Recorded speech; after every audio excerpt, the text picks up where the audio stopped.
Chapter 81 Founder's Ancestral Hall. There were two important places at the back of Qingyun Hill. One of it was Qingyun's most revered sacred, illusory moon cave. 1,000 years ago, the ingenious founder, Qingyi, locked himself in right there and achieved enlightenment, and from then Qingyun sect dominated over the world, leading the heroes. And after Qingyi founder, illusory moon cave became Qingyun sect's most sacred ground. Over the past 1,000 years, only the sect head was allowed to enter. And the other place was Founder's Ancestral Hall. As per its name, the Founder's Ancestral Hall was naturally a place to enshrine Qingyun sect's successive generations of forefathers, from the initiator of Qingyun sect, Qingyun Zi, until Qingyi founder, and again until the successive generations of forefathers all had a memorial tablet in that room. Incense was burned continuously every day. And on each important occasions, Qingyun sect would always, led by their sect head, solemnly offer their prayers to their ancestors there. It was also considered one of the important places in Qingyun sect. But, other than the occasions for commemorating their ancestors, the place was usually cold and lifeless. When Lin Jingyu drew the four evil faction disciples away to this place, what he saw was a huge empty ground. A majestic grand temple with four upturned eaves towered aloft on it, with glazed roof tile, antique sign and red columns. As if within this tranquility, it was telling its past history. Whiffs of translucent smoke, from the dense and slightly dim temple, floated out from time to time. Looking in from the outside, blobs of candlelight were seen, an altar lamp wavering slightly, hanging in the midair. However, other than an elderly, wearing dull plain-colored clothes, silently sweeping in front of the temple, not a single person was seen. Just then, sounds of hurried footsteps were heard. That elderly slowly raised his head and looked over. Lin Jingyu felt a pang of regret. He only first thought of drawing the evil faction men away from illusory moon cave, instead he misled them to Founder's Ancestral Hall. Here, enshrined the generations of forefathers. If this place was to be destroyed by the evil faction men, even if he were to die 10,000 times, he would not be able to absolve himself from the blame. Once he had this thought, Lin Jingyu immediately stopped in his track. Lifting the Dragon Slayer's sword horizontally in front of his body, he turned to face the incoming fake Shangguan Ce and the rest of them.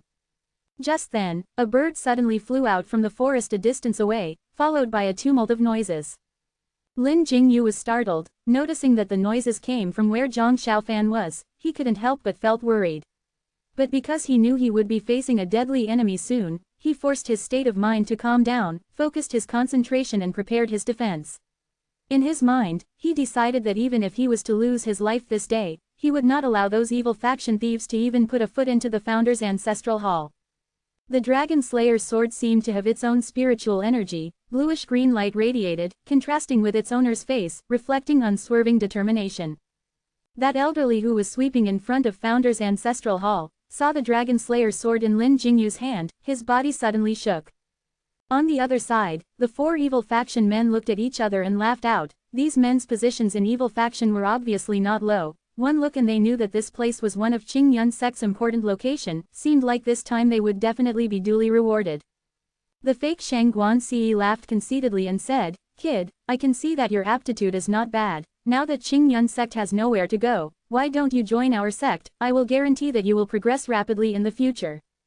Pay. Lin Jingyu felt a surge of disgust, snorted and did not even bothered. The fake Shangguan Ce, instead, did not felt angry. He coldly laughed and said, "Good, since you are looking for death, I will fulfill your wish." After saying, he signaled with his eyes. The rest of the three black-attired men immediately attacked. Lin Jingyu gritted his teeth. The Dragon Slayer's sword's bluish-green light heaved and rippled, staying horizontally in front of his body. The magical weapons that the three black-attired men used, one was a yellow flying sword, another was a heavy powerful long beard and the last was the most odd and horrible, a sword made of several human white bones, its yin energy extremely dense. Lin Jingyu, 1 against 3, gritted his teeth and fought bitterly. The Dragon Slayer's sword's green light swept vertically and horizontally, defending its original position. Surprisingly it held its ground but it was still at a disadvantage.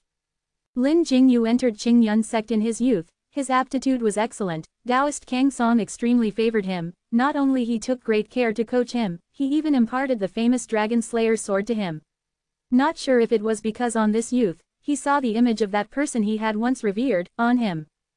And Lin Jingyu too, did not let Taoist Kang Song's painstaking efforts down. In a short span of a few years, based on his own exceptional aptitude, together with that deeply ingrained belief and hope to seek revenge for his parents, his Taoist skills excelled leaps and bounds. After several years he was already an outstanding talent in the young generation of disciples. Just that even though how hard he worked, his skill set was still limited by time and impossible to improve that dramatically. Right now facing the three black-attired evil faction disciples, that long-beard weapon smashing unceasingly directly in front of him, the flying sword slyly attacking from the side. And even more worrisome was that white bone sword, its yin energy cold and dense. Under that evil faction man's manipulation, it would suddenly materialize and vanish. Each time he blocked it, the yin energy would assail him and he couldn't help but to take in a breath of the cold air, causing his body to shiver involuntarily. They fought like this for several rounds. Even though Lin Jingyu defended with all of his strength, the Dragon Slayer's sword's bluish-green light rays were gradually being suppressed down by the three black-attired men. It seemed like his defeat was inevitable and eventually he succumbed and took a step back. The fake Shangguan Ce, who was standing behind, gave a cold laugh. Once he stepped back, he could not stop retreating. That boosted the three black-attired men's morale and their three magical weapons attacked at the same time. Lin Jingyu sweat profusely. He kept being pushed back and was unable to stand still as he wished to.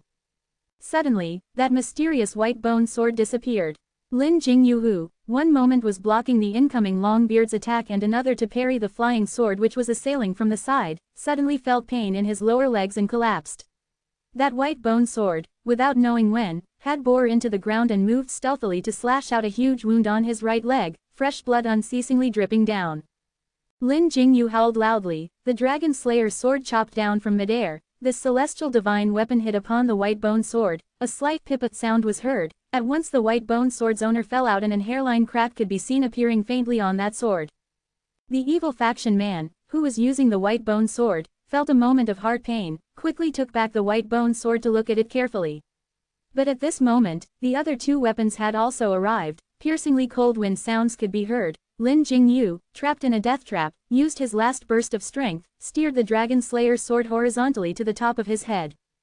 Rumble, a loud sound. Strange lights were seen flicking crazily, sparks flying in all directions. Nobody knew where the burst of energy came from and the Dragon Slayer's sword forcibly blocked off those two magical weapons, but Lin Jingyu saw only darkness. In this moment of lights and sparks, he was distracted and that fake Shangguan Ce, who was standing at a distance just then, suddenly appeared in front of him, grinning hideously. Lin Jingyu's face blanched in terror, but before he had the time to react, he felt a pain close to his heart. A stream of extremely sharp energy drilled in a flash, pierced through all of his body shields. Ah! Lin Jingyu cried out. His entire body flew out, fresh blood spewing from his mouth. He could not even hold on to his Dragon Slayer sword. The sword spinned in midair and finally a sound of shua pierced into the ground, just right before the elderly sweeper. Bluish-green light circulated around and gradually dimmed down. Lin Jingyu had always been stubborn. He lowered his head to look at his wound and saw instead a mass of blood and flesh. The actual wound was only the size of a fingertip. But right then a sharp stream of energy rushed straight into his internal body, like a thin needle without any restraint ravaging around, causing extreme agony on his vital channels. However, he wanted to push himself up to fight the enemy again. Unexpectedly his legs gave way and he was unable to stand up. He panted heavily. The group of fake Shangguan Ce and the rest instead laughed loudly, looking extremely haughty. "Kid, how is it? I have only used about 50% of my power and I can reduce you to this state. You better quickly surrender." Lin Jingyu's face muscles twitched, showing his agony, but the adversity that was right in front of him made him extremely worried. Once his thoughts landed on the ancestral founder hall behind him, without knowing himself where did the energy came from, he slowly struggled to stand up. The evil faction and the rest did not stop him and continued to watch him like one was watching the fun from a monkey show. That pain from his heart seemed like it was going to rush up into his head. Lin Jingyu had not even stood properly when he felt another wave of dizziness. He turned his head around and panted noisily, staggered across to the Dragon Slayer's sword in front of the elderly sweeper. While panting he said, "Elderly, it is dangerous here, you should quickly go." That elderly appeared to be someone who had been maintaining the founder ancestral hall daily. His face withered, the wrinkles on his face were like knife slashes. But strangely, when Lin Jingyu was fighting with the evil faction, he was quietly standing and watching at the side. He did not run away and did not speak either. Right now he looked at Lin Jingyu's chest and suddenly indifferently said, "Part from people all." Translator's note. The name is really weird but I can't find any suitable translation for it. You are evil faction Chong Shen Hall's assassin Zhou Yin, right? That four evil faction men's smiles stifled, the fake Shang Guanxi's countenance suddenly became cold and said, "I did not expect there are still experts here." "You are right, I am Zhou Yin, who are you, sire?" That withered elderly instead did not reply him and muttered to himself, "Part from people all is a rare treasure of the evil faction, its might extremely strong, but in you, this kind of low being, hands, it instead become a weapon for attacking others on the sly. It really insulted this rare piece of treasure." Zhou Yin was enraged but for now, he could not figure out this mysterious elderly's identity, although he looked faltering but the degree of his bolstering was startling, he could not help but felt unsettled. He angrily said, "Who exactly are you, sire?" That elderly sighed and said, "Who am I? Even I myself have forgotten who I am." After speaking, he looked extremely sorrowful, his tone extremely bleak, then he turned his head over, facing Lin Jingyu who was staring blankly. "Child." Lin Jingyu was startled, quickly replied, "Yes, say, senior." That elderly appraised him and seemed to let out a faint smile, said, "Which branch are you from?" Without knowing why, Lin Jingyu felt an unspoken degree of respect for this elderly, lowered his voice and replied, "Disciple is under Taoist Kangsong Longsho Valley branch." Speaking halfway, he suddenly thought of Taoist Kangsong, who had betrayed Qingyun. At once an indescribable feeling rushed up to his heart ached and he was unable to continue. That elderly nodded his head, spoke softly, "It's Kangsong Ah. He indeed has foresight in picking disciple, he." While speaking, he totteringly stretched his hand out, grabbed the Dragon Slayer's sword that was pierced into the ground in front of him. Lin Jingyu looked at his slow-moving action and suddenly felt tensed. Deep inside him, it seemed as if he was anticipating something and unconsciously held his breath. That pair of withered and aged palms, not knowing how many seasons of snowstorm it had weathered. When he again touched the hard and cold sword hilt, and then, he held it tight. In Founder's ancestral hall, a faint bell tolled suddenly. Chang Lang. Unexpectedly, the Dragon Slayer's sword which had remained dim, abruptly shone with green light, the brilliant rays shone like the blazing sun in the horizon, dazzling and glaring. That elderly unhurriedly drew the Dragon Slayer's sword out, with every inch it was out, the Dragon Slayer's sword seemed to vibrate with agitation, dragons singing unceasingly. The sound that shook till the souls of everyone, reverberated among the 9 heavens. The elderly stood up straight, placed the Dragon Slayer's sword, which was glowing with magnificent greenish-blue rays, in front of him, gently caressing it. That callous aged hand was as gentle as if it was caressing its own beloved daughter. The Dragon Slayer's sword continued to whistle, even standing a distance away. Lin Jingyu and the evil faction crowd sensed that the Dragon Slayer's sword seemed to be alive with a soul of its own. Lin Jingyu stared blankly at that Dragon Slayer's sword, which he almost could not recognize, radiating unparalleled resplendent glow in that elderly's hand. And that withered elderly's appearance, after grabbing that sword hilt, also seemed to change. The unseen grandeur surged and spilled over, looking as if the legendary ancient sword deity had appeared. "Child, watch carefully, Dragon Slayer's sword is not to be used like that." The elderly, standing in the surging and turbulent jade green light waves, indifferently said. He had just finished his words, when jade green light burst forth in a split second. The entire ground was shrouded in that green light in an instant, the light covering the sky and earth. With a sharp whistling sound, the Dragon Slayer's sword, like a flash of electricity, shot out from the elderly's hand. After witnessing the elderly's imposing manner, the evil faction group was already prepared. Immediately a sound of command was heard. They steered their magical weapons up to attack at the same time. Only Zhou Yin stood at the back, frowning but did not make any attack. The 3 of them seemed to use the same methods of attack on which they used on Lin Jingyu, the long beard attacking directly, the flying sword flew up, the white bone sword attacking stealthily.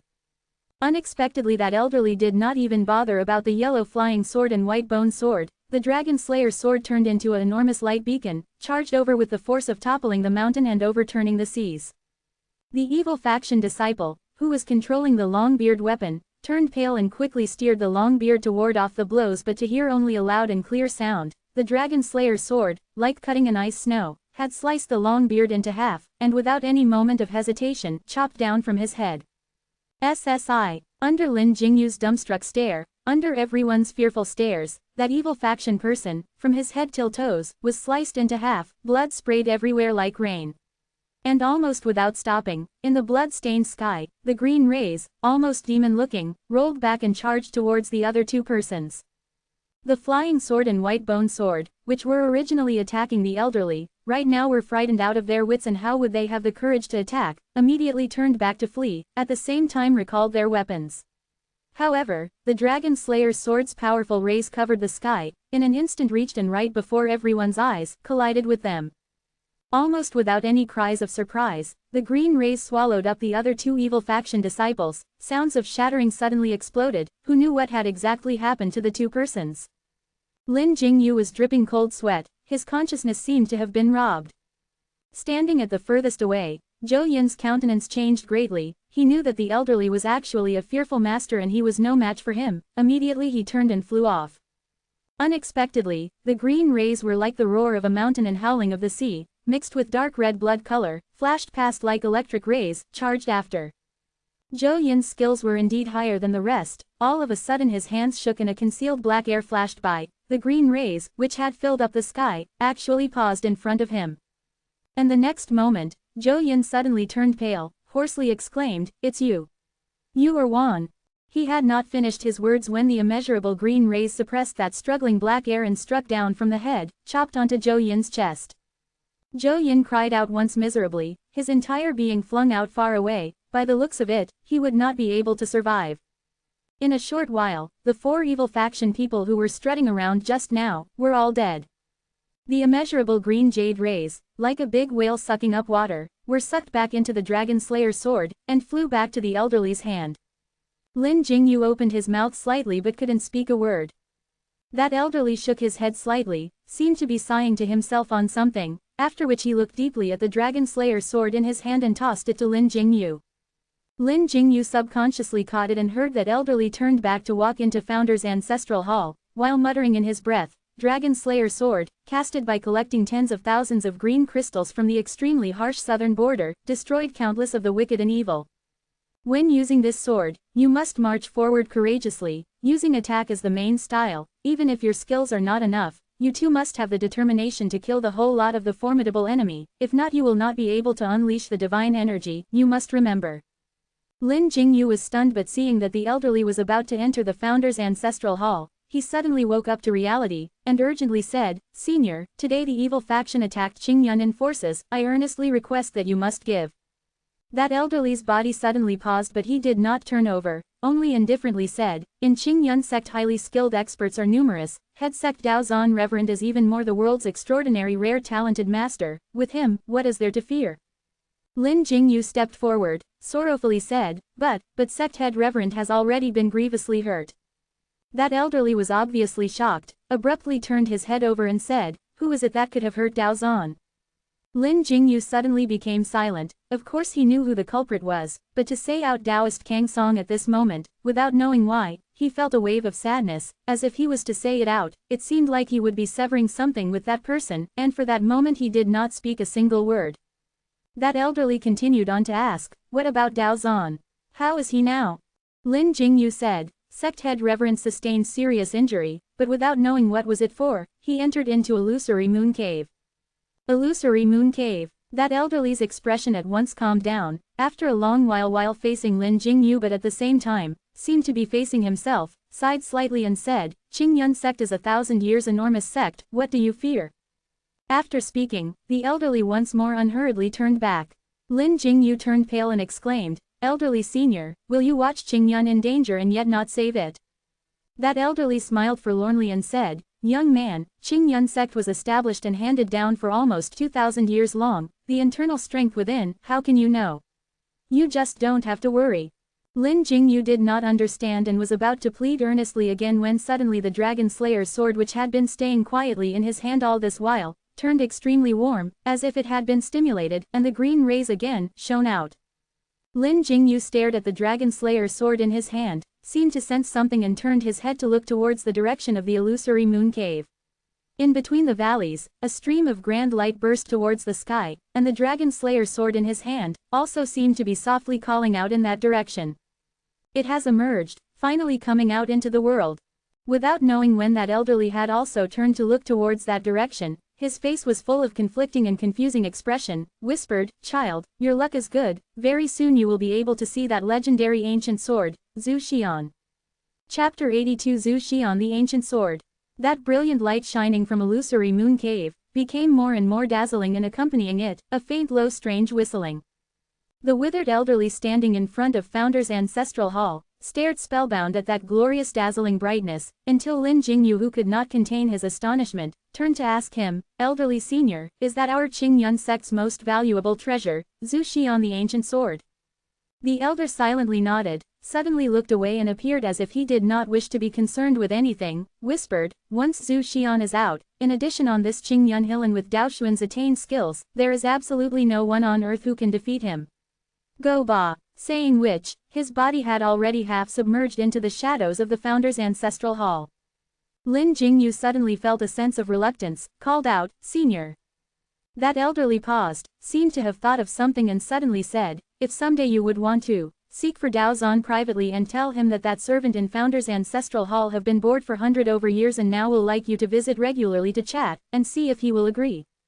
Lin Jingyu was stunned for a moment, puzzledly asked, "What?" But that elderly did not reply and vanished into the darkness. Lin Jingyu was dumbfounded for a while, and after which, he turned around to look. Just within this short time, that column of light seemed to become even more brighter and almost hard to look at. Also at the same time, he was worried about Zhang Xiaofan and immediately ran out. After running a few paces he arrived shortly at the place he was previously at. Lin Jingyu looked towards the scene and immediately sucked in a breath of cold air. At that split road, two people were still standing there. Zhang Xiaofan was still there, but the other person was instead, small Bamboo Valley Lu Shuiqi. But what made him took a deep breath was, the surrounding area around the empty ground. Stains of blood were everywhere, even on the nearby trees, leaves, were all sprayed with blood, as if it was in hell. And that black-attired man who was confronting Zhang Xiaofan a while ago, not knowing since when had been dead on the ground, the corpse was pale and withered, as if all of his body fresh blood had been sucked out dry. A bad premonition floated up into Lin Jingyu's heart. He immediately ran towards Zhang Xiaofan, shouting loudly, "Xiaofan, are you all right?" From the moment that Lin Jingyu appeared until now, Zhang Xiaofan never turned to look at him, and instead continued to stand facing Lu Shuiqi. But these two persons whose relationship had always been delicate, Lu Shuiqi suddenly instead drew out her Tianya celestial sword and focused all of her attention on Zhang Xiaofan. Lin Jingyu had always regarded Zhang Xiaofan as his own brother. Now that Lu Shuiqi seemed to have the intention to harm Zhang Xiaofan, he angrily shouted, "Lu senior sister, what are you doing?" And using his body to shield Zhang Xiaofan, he stood in front of him and faced Lu Shuiqi. Lu Shuiqi's expression was originally looking complicated, with a mix of anger, surprise and unwillingness, and her eyes conveyed her distress. And when Lin Jingyu suddenly stood between them, she was taken aback and hoarsely said, "You." A bloody hand, also at the same time, touched on Lin Jingyu's shoulder, soaking a patch of red on his white robe. The fresh blood from that hand gave off a bloody scent and invaded Lin Jingyu's nose. Lin Jingyu was shocked, whipped his body around and exclaimed, "Xiaofan, are you all right?" Appearing in front of him, was a gaze with faint dark red light, glittered with a few traces of pain. Zhang Xiaofan's expression was wooden, his lips quivered, and finally that red light weakened and he spoke softly, "I am all right." Only then Lin Jingyu breathed a sigh of relief and said, "Sect head Reverend can be coming out soon, we should get ready to escort him back to the fight." Zhang Xiaofan nodded, remained silent and only tightened his grip around the firestick. Lu Shuiqi, who was watching him from the side, only slowly sheathed Tianya after a long while without speaking a single word. Lin Jingyu looked at her puzzledly and was about to ask what had actually happened, but at this moment, from the direction of the illusory moon cave, the faint whistle which had been reverberating, suddenly intensified and increased its pitch, moving the heavens and earth. That brilliant light became even more magnificent. Within the light halo, a figure slowly rose up. Reverend Dao Zan bathed in the light rays, his right hand, from the palm to the shoulder, was surrounded by a mass of bright white hot light and no one could see exactly what he was holding. And just a while ago, his body, which had received heavy injuries till the extent he was unable to make flight, now seemed not to be disabled. It seemed like once this Zhu Xian ancient sword was out, even his body's essence was fully recharged. Reverend Dao Xuan's long dark green robe fluttered within the light beam, even his complexion, reflected paler by that white light in his hand. he did not even notice Lin Jingyu, Zhang Xiaofan and the rest below him and took off directly towards Crystal Hall. Lin Jingyu and the rest were bedazzled. This Zhu Xian ancient sword had not even been wielded, its might was already so overwhelming. If it was used, how powerful would it be? After staring for a long time, the three of them came back to their senses and sprinted towards the front of the hill.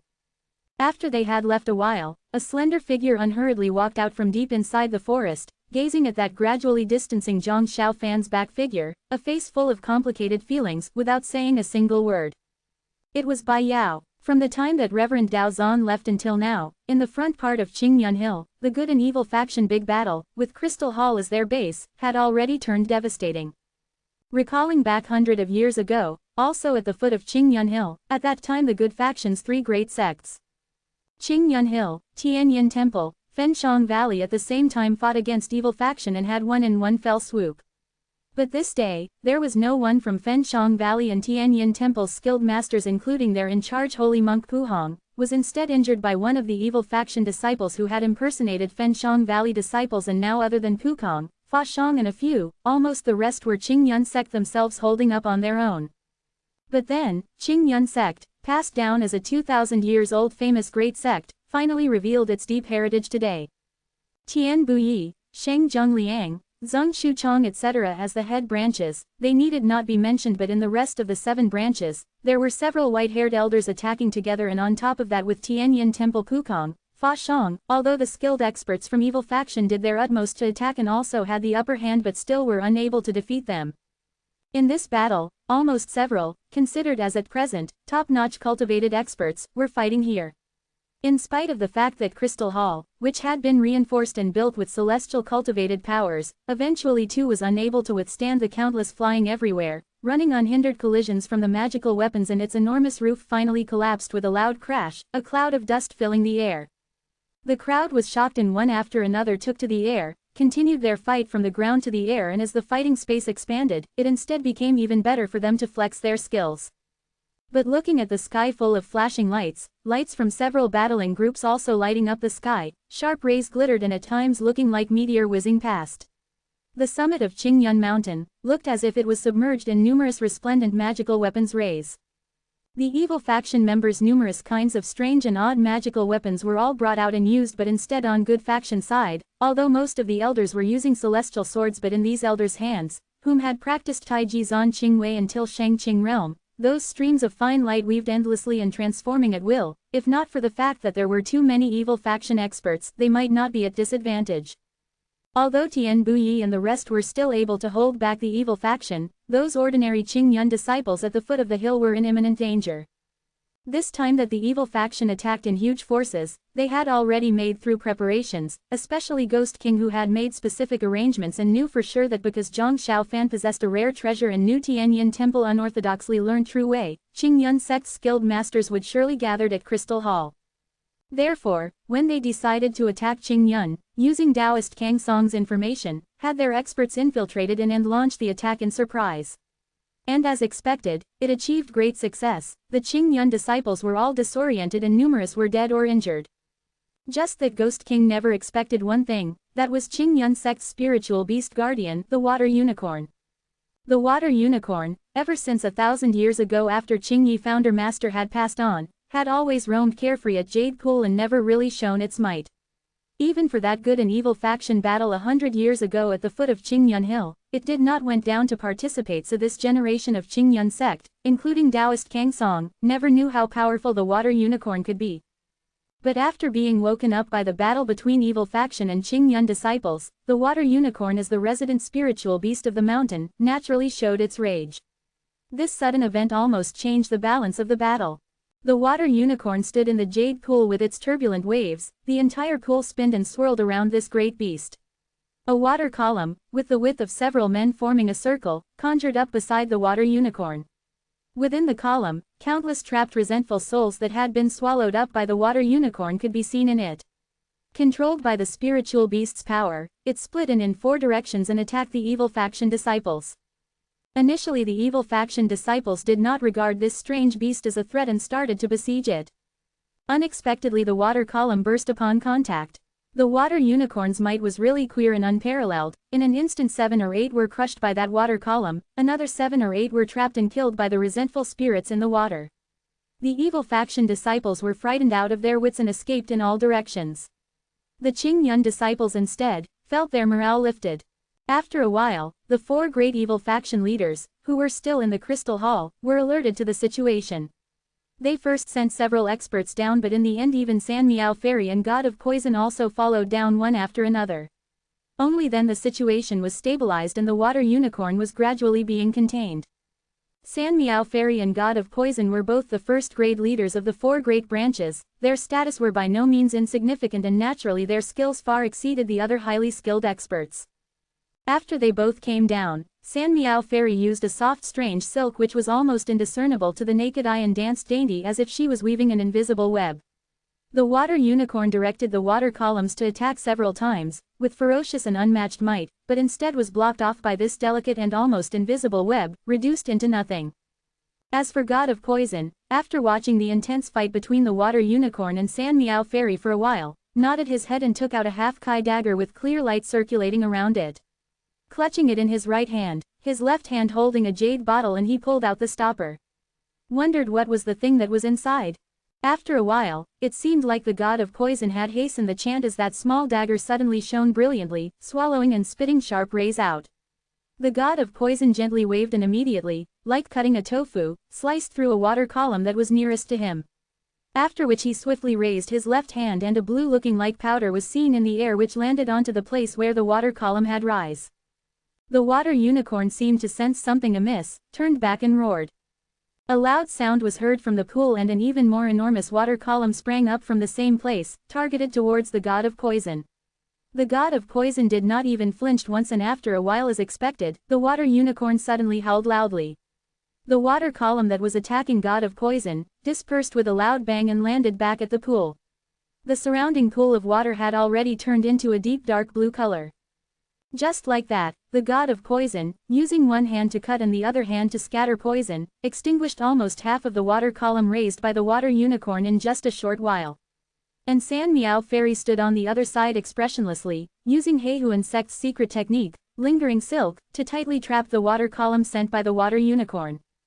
Right now whoever that was able to see, would right away knew that under the besieged attacks from these 2 big evil faction experts, the water unicorn had lost without question.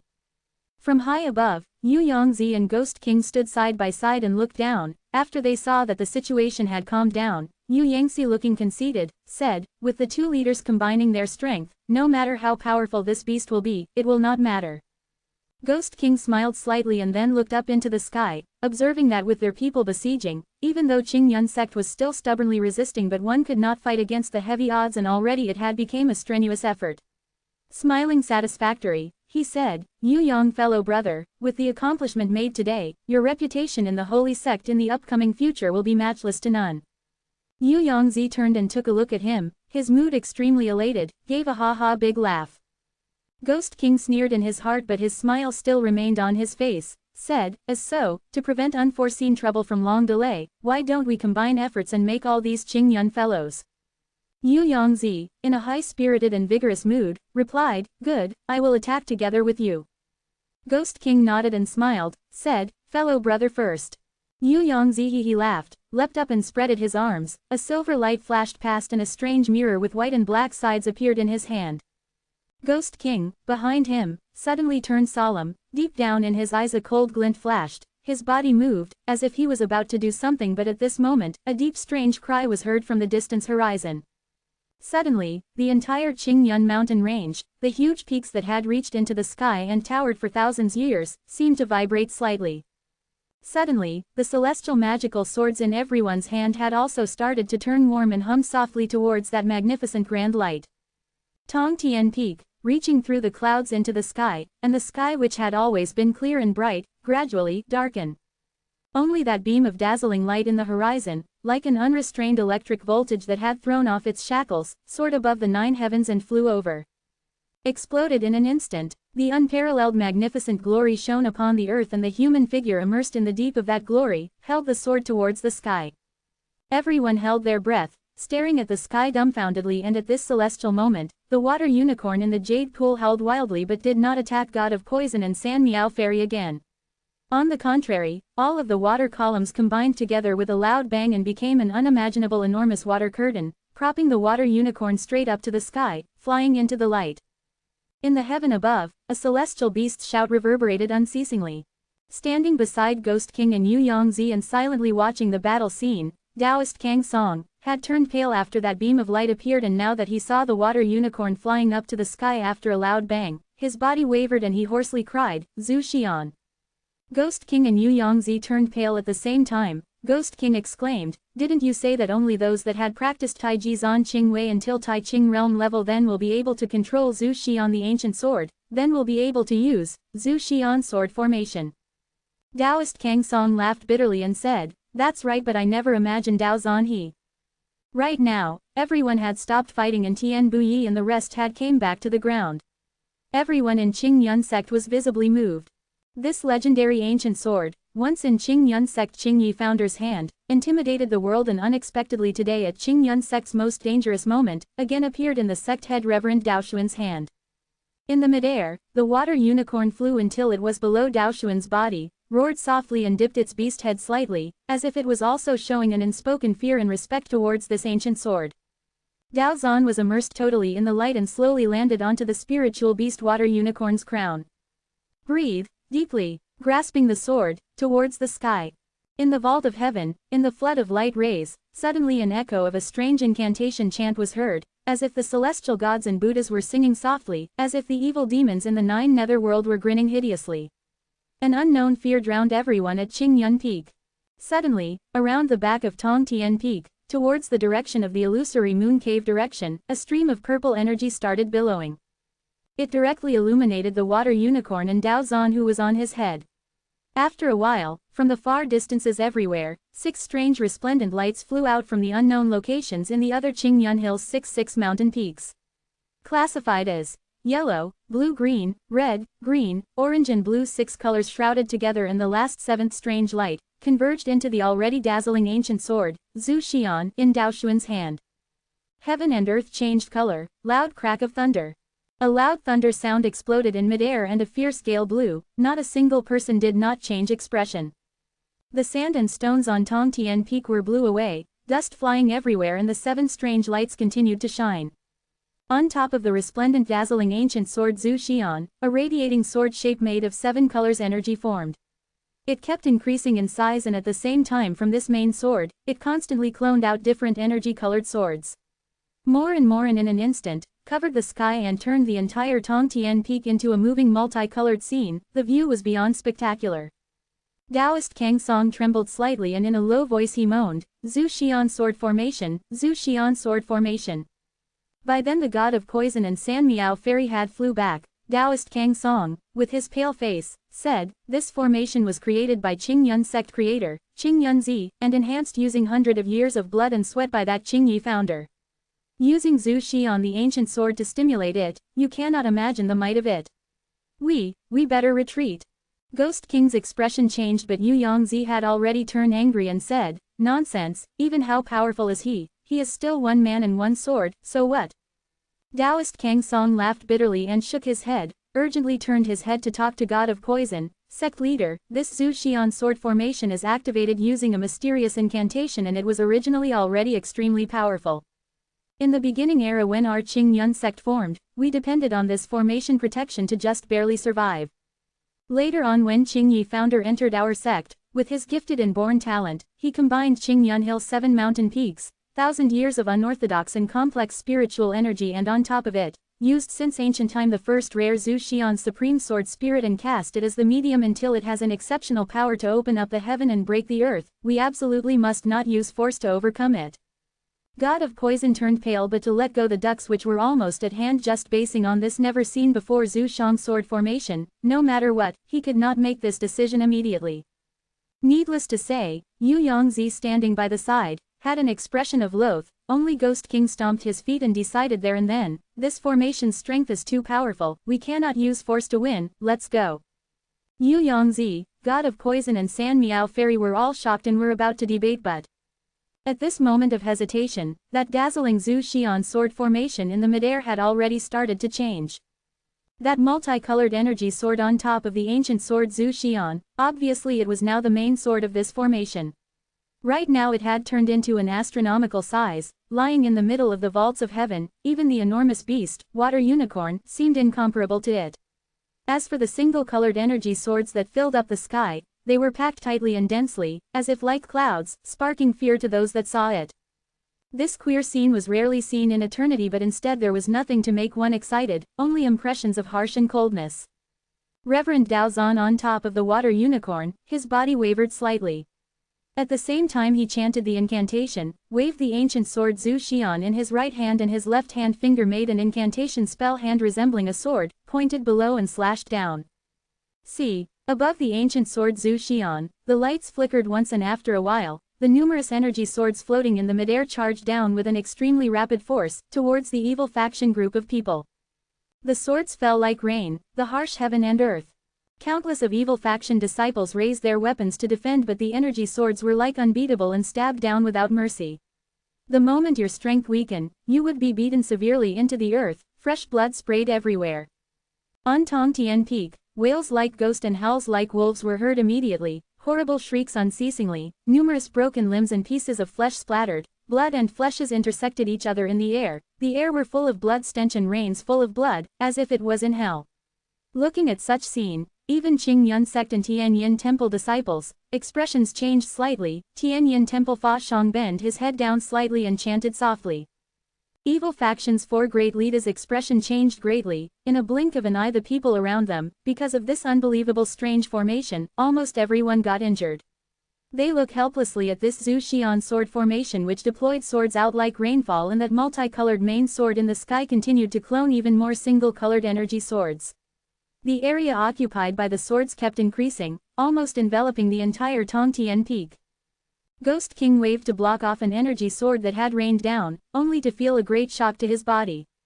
The lethal spiritual energy contained in this energy sword seemed to be immense, and it seemed to be what Taoist Kang Song had said, with Qingyun Hill 7 mountains peaks, heaven and earth spiritual energy. It was really not what a human strength could fight. And furthermore, this was just one single-colored sword. If it was an attack from that fearful 7-colored main sword, everyone might be killed without a burial site.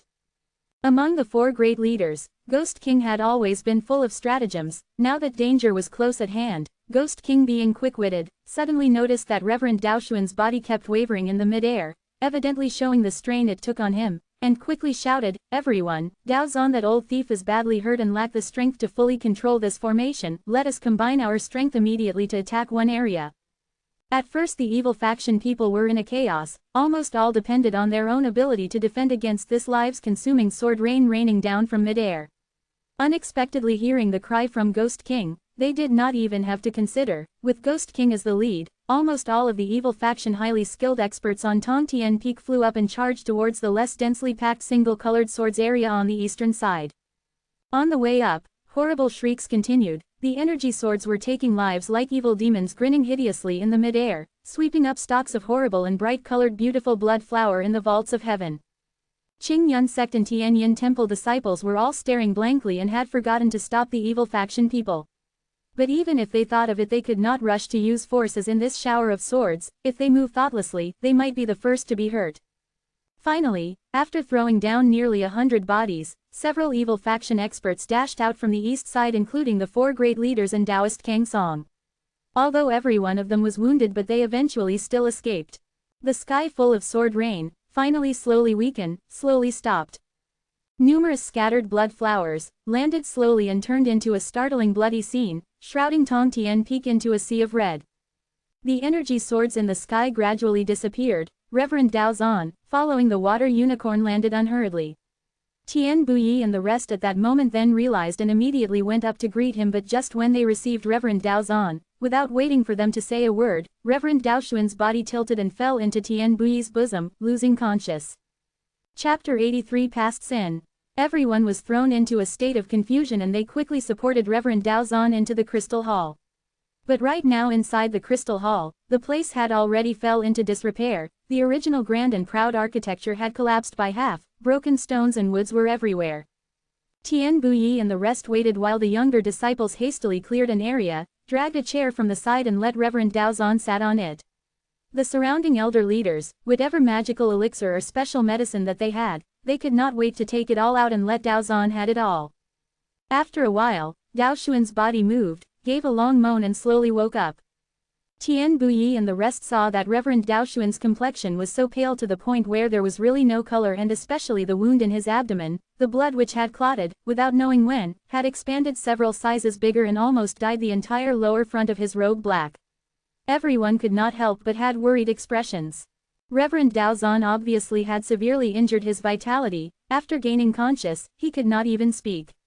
Tian Buyi quickly gave him 3 of his painstaking refined big yellow pill to him. After a while, the medication took effect and Reverend Daozan began to look slightly better. By then, the senior disciples had also gathered over. Lin Jingyu, Zhang Xiaofan, Lu Shuiqi and the rest had also rushed over. When they saw that sect head Reverend's injuries were so severe, their faces turned pale. After a while, Song Darren, Chi Hao and the rest also rushed back. Reverend Daozan recovered more of his strength, opened his eyes and saw that Tian Buyi and the rest were all looking at him with concerned and worried expressions. He forced a smile and said, "I can still hold on, don't worry."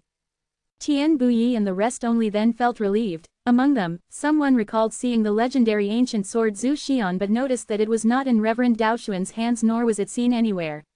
And outside Crystal Hall, the spiritual beast water unicorn also did not return back to Jade Pool and instead lay there. The ancient sword Zhu Xian was also not seen anywhere near it. Reverend Daozan unhurriedly looked around his surroundings. His countenance slightly changed when he noticed that the Qingyun sect disciples standing around him, almost more than half were not there. He exclaimed, "Just now after I left, here how was the casualties?" Standing nearest to him, Tian Buyi hesitated for a while and spoke quietly, "Sect head senior brother, you better take care of your..." Daozan cut him off, "Quickly say it." Tian Buyi paused a while, turned around to look at the surroundings, as if he needed to confirm again and then quietly informed Daozan on the casualties. In this battle, Qingyun sect truly suffered heavy casualties.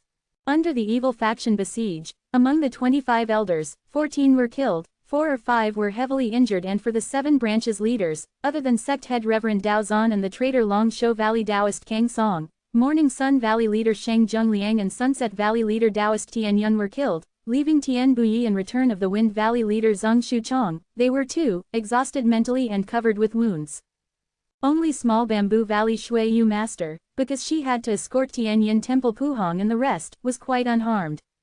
Reverend Daoshuan's body wavered, nearly unable to hold up again. The strength that Qingyun sect had been proud of in the past, in this battle, seemed to be nearly exhausted.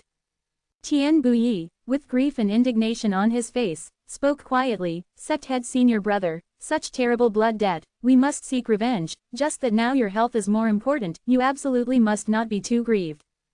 Daozan heaved a sigh, closed his eyes and said, "I, Daozan, have let down Qingyun sect generations of forefathers." His voice bleak with an unspoken pain. The crowd which heard it was silent for a moment. Just that, on top of the ruins beside them, a piece of wood suddenly dropped down with thump and a head stretched out from the corner of the ruins. Everyone was shocked and looking carefully, they were all stunned. The person was that Wang Ershu who had been mad for many years. Without knowing when he had ran into this crystal hall, and where he had hid during the earth-shaking big battle, right now he crawled out just like that. He was covered with dust which turned his hair gray and his face brown, but his expression showed that he was not really afraid and grinning foolishly. Zhang Xiaofan and Lin Jingyu, who were standing beside, walked over at the same time. After all, they did not just have a simple relationship with Wang Ershu. Lin Jingyu pulled him over and checked him. Other than a few scratches on his body, he was unharmed. This spot of fortune was indeed better than the numerous Qingyun disciples who had skills 100 times higher than him. Both of them breathed long sighs of relief and looked at each other, their eyes both conveyed a meaning of such fortune. Zhang Xiaofan's mood by now had slightly returned to normal, as if that wave of fierce evil current, with the departure of Taoist Kang Song and especially that close-quarter fight with the evil faction black-attired man at the back of the hill, had gradually cooled down. Thinking about this, he seemed to have thought of something, and involuntarily he turned to look at the other side. Lu Shuiqi, who had just witnessed his unusual savage appearance, right now her expression was as still as water, standing there quietly, not sure what was she thinking about. The evil faction crowd risked their lives to create an escape route of blood, broke out of Reverend Daoshuan's stimulated Zhu Xian sword formation and escaped down Tongtian Peak. At the foot of Qingyun Hill, Ghost King was the first to calm down, repeatedly shouted and stopped the flustered crowd. The four great leaders did their headcounts on their people, and after a while Ghost King, God of Poison, Yu Yongzi and San Miao Fairy came together and looked at each other without words. Qingyun sect suffered heavy losses, the evil faction did not have it better. Ever since the great defeat that the evil faction suffered 100 years ago, these few years without exception, the evil faction disciples exerted themselves to make evil faction prosperous. Even to this day, the combined strength of the evil faction 4 great branches had already exceeded any of the good faction 3 great sects. Unexpectedly at the battle today, disregarding Reverend Daoshuan's act of activating Zhu Xian sword formation in the later part, the initial part in Crystal Hall, there were already several who perished together with Qingyun sect elders, and afterwards there were even a dozen or more who died under Zhu Xian sword formation. All 4 of the great sects lost many of their disciples and suffered heavy losses. Right now Taoist Kang Song, because of his special status, had also came to stand with them. Yu Yongzi's character was haughty and angry on the casualties suffered by his sect, coldly stared at him, turned and walked away, not giving him any face at all. Taoist Kang Song's expression slightly changed, but on the contrary, it was Ghost King who, shrewd and deep with at least good self-cultivation, actually laughed and said, "Taoist Kang Song, your Qingyun sect might is indeed unfathomable. This Zhu Xian sword formation has even the ability that ghost and gods will not be able to foresee. Awesome, awesome." Taoist Kang Song shook his head and told Ghost King sect leader, "I'm afraid you still don't know, just now that Zhu Xian sword formation, it only display half of its might." "What?" San Miao Fairy standing beside exclaimed. Taoist Kang Song took a look at her and suddenly his mind was swept away. He saw only that beautiful girl's frost-like skin. At that great battle before, he only saw her vicious attacks with expressionless face, but right now looking at her, he suddenly discovered that under that frost expression, there was even more traces of feminine charms, seducing one's soul, and for a moment he stood staring at her. KK, God of Poison standing beside, coughed twice. Taoist Kang Song after all had practiced for many years. Immediately he came to his senses and realized that this San Miao Fairy as Heihuan sect's leader, would have bewitching skills without revealing any traces. She absolutely must not be compared to ordinary gorgeous women. He dared not look at San Miao Fairy longer than he should and only said, "Although I have never seen the full display of Zhu Xian sword formation, but Qingyun sect ancient records had ever recorded that when Qingyi founder was at his peak, with evil faction with holy sect fight, he used Zhu Xian sword formation. Other than the enormous 7-colored main sword lying horizontally in the vaults of heaven, the other 6-colored energy swords, each neatly positioned in according to the location of the 6 valley peaks and their perimeter extremely wide, surrounding the entire Qingyun 7 giant peaks, and the swords that rained down were even more powerful. Not the ones that we barely could block off today." Ghost King remained silent for a while, heaved a long sigh and said, "This Qingyi founder of yours, is really terrific." God of Poison frowned and said, "So it can also be said, Zhu Xian sword formation's might is so great, we are not able to break it even in this lifetime." Ghost King shook his head, a smile instead showed up on his face and said, "I don't think so." God of Poison and the rest together turned to look at him, and said, "Why, Ghost King fellow brother, do you have any opinion?" Ghost King indifferently said, "Looking at the battle today, on one hand although Dao Zan could control the Zhu Xian ancient sword and activated Zhu Xian sword formation, but it was obvious that he was doing it with an effort and Zhu Xian sword formation's power was reduced. Second, this Zhu Xian sword formation power is so great, it will consume a huge amount of vitality essence and spiritual powers, how can it be taken lightly? I'm certain Dao Zan right now, his old wounds will have a relapse, and even if he is not dead, he is only half dead." "That's right." This echo was instead not shouted by God of Poison and the rest but by Yu Yongzi, who had walked back. Hearing those words he could not help but to speak out. God of Poison glanced at Ghost King, his countenance suddenly changed and said, "Ghost King fellow brother, can it be that you are thinking?" Ghost King interrupted and said, "That's right, I am thinking of going back to Qingyun. At this very moment, this is Qingyun sect's, ever since from Qingyi era, once in 1,000 years, weakest moment. If we do not take this opportunity to get rid of our heart's worry, then when can we? Beside, Qingyun sect will never expect that after we escaped from the death trap, we will dare to attack back. With this unexpectation, it will be a total victory." The surrounding evil faction people suddenly became speechless and their expressions changed.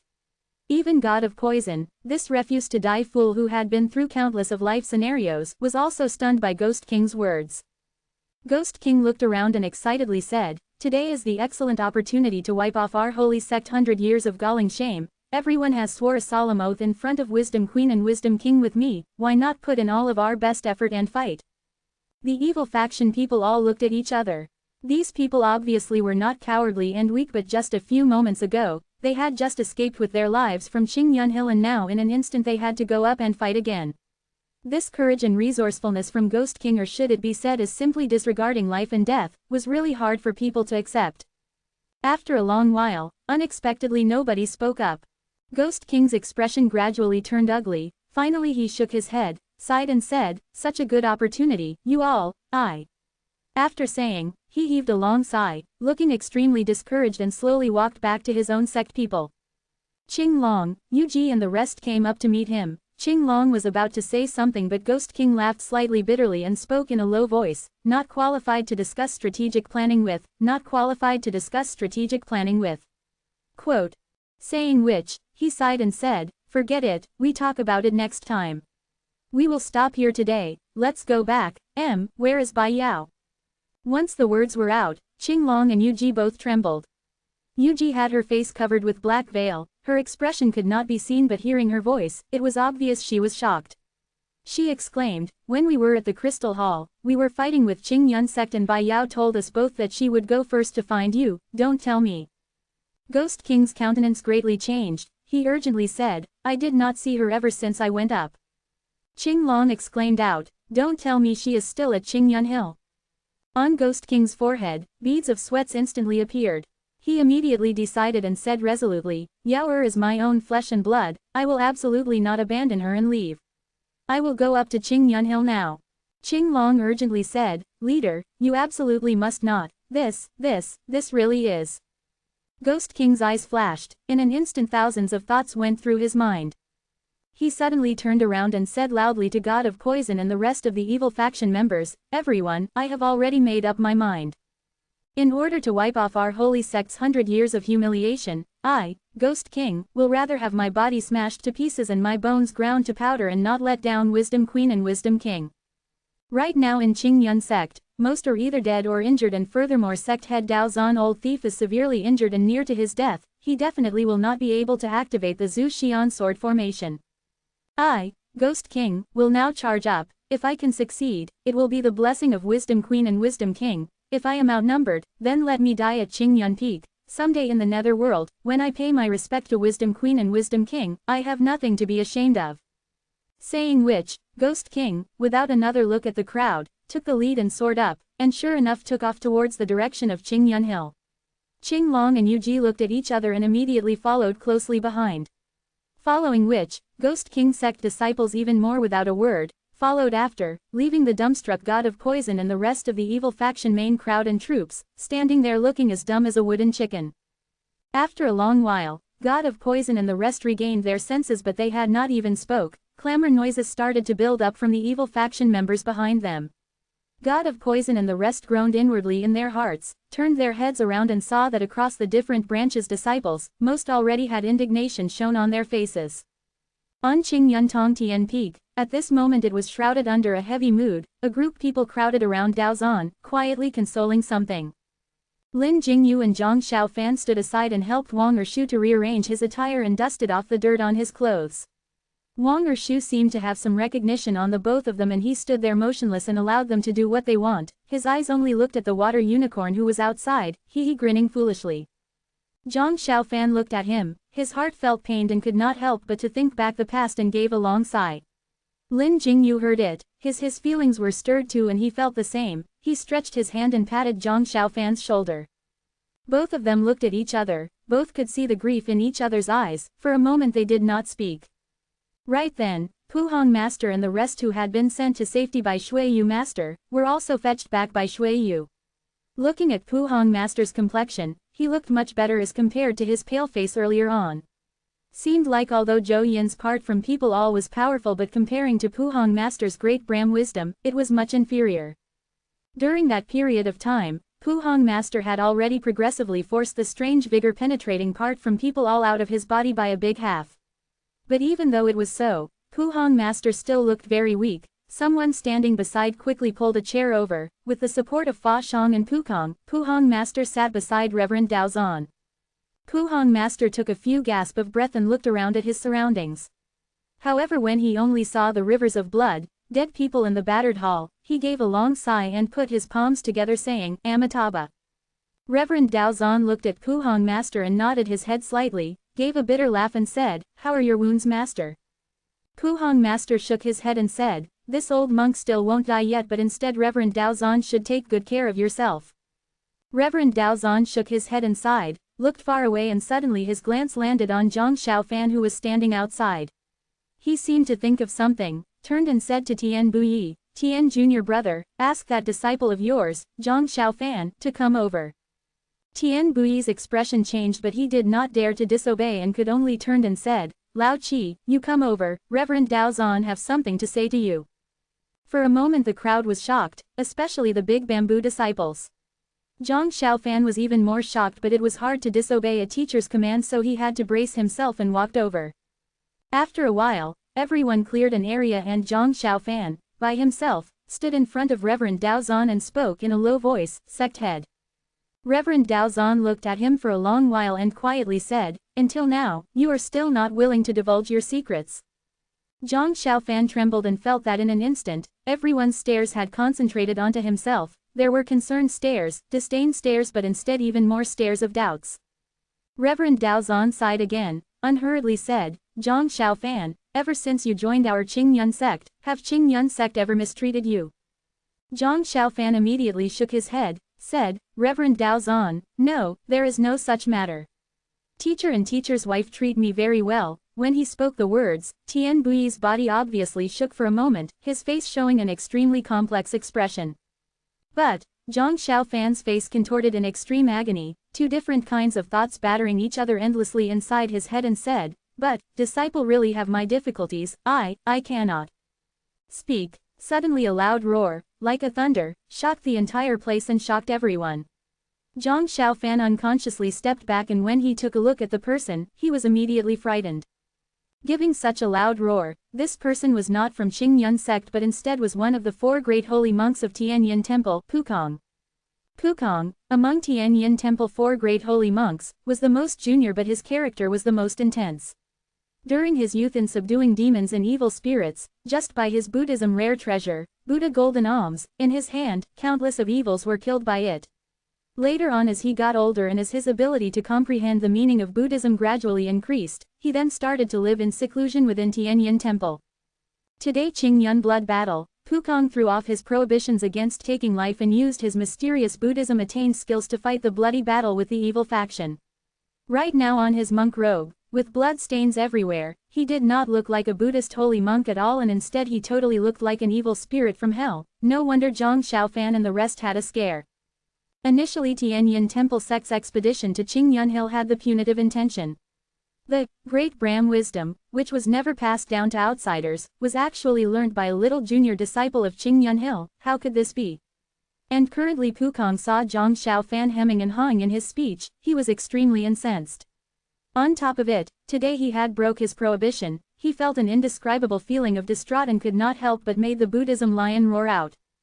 Zhang Xiaofan, after being shouted by his deafening thunder-like voice, froze for a while and still had not regained his sense. Standing together with Lin Jingyu at the back, all the while grinning foolishly at the water unicorn, Wang Ershu was startled instead and turned his head to look over. A devil-looking like monk, with his body covered with blood, furiously staring at Zhang Xiaofan and looking like an evil spirit that wanted to eat someone up. In the crystal hall, in an instant it turned silent. Ah! Suddenly, a heart-wrenching miserable cry was heard, the scream coming from this battered crystal hall. Wang Ershu had no color on his face, his whole face was as white as a sheet and his whole body was trembling. He shakily pointed at Pukong, shrieking, Ghost! Ghost! Ghost! Ghost! Ah! The voice was so sad and shrill, although it was broad daylight now, but in the great hall, everyone felt a chill in the air at the same time. Even Pukong, who was just in a rage, was instead shocked by Wang Ershu, became panic and with an unexplainable haste to try and defend himself, saying, What what did you say? Why am I a ghost? But Wang Ershu behaved as if he was possessed. His whole body trembled violently. Lin Jingyu, who was beside, tried his best to calm him down, but it did not seem to work. Wang Ershu then slowly shrank back and did not dare to look at Pukong again. His eyes closed tightly. Obviously he was extremely terrified and he could not stop repeating, "Ghost. Ghost. It was he who killed somebody. Don't kill me. Don't kill me. Me, ah. Ah ha ha ha ha ha." Suddenly, a haze silently enveloped the whole place. Zhang Xiaofan and Lin Jingyu both froze at the same time, especially Zhang Xiaofan. Somewhere deep inside his eyes, again a red light seemed to indistinctly emerge. Stared at by everyone, Pukong, utterly discomfited, angrily said, "I do not know this person at all. What are all of you looking at?" Lin Jingyu slowly relaxed the hand that had been grabbing Wang Ershu, walked to Zhang Xiaofan. Without even looking at him, one would know that Zhang Xiaofan was now exactly like him, using every ounce of strength to control himself, but that heavy panting had already revealed the agitation in their hearts. "Why did he say it was you?" Lin Jingyu, every single word, slowly asked. His expression looked as scary as Zhang Xiaofan, but the difference was although his eyes were full of hatred, but at the same time it still carried a sense of clear-headed. Pukong furiously replied, "How will I know? He is only a madman." Zhang Xiaofan and Lin Jingyu both changed countenance at the same time. Most of the Qingyun disciples casted sidelong glances and frowned their brows. But just at this moment, a Buddha name was heard, sitting behind Pukong. Puhong Master suddenly spoke. His voice carried grief and he quietly said, "Amitabha, the evil sin was sown, thus the evil fruit was bore. It's a sin, it's a sin." Once the words were spoken, instantly there absolute silence in the entire place. Pukong's body was like wood. After a long while he then slowly turned to face Puhong Master. In a rough voice he asked, "Senior brother, what did you say?" Puhong Master's face was white, not knowing if it was due to his body's injuries or because he was guilty. His eyes were both closed and after a long while, he spoke in a low voice, "Fa Shang." Ever since Wang Ershu suddenly acted up, Fa Shang had looked terrible and pale. His body shook and he said, "Disciple is here."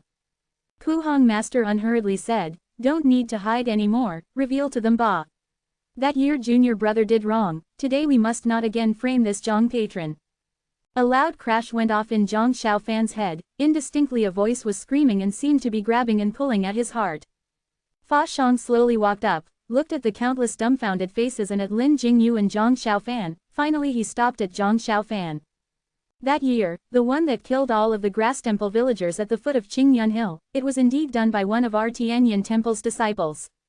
"What?" Instantly, numerous appalled, shocked, refused to believe, angry voices seemed to burst out, exploded inside Qingyun Hill Crystal Hall. Even Reverend Dao Zan, Tian Buyi, these type of cultivated and enlightened masters, also could not help but to change countenance, and Lin Jingyu had even drew out his Dragon Slayer sword, rippling jade light. Only Zhang Xiaofan's heart suddenly started to sink for a very long period of time, so deep, so heavy, and after that, what surfaced was the ever-familiar cold feeling, that heavily blood-scented vicious current, enveloped him. Chapter 84 Blood Curse. Infatuation equals forbidding blood curse. The accusing voices at last, gradually toned down. Fa Shang did not even care about the others and not even a glance to the murderous-looking Dragon Slayer's sword in the livid Lin Jingyu's hand. His eyes only looked at Zhang Xiaofan, concerned and at the same time, Ru. After waiting for everyone to quieten down, Fa Shang then unhurriedly continued. "That murderer was my third teacher uncle, ranked as one of the 4 great holy monks, Puji Master." Once the words were out, again another flurry of commotion. Everyone was completely shocked. Zhang Xiaofan's body wavered once, and wavered again. He could not feel anything. It seemed like the entire sky had all crashed down, and himself was only a very ridiculous, very lamentable person. That deeply engraved sadness on the recesses of his soul, right now it seemed to have evolved into an evil spirit, viciously biting on his heart. After grief, what do you still have left? The fire stick slowly started to light up. Green light drifted out slightly, mixed with pale golden light, but all of these were unable to hide that layer of cold red blood light. The evil energy, never had it been such intense, as if the bloody scent which for the past 1,000 years had concentrated inside blood-sucking orb and soul-absorbing, accompanied with that fury roar of despair from the countless resentful spirits and deceased souls, poured into his chest. And in that chaos, Faxiong's voice in front of him continued to speak on clearly. "That year Puji teacher uncle came to Qingyun. met with sect head Daozan and tried to persuade him to combine and practice both houses of Buddhism true ways together. Maybe it could contribute and break the mystery of immortality. Unexpectedly it was politely rejected by sect head Reverend. Daozan was startled for a moment, then nodded his head and said, "That's right, there was such thing." Fa Xiang continued on. That day Puji teacher uncle left the mountain in disappointment and walked aimlessly into Grass Temple village. He saw that it was late and spent the night in one of the dilapidated temple inside the village. It was also that night. His voice suddenly paused. The great hall was silent and not a sound was heard, only Zhang Xiaofan's breathing which were becoming heavier was heard. Fa Xiang arranged his emotions, focused his state of mind but his stare was always on Zhang Xiaofan, said, "It was that night, Puji teacher uncle suddenly discovered a black-attired man had intruded into Grass Temple village and was about to kidnap this Lin Jingyu junior brother." Lin Jingyu was startled. Everyone turned to look at him at the same time. Fa Xiang continued to say, Puji teacher uncle immediately came to his rescue but unexpectedly that black-attired man had ulterior motive. He appeared to have come to kidnap but in fact he wanted to deal with Puji teacher uncle, intending to take the evil faction evil object blood-sucking orb hidden on Puji teacher uncle. The crowd was in uproar. Fa Xiang continued, the blood-sucking orb was accidentally discovered by Puji teacher uncle many years ago at a big marsh in the west. In order not to allow it to further harm the living, he used Buddhism true way to seal the orb and used Tianyin Temple's important treasure, Jade Rosary, to further suppress it. But nobody knew how the black-attired man came to know of it and he first hid the extremely poisonous seven-tailed centipede on Lin junior brother and caused it to bite Puji teacher uncle. Tian Buyi was astounded and said, "Seven-tailed centipede, don't tell me it was Kang Song." This time, it was Lin Jingyu's turn to turn even paler. Fa Xiang paused and then continued, after that Puji teacher uncle, under the venom poisoning, fought life and death with that person and eventually suffered heavy injuries from that person's display of Qingyun sect, celestial sword drive thunder true formula, and almost died, but he too in the end, used the great Brahman wisdom, to retaliate and injured him severely, causing the black-attired man to flee. And during this intense fight, Zhang Xiaofan junior brother had also arrived at the temple. Qingyun sect disciples right now could not look more uncomfortable. Fa Xiang continued, then after, Puji teacher uncle knew he was going to die but his life ambition was still unfulfilled, so he could not take it down.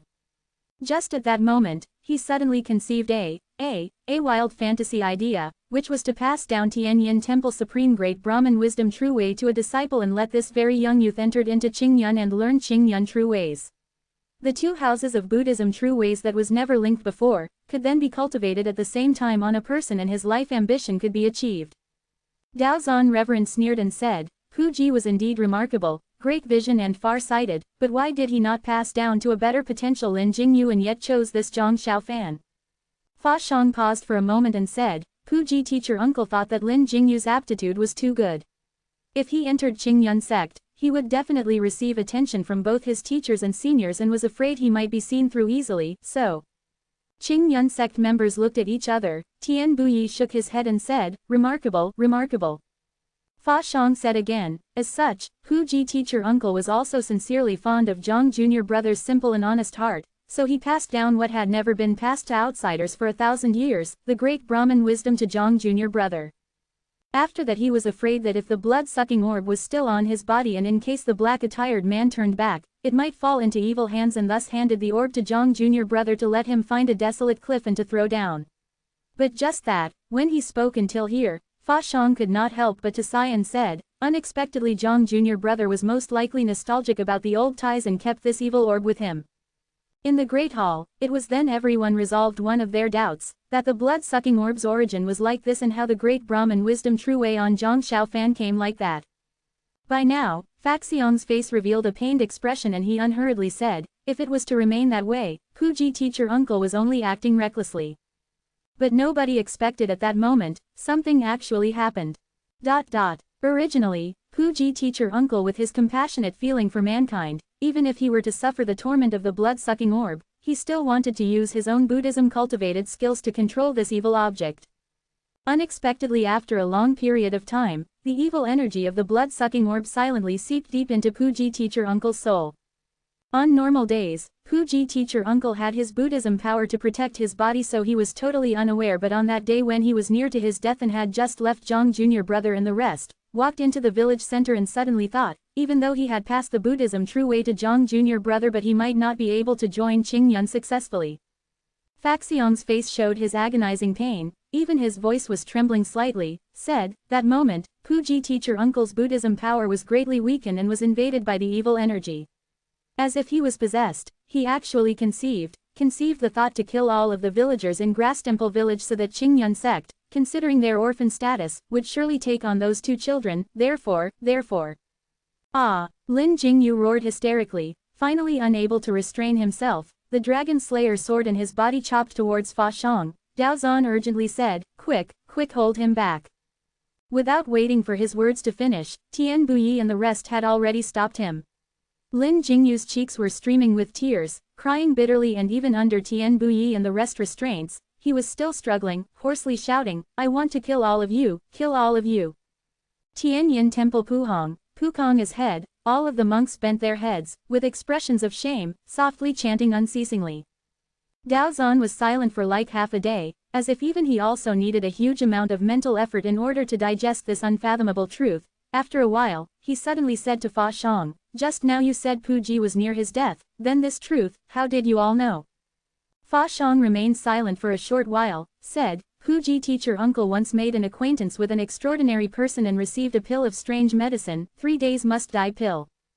After eating the pill, no matter how grave your injury was, within 3 days it could evoke your entire body's potential energy and preserve your life, but after 3 days, even if your injuries recovered, you still must die. Puji teacher uncle took this strange pill and finally reached Tianyin Temple within 3 days and told the events, details to my honorable teacher Puhong master. I was serving my teacher at that time and heard the story. Puji teacher uncle by then had already turned clear-headed and deeply regretted the heinous evil sin that he had sown. He couldn't wait to die 1,000 times to compensate at least a very small percentage, and eventually passed away crying in a seated posture. Fa Xiong looked deeply at Zhang Xiaofan and slowly said, this was what happened. All of these things were our Tianyin Temple Puji teacher uncle's fault and had nothing to do with Zhang Xiaofan Jr. brother. Requesting Qingyun sect teacher uncles, all of you absolutely must not blame him. Reverend Dao Zan sighed slightly, heaved a long breath and was about to say something when all of a sudden, in the quiet great hall, a quiet sound of sad laughter suddenly rang out. Blame? Who wants to blame me? This laughter was unfamiliar and cold, carrying with it an immeasurable hatred. Zhang Xiaofan, who had kept his head down all these while with heavy breathings, slowly raised his head. That pair of completely red eyes, looking like blood and with it, a coldness that caused one's hair to stand, stared at Fa Xiong. Fa Xiong frowned tightly and spoke in a low voice, Zhang Jr. brother, you must take care of your body, what had passed let it pass. The future days are still long. You, go, die. All of a sudden, Zhang Xiaofan through his gritted teeth, spitted out these 3 words. Not one in the crowd did not turn pale. Right now Zhang Xiaofan seemed to have changed into a totally different person, his entire being emitting murderous aura and his face muscles were contorted, looking extremely savage. From far, Wang Ershu suddenly exclaimed again, Ghost! Ghost! Another ghost came. And this time, his finger was pointing at Zhang Xiaofan. Everyone turned pale. Puhong master, disregarding his body's injuries, stood up abruptly. The fire stick in Zhang Xiaofan's right hand suddenly shone with brilliant light. The blood-sucking orb looked like it was being revived again. Green light shone everywhere, mixed with soul-absorbing stick's black energy, shrouded Zhang Xiaofan within it. Even his face was gradually becoming blurred. Fa Xiong hoarsely exclaimed, Zhang Jr. brother, quickly throw away that evil stick, you have already been invaded by that evil energy. Ha ha ha ha ha. Zhang Xiaofan turned and laughed bitterly at the sky, his voice sad and shrill, what correct path? What good justice? You all have been lying to me. For my whole life, I have struggled to persist, even if I was to be subjected to death, I wanted to keep his secret for him, but, what am I? He stretched open both of his arms, facing the sky and uttered a long, mournful cry, what am I ah? This miserable voice, reverberated between heaven and earth, captivating everyone and eliciting tears. The people in the hall, not one did not change countenance. Fa Xiong flew up and urgently said, Zhang Jr. brother, quickly give up this thing, if not you are going to sink into the evil way and be lost forever. Zhang Xiaofan held his head high and faced the sky, as if he did not notice at all that Fa Xiong was charging over. Everyone held their breath as Fa Xiang almost grabbed the fire stick, but unexpectedly in the midair a delicate sound was heard and a surprise attack by a stream of white light shot over horizontally. Fa Xiang was unable to defend against this surprise attack. A muffled groan was heard in midair and he flew back. Everyone was surprised and saw a green figure flashed. Bai Yao appeared in front of Zhang Xiaofan, facing the numerous good faction skilled fighters, but her expression was stern with no fear. Her eyes were slightly red, evidently she had grieved for Zhang Xiaofan. Not even caring about the rest, she turned and grabbed Zhang Xiaofan's hand, urgently said, "Xiaofan, come with me, these people are beasts in human forms, they are all trying to harm you." Zhang Xiaofan dazedly acknowledged, but when facing this girl, without knowing why, at this heaven and earth lonesome moment, the only place where he could trust, without conscious volition he grabbed tight of that warm hand and followed her. But in this full of good faction experts hall, how could they allow them to be so impudent, especially after a while? Many of them recognized Bai Yao as evil faction Ghost King sect leader's only daughter. Immediately the pot exploded. Today Qingyun sect had numerous casualties, and it was all due to the evil faction, creating a huge debt of blood with the evil faction, never to end until death. Right now there were people already blocking the exit, and there were even people shouting and asking, starting to doubt if Zhang Xiaofan really had relations with the evil faction. Lu Shuiqi, Qi Hao and the rest turned pale. Tian Linger and the rest tried their utmost to explain that Zhang Xiaofan had just battled with the evil faction, but this voice was so weak, in an instant it was drowned out by waves of raging voices. After a while, the good faction in the Great Hall had surrounded both the young man and woman in the middle. Zhang Xiaofan stared with blood-red eyes, his body trembling slightly, laughing bitterly non-stop. He only felt that the scenes showing repeatedly in his mind were all tragic bloody scenes, but it also seemed to be just a blank space. His entire life's belief, faith were all destroyed today. Bai Yao was instead much calmer than him, grabbing tightly onto Zhang Xiaofan's hand and stood with him, whispered, "Xiaofan, don't be afraid, even if we are to die, I will be with you." Zhang Xiaofan suddenly was shocked and his head seemed to clear for a moment. But just at this moment a loud voice shouted over, "Who dares to harm my daughter?" Shua a sound, Qing Long, Yu Ji and the rest of the Ghost King sect members appeared one after another and surrounded both Zhang Xiaofan and Bai Yao in the middle.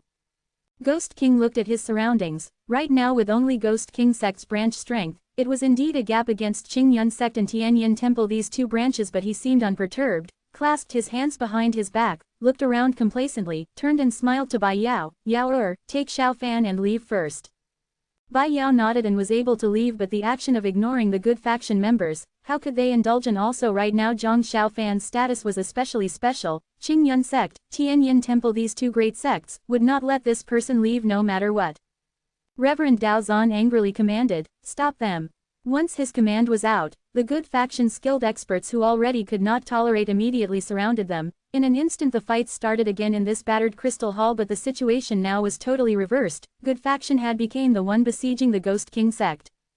Without much effort, Ghost King sect was already losing ground. Bai Yao was still tightly holding onto Zhang Xiaofan's hand, looking around worriedly, but Ghost King was instead, still smiling and looking at the situation with composed expression. The pressure from the surrounding good faction men were getting stronger. The several members of Ghost King sect had already been cornered into a small circle and the situation was looking precarious. Unexpectedly at this moment, sharp whistlings were heard from outside the crystal hall, strange rays of light flashed, and the next moment miserable cries were heard incessantly. The good faction were shocked, and after a while, they saw figures dancing in the air. It was God of Poison, Yu Yongzi and San Miao Fairy leading the rest of the evil faction, three great sects, over to support. The evil faction skilled experts joined the battle one after another and the situation immediately reversed. God of Poison unhurriedly walked over and stood there, beside Ghost King, who was looking at them with an expression of gratified, his eyes looking at the battle in front of him and with a smile on his face, but his lips moved and he spoke quietly, "Old brother, you are indeed ruthless." Ghost King smiled slightly and said, "Old senior, regardless of everything, is willing to risk great danger for our holy sect. Someday your name will surely pass down through all ages, for holy sect future generations to eulogize." God of Poison gave a bitter laugh, threw him a stare and cursed quietly, "Utter rubbish." With this big group of evil faction forces arrival, Qingyun sect strength were originally greatly diminished. Tian Buyi and the rest although were holding up with difficulty, but one could not fight against the odds and were immediately pushed back, the situation turning dangerous by the minute. Reverend Dao Zan witnessed the whole scene. His eyes looked as if it was going to shoot out flames. Within one day, the Qingyun Hill, which were sacred and inviolable, were being abused by these evil faction by their killings. It was Qingyun sect ever since their founding, the greatest shame and humiliation. But the important thing was instead the situation below, and in this period of time, he had made some resolution again and raised his arm. The evil faction leaders of the four great sects by now had not entered the battle. Their sights were all centered onto Reverend Dao Zan. One look and they knew that this old thief wanted to risk his own life again and activated Zhu Xian's sword formation. How could they let him do what he wanted to? Immediately the four figures like an electric power shot out. They unanimously leapt over to Reverend Dao Zan. And at this moment, as if it had received some commands, the spiritual beast water unicorn, which had been lying outside the crystal hall, suddenly gave a terrifying roar and charged in, its demeanor extremely ferocious. This type of ancient huge beast, in fact, would definitely not be under any cultivated master. The sound of the incoming attack was swift and fierce. It would not be a joking matter if one was to be hit. Ghost King and the rest were blocked by it, and in a flash, the water unicorn had already rushed over to Reverend Dao Xuan's side. It lay beside Reverend Dao Zan, opened its gigantic mouth and spitted out an object. Reverend Dao Zan stretched his hand over to take it. The evil faction crowd were greatly shocked, looked over and saw that it was really a long sword, but right now there was no color on it at all and seemed to be cast from some strange rare stone. The sword hilt and body were merged together and it looked like it was some ordinary looking stone sword. And indistinctly on the sword body, veined patterns were everywhere and also seemed to be slightly worn out. There was even a faint crack on the sword body. So the Zhu Xian ancient sword looked like this, and lying inside the water unicorn's mouth, this was something nobody thought of. After a while, when the ancient sword Zhu Xian was in Reverend Dao Xuan's hand, a strange thing suddenly happened. In an instant from the ancient sword's body, an unimaginable blazing white light floated up. Only within a short period of time it had completely enveloped the entire huge crystal hall. The crowd was appalled and one after another they stopped fighting. But in that light, Reverend Dao Xuan's body was seen wavering a few times. Ghost King and the rest had already experienced it, and without needing to say anything, they immediately pounced up. Tian Buyi and the rest shouted in anger, but it was already too late to assist.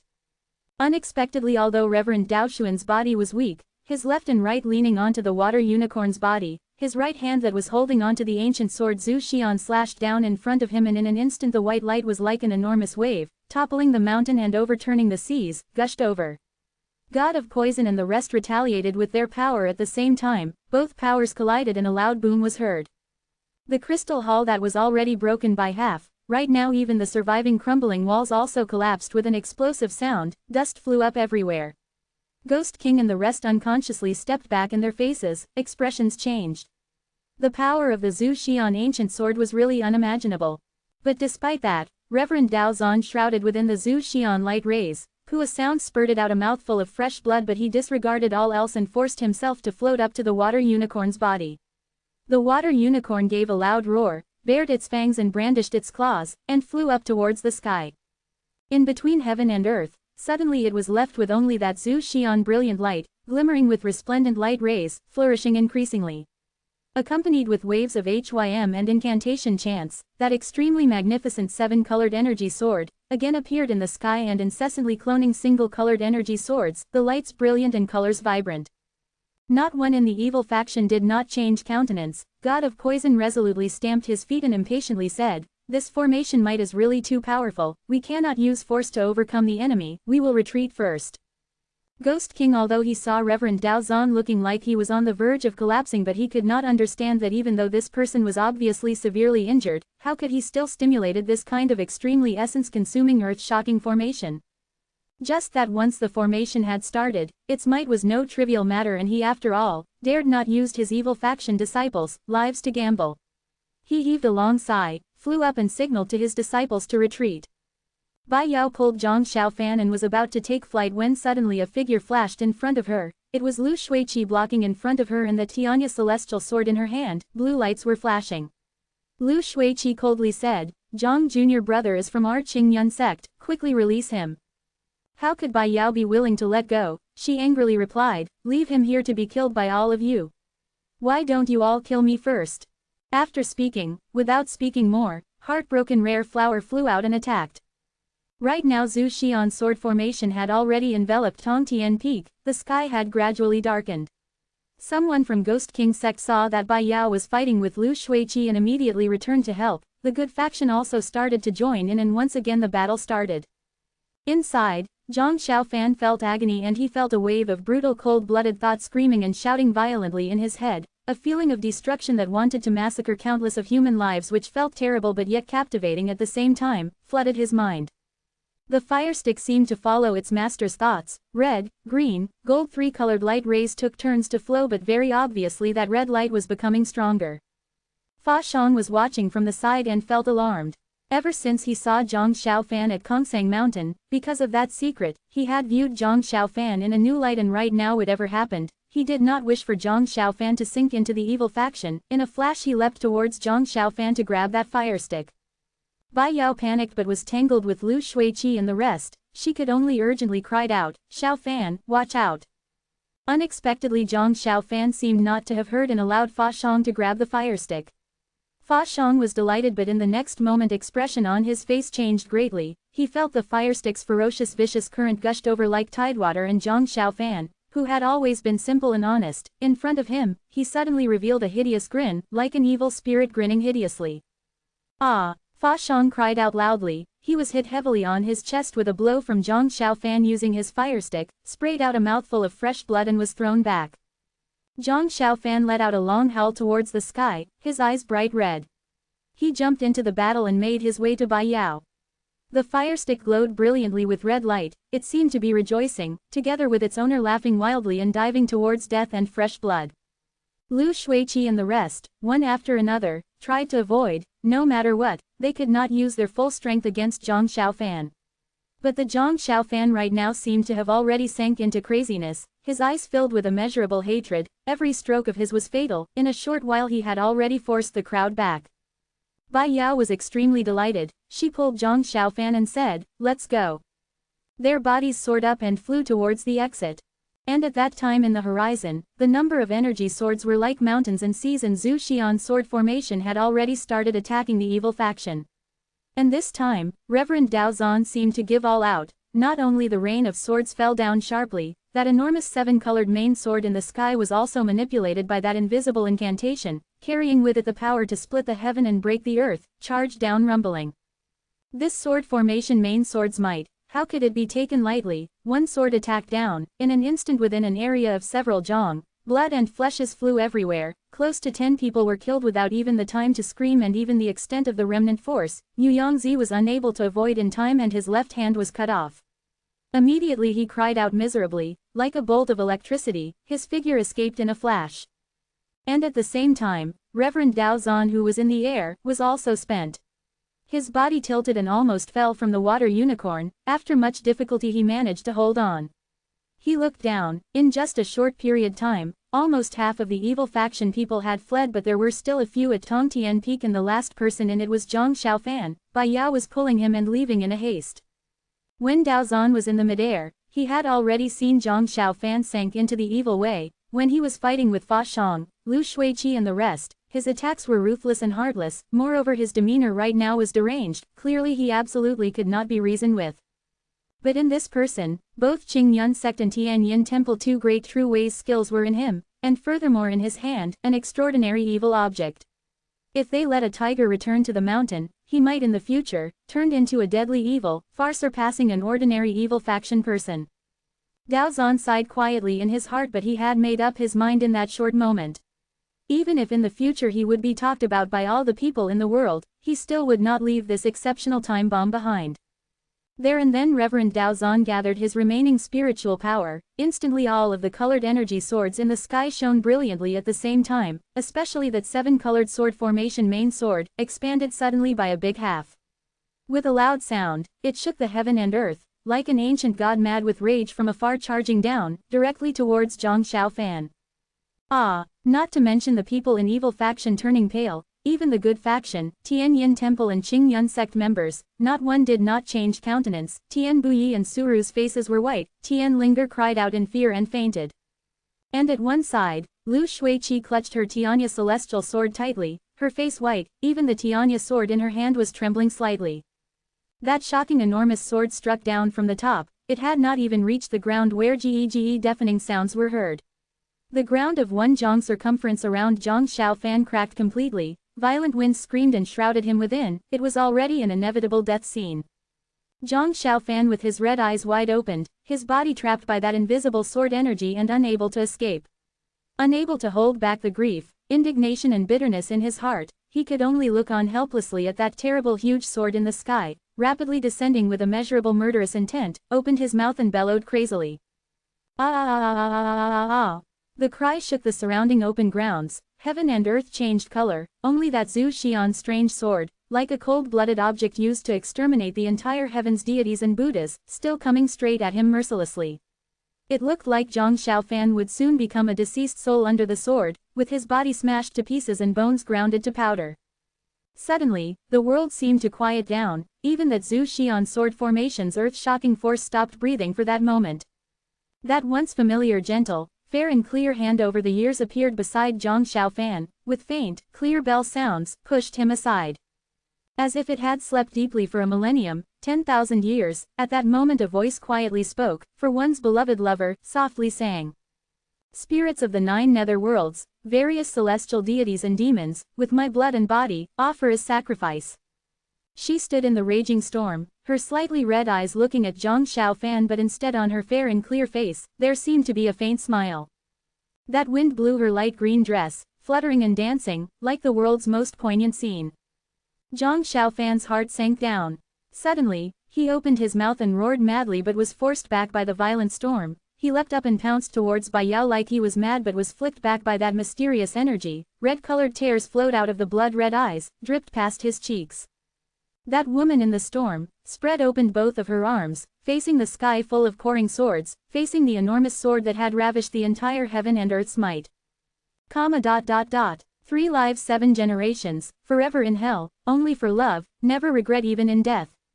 The violent winds suddenly changed direction and became an immense vortex encircling Bai Yao. That graceful and beautiful girl was pushed up by that violent winds up into midair, to face that 7 colors rotating enormous sword. She at that moment, was the only illumination between heaven and earth.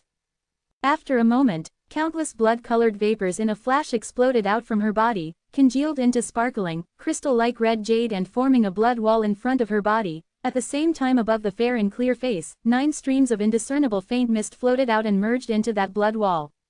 That blood wall instantly bubbled, like a passionate infatuation fire blazing ceaselessly and carrying with it all of its passion and despair to burn, exploded out incomparable magnificent radiance glory, going up against the sky.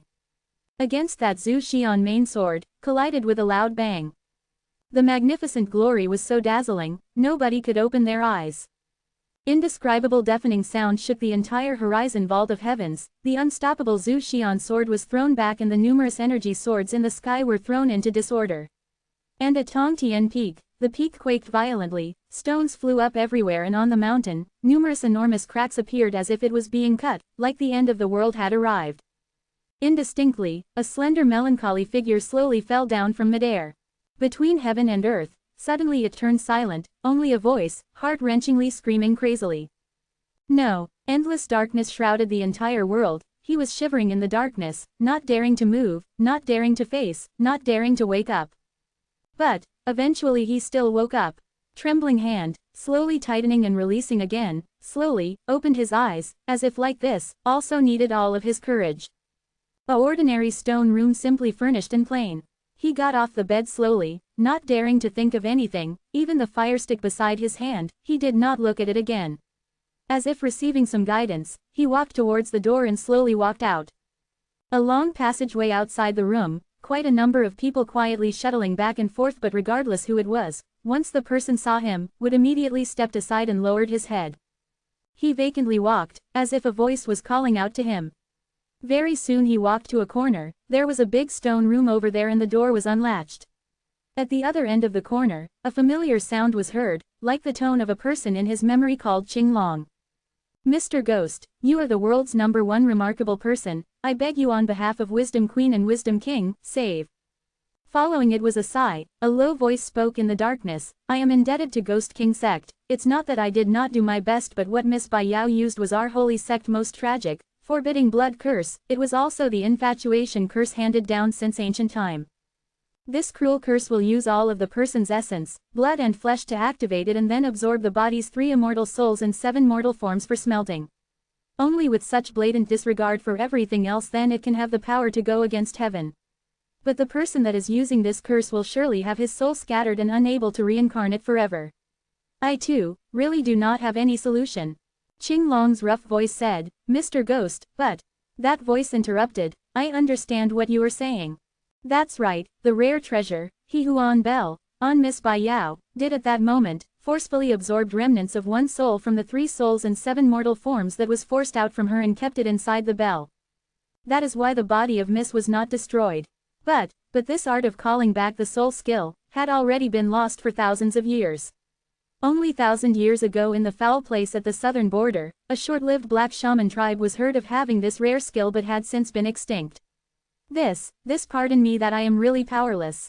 Qing Long was silent, after a long while he then said, but sect leader he, not eating and drinking for several days, now already again, Mr. Ghost, he has always respected you, you try to advise him bah. That voice slowly said, Ghost King sect leader is extremely grief-stricken, after some time, he will naturally get better. Qing Long was about to say something when suddenly his body shook, as if he had discovered something and turned his head to look over. He saw that weak and pale figure, walking step by step to the entrance and then as if summoning his greatest courage, finally walked in. Again silence. Qing Long lowered his head and kept quiet. In the darkness, a deep sigh seemed to be heard. In the stone room, on top of the white jade stone platform, a beautiful girl lay quietly there, as if sleeping quietly in a deep sleep. Her father sat beside her holding her hand, staring foolishly at his daughter. Zhang Xiaofan stared dazedly, his tears silently dripping down, both of his legs weakened and he finally was unable to hold up any more, collapsed and sat beside Bai Yao. That gentle and peaceful face, since then in his life memories, became an unerasable memory. In the still stone room, an indistinctly sound of weeping and grief, a soft voice choked with sobs. Why are you so silly? I still have not told you, in that ancient well, the person that I saw was you. Qing Yun Hill, small bamboo valley, late in the night. Lu Shuiqi stood silently at the peak gazing far away but the night was icy cold, the night sky full of stars twinkling, as if ridiculing the common people struggling in the world of mortals. Footsteps sounded, the familiar and respected sound of her teacher was heard behind her. Qi why are you standing here again? Lu Shuiqi did not speak. Shui Yu looked at her, suddenly sighed, walked beside her and quietly said, you are thinking of that person again. Lu Shuiqi remained silent, agony suddenly appeared on her face and she said, teacher, it was not supposed to be like this, it was not supposed to turn out like this now. Shui Yu also seemed to become silent. After a long while she gently said, this is all destiny Qi. When you meet him again in the future, both of you will be the foes who cannot exist under the same sky, you yourself must remember this clearly. After saying, she sighed, turned and left. Leaving only Lu Shuiqi standing at the same spot, the mountain breeze blew over, she could only feel a sudden coldness over her body. Silently gazing afar, using only the voice that she could hear, she quietly said, when I see him again. The night is cold as water, shining on her lonely figure. Chapter 85 10 years. Black dark clouds hovered in the night sky, the gloomy canopy in the sky seemed to be pressing towards the ground, drifting down from the vaults of heaven in the piercingly screaming cold wind, the drizzling rain rolled over the vast earth. Within the wilderness, no villages could be seen ahead and the ground could not be seen at the back, lush growth everywhere. Only an ancient path extended over from far away, and again all alone by itself extended out to a distant place. Within the dark clouds in the night sky, a deep low thunder sound rumbled, the rain between heaven and earth gradually became heavier. The earth solemn and quiet, other than the sounds from the wind and rain, everywhere was pitch black. Only on the ancient road, a lonely lamp burned, revealing a little light. This is a little house in the wilderness. The owner's surname was Ho, a 40-something middle-aged man who was born in a town called Shaokai Town, which would take a day of travel from here. At this desolate place beside the ancient road, he built up a simple and crude house with his own hands and provided a place for the travelers traveling from south to north to have a place to rest and have tea, thus making a few hard-earned money. Right now shopkeeper Ho was sitting behind the counter at his own shop, concentrating to hear the wailing storm outside his house. His brows frowned slightly and he softly sighed, this kind of bad weather, most unlikely there would not be any more customers coming in. This small house of his was built between Shaokai Town and a big Kongsang mountain, the ancient road in front of his door, Ever since ancient times it had always been a road for merchants and travelers, and it also led to a big city in the further east area, a must-go-through route to East Changi City, therefore there would be travelers traveling at any one time. Right now in this stormy night, in this wilderness small shop, there was unexpectedly a few customers who were silently sitting in the gloomy, dim small house, avoiding the wailing wind and weeping rain.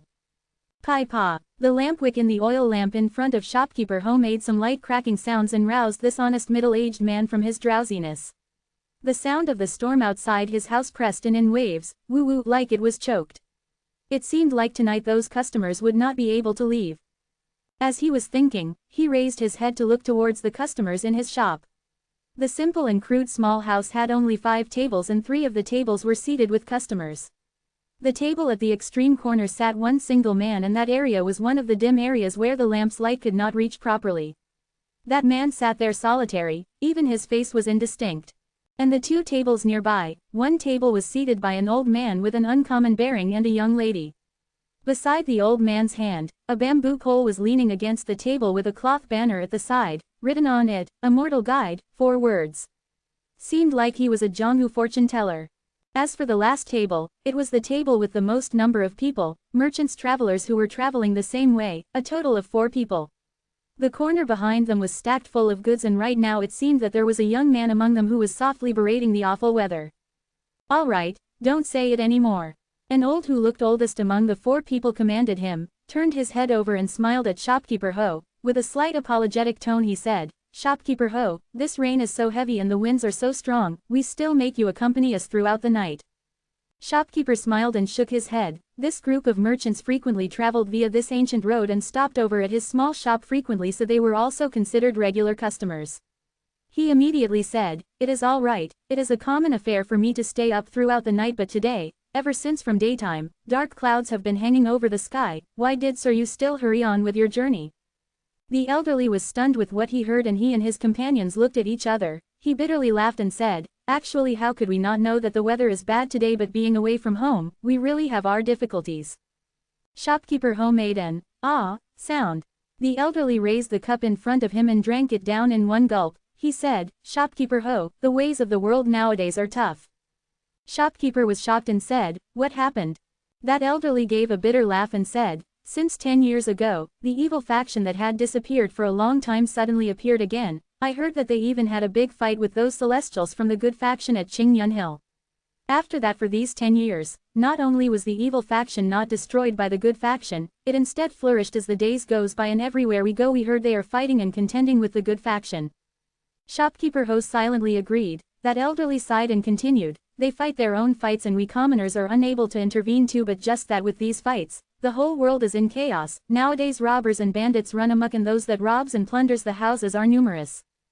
We who make our living traveling, are on tenterhook every day, fearing that we will run into bandits, which is why we are traveling in haste. Unexpectedly we are obstructed here by the storm, troubling Shopkeeper Ho. Shopkeeper Ho shook his head and said, it doesn't matter, you don't have to be troubled by it. While he was still speaking, suddenly a voice was heard from across that far corner, indifferently speaking, so since you said it this way, this gentleman without a doubt, believed that all of the great disorders presently happening under the sky, robbers and bandits running amok, are all caused by the evil faction as mentioned in your speech. That elderly was shocked. Without having the chance to speak, the fortune teller and the young lady sitting at the table in front, also turned to look at them.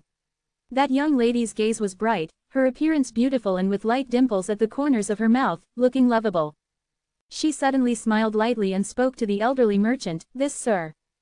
That elderly looked at her and said, what's the matter, miss? That young lady softly said, sir, your face is thin with many wrinkles, but the shape of your face is unbroken, destined that although there will be many twists and turns in your life, but your life will still be considered safe and sound. Just that 6 points away from the middle of your forehead, there is a small scar, horizontal in the middle of your face. It obstruct your lifeline, wealth line, and foretell that during your old age, there might be a big calamity. Looking at your age now, why not speak less, as it will also reduce the sources of disaster.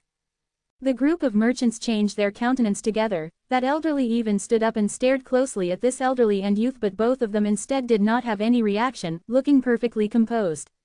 After a long while that elderly's expression was undecided, looked around at his surroundings and finally sat back down, cupped his hand towards the young lady and said, thank you miss for your guidance. Once he sat back down, the small shop immediately became quiet. That mysterious guy at the corner also seemed to quieten down and did not speak anymore. Just that this night was long and endless, it was really difficult to bear, and after a long while, the merchants began to chat, but all they could chat was again that good and evil great battle 10 years ago at Qingyun Hill. These merchants were just ordinary commoners, naturally they would not be at the actual scene, but hearsay was created because of this. In addition, those good faction cultivated masters had always been very secretive, so it was the best topic for these commoners to gossip about. As they chat along, a few of those young guys' voices became louder, the rest of them heard it and began to pay attention to it. Anyway, at that time Qingyun sect's situation was already in imminent danger. Luckily Dao Zan the old immortal used his powers to create and lightly dabbed with his fingers. Immediately a Kailong lightning with thunder crash came down from the sky. I heard that loud deafening sound was heard within the vicinity of hundreds of miles. This then made the evil faction retreated. Nonsense. Suddenly a soft shout was heard, but it came from that unordinary bearing old man who was seated together with the young lady. Everyone was surprised and looked at him. The old man was heard saying, if Dao Zan was really that powerful, how could it be that the Qingyun Hill battle, so many people from Qingyun sect died and even 2 of the 7 branches leaders also perished. Numerous senior and elder disciples were injured or dead. You think those devils in evil faction eat nothing but plain cooked rice? Everyone was speechless. The young lady beside him frowned deeply and quietly said, Grandfather, I had just asked them not to talk too much, how come you are speaking so much? That old man he laughed, the face with divine demeanor suddenly displayed slight arrogance. He softly replied, Xiao Huan, don't scare me. I have allowed you to read my life fortune long ago, and although my whole life I will roam around, but I will have luck when I am old and destined to be safe and sound with my family to send me off on my funeral. Doesn't matter, doesn't matter. The young lady had just sipped her tea and almost choked on his words. She coughed a few times and stared angrily at that old man. That old man instead was immensely pleased with himself and was not worried at all. This old man and young lady were indeed the Zhonghu fortune teller, Zhou Yixian and his granddaughter, Xiao Huan, who traveled around the world. It had been 10 years since the good and evil big battle at Qingyun Hill, and Xiao Huan had already passed her puberty and grown up, blossomed into a beautiful girl, but just that she still followed Zhou Yixian to roam the ends of the earth. Right now Zhou Yixian, as if his addiction was stimulated, disregarding that this was the first time he had met those people, he pulled his stool and actually sat among those merchants and started to talk loudly and arrogantly regarding that battle at Qingyun. Xiao Huan, who was beside, felt depressed due to his actions but could do nothing to stop him. Zhou Yixian was an excellent talker, also he depended on his glib tongue to travel around the world. His description was vivid and lifelike, far exceeding those young men earlier on, and even shopkeeper Ho could not bear it after a while and walked over. The crowd gathered around, listening to Zhou Yixian haughty described in depth, laughing and recollecting about the past. While listening to the exciting parts, the few young men exclaimed out at the same time. One of them could not help but asked, Sir, couldn't it be that you were at the scene too? How did you come to know the details so well? Zhou Yixian was stunned, following which he lightly patted his clothes, shook his head and sighed, all these fightings and killings, already all along I do not wish to be involved, simply let those Qingyun sect juniors to handle it. Everyone was shocked and immediately filled with a deep veneration. Unexpectedly at this moment, a sound of pooh was heard from beside. It was Xiao Huan who had spitted out the mouthful of tea she had just drank, coughing non-stopped. Zhou Yixian gave her a stare and turned his head back. He laughed slightly. At this time, a young guy sitting beside said, Sir, then in the end that disciple surnamed Zhang in Qingyun sect, what happened eventually? Was he really kicked out of Qingyun sect? Zhou Yixian frowned his brows, was silent for a while, then shook his head and said, I am not sure about this. The situation was chaotic at that moment. It seemed like that Zhang Xiaofan had also fainted and eventually was snatched by the evil faction people. Since then there was no traces of him. The crowd around him sighed. Actually Zhang Xiaofan's existence was a secret and was an important big secret to Qingyun sect and Tianyin temple, which absolutely would not be told to outsiders, but on the day that the secret was revealed, there were considerable number of people present, especially the evil faction members were at the scene too. Therefore as time passed by the rumors actually started to spread around. Just that what Zhou Yixian was describing now, was as if he had personally saw everything at Tongtian Peak in Qingyun Hill. Shopkeeper Ho sighed and said, wondered how is that young man now? How is he now? Suddenly, again that mysterious guy who was sitting at the corner spoke, carrying with it an indistinct shift. Zhou Yixian turned his head over and looked at that man sitting in the dim shadows. He said, "Why, this brother, could it be that you know?" That man was silent for a while and unhurriedly said, "Of course I know, but just that even if you are someone who once saw him, now most probably you might not be able to recognize him already." Xiao Huan frowned her brows and said, "What happened to him?" But that man did not speak anymore, only made his own figure disappeared into the darkness. The storm outside the house filled up the whole sky and covered the land. The melancholy seemed to have increased by a few degrees. XXX. Kongsang Mountain, Thousand Bats Ancient Cave. 800 years ago, here was where evil faction senior elder Blackheart started the period of Blood Forger Hall's golden age, took over the command of the evil faction and intimidated the world. But as of now the later generation's disciples were unworthy and the place became desolate and dilapidated, really pathetic. And that forsaken abyss hidden in the depths of this Thousand Bats ancient cave, right now had been taken over by a large number of enemies that had appeared out of nowhere. Using ancient seal character calligraphy strokes, like dragons flying and phoenixes dancing, Forsaken Abyss, 3 big words were engraved at the side of an enormous rock. Blood Forger Hall's last generation of disciples were all gathered here, their backs against the enormous rock, and if they were to retreat a few more steps, it would be that bottomless dark Forsaken Abyss. And their numbers were left with only less than 10 people, including Nian Leader, Lu Gao, Wild Dog Taoist etc., each of them with injuries and their faces exhausted and terrified. On the ground in front of them, several bodies lay disorderly. The black-attired men whose numbers were several times more than them surrounded them, each and every one of them had a human skull sewn on their chest. Nian Leader breathed deeply, forced himself to calm down and was the first to speak, but suddenly discovered that without knowing when, his voice had already turned hoarse. Various Ghost King sect friends, we, Blood Forger Hall, are only a tiny small branch within the holy sect and have never dared to offend Ghost King sect. Don't know Ghost King Senior, why must he treat us like this? Hang. A sound of contemptuous snort was heard from among the numerous black-attired men. On his chest a golden human skull was sewn on it, completely different from the people around him. A black-attired man walked out. Looked to be the leader, he coldly said. Nian Leader, the situation in Holy Sect today is already very obvious. Ghost King sect head had also sent out letters to you several times, but you still are like the grass on top of a wall. Today you deal with us and tomorrow pay obeisance to Chongshen Hall, unless you do not regard Ghost King sect head in your heart at all. Nian Leader's face turned pale. He knew that currently within the Holy Sect, with the internal fights for the top within the 4 big powerful branches turning more and more savage day by day, all of the small branches without exception attached themselves, and often there would be rumors that they were exterminated by a mysterious person. And now that Ghost King sect suddenly attacked in force, his years of painstaking effort and hard work to run and manage this Blood Forger Hall were almost extinguished in one stroke, plus the situation right now before his eyes was also quite obvious. And really as expected, that black-attired man sneered and said, Nian Leader, I say it once more to you, Ghost King sect head today is a man of great talent and bold vision, and the day that he will unify the holy sect is just around the corner. It is because our sect head think highly of you, then that is why he decided to take in your Blood Forger Hall under his banner. You better not know how to appreciate favors. Speaking at the last part, his voice was already filled with threats.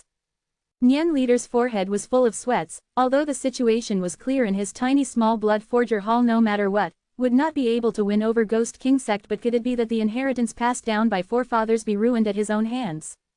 The decision was really not easy to make.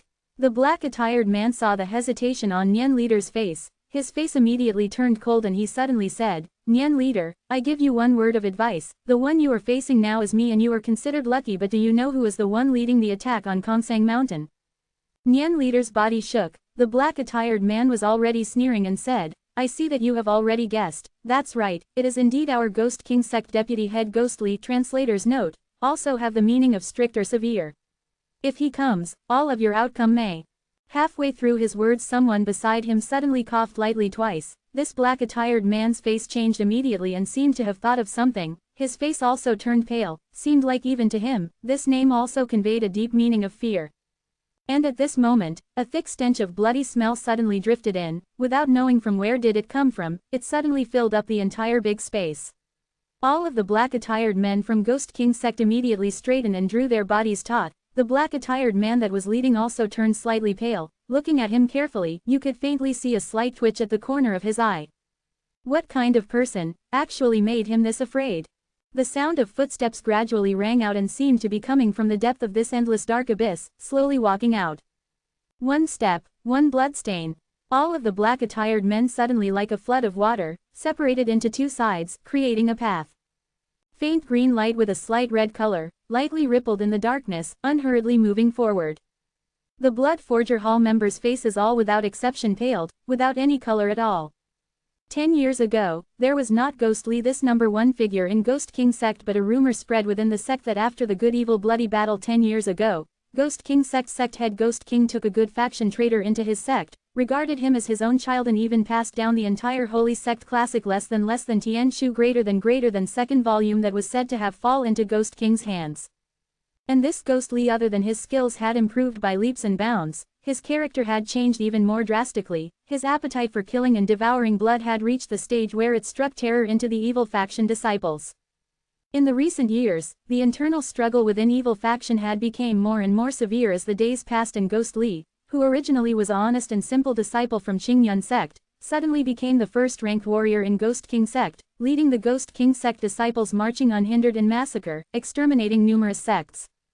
The Devour Soul Stick. This name was given by the evil faction disciples secretly. In his hand had devoured countless people's fresh blood. In addition, with Ghost King's favorable treatment, he had very quickly became a below 1 man and above 1,000,000 figure in Ghost King sect. And this man, 10 years ago, these people in Blood Forger Hall had all saw him before.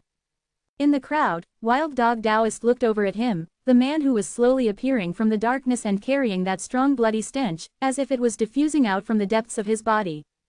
Innumerable people stood in that area, yet not a single sound. His face still looked like as before, without much changes. The look of his brows was still vivid in his mind, just that Wild Dog's heart was instead. Peng started thumping non-stopped, as if standing in front of him was not a person but a cruel mad beast. All of you, he unhurriedly spoke the first sentence, his tone calm and with a quiet sternness reverberated in the place, surrender or not. Countless stood behind him, yet nobody dared to stand near him. The Blood Forger Hall members looked at each other, Nian leader sweating profusely. Even the wounds on his body did not seem to hurt, but just at this moment, suddenly a strange cry was heard, "Go and die."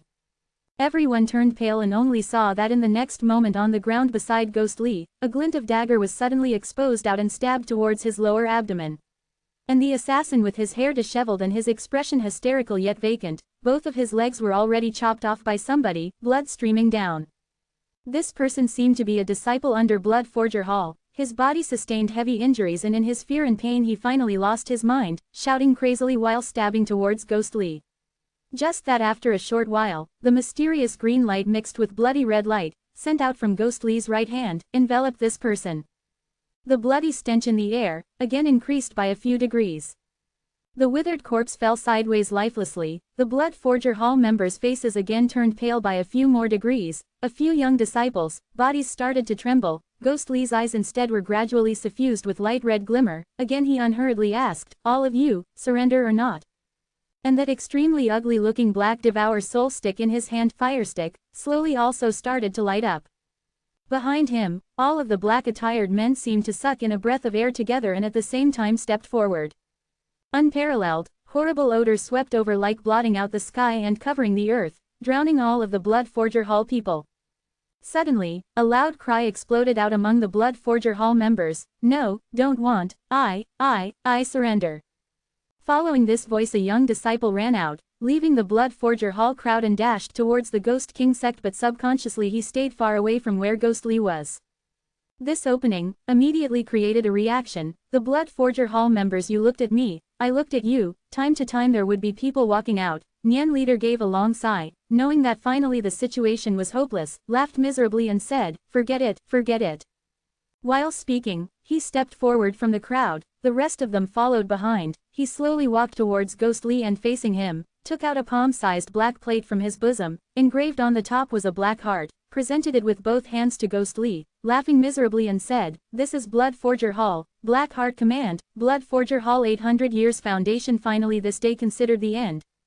Rubbish. At this moment, suddenly a loud shout, but that shout carried a slight quiver of fear, came from their back.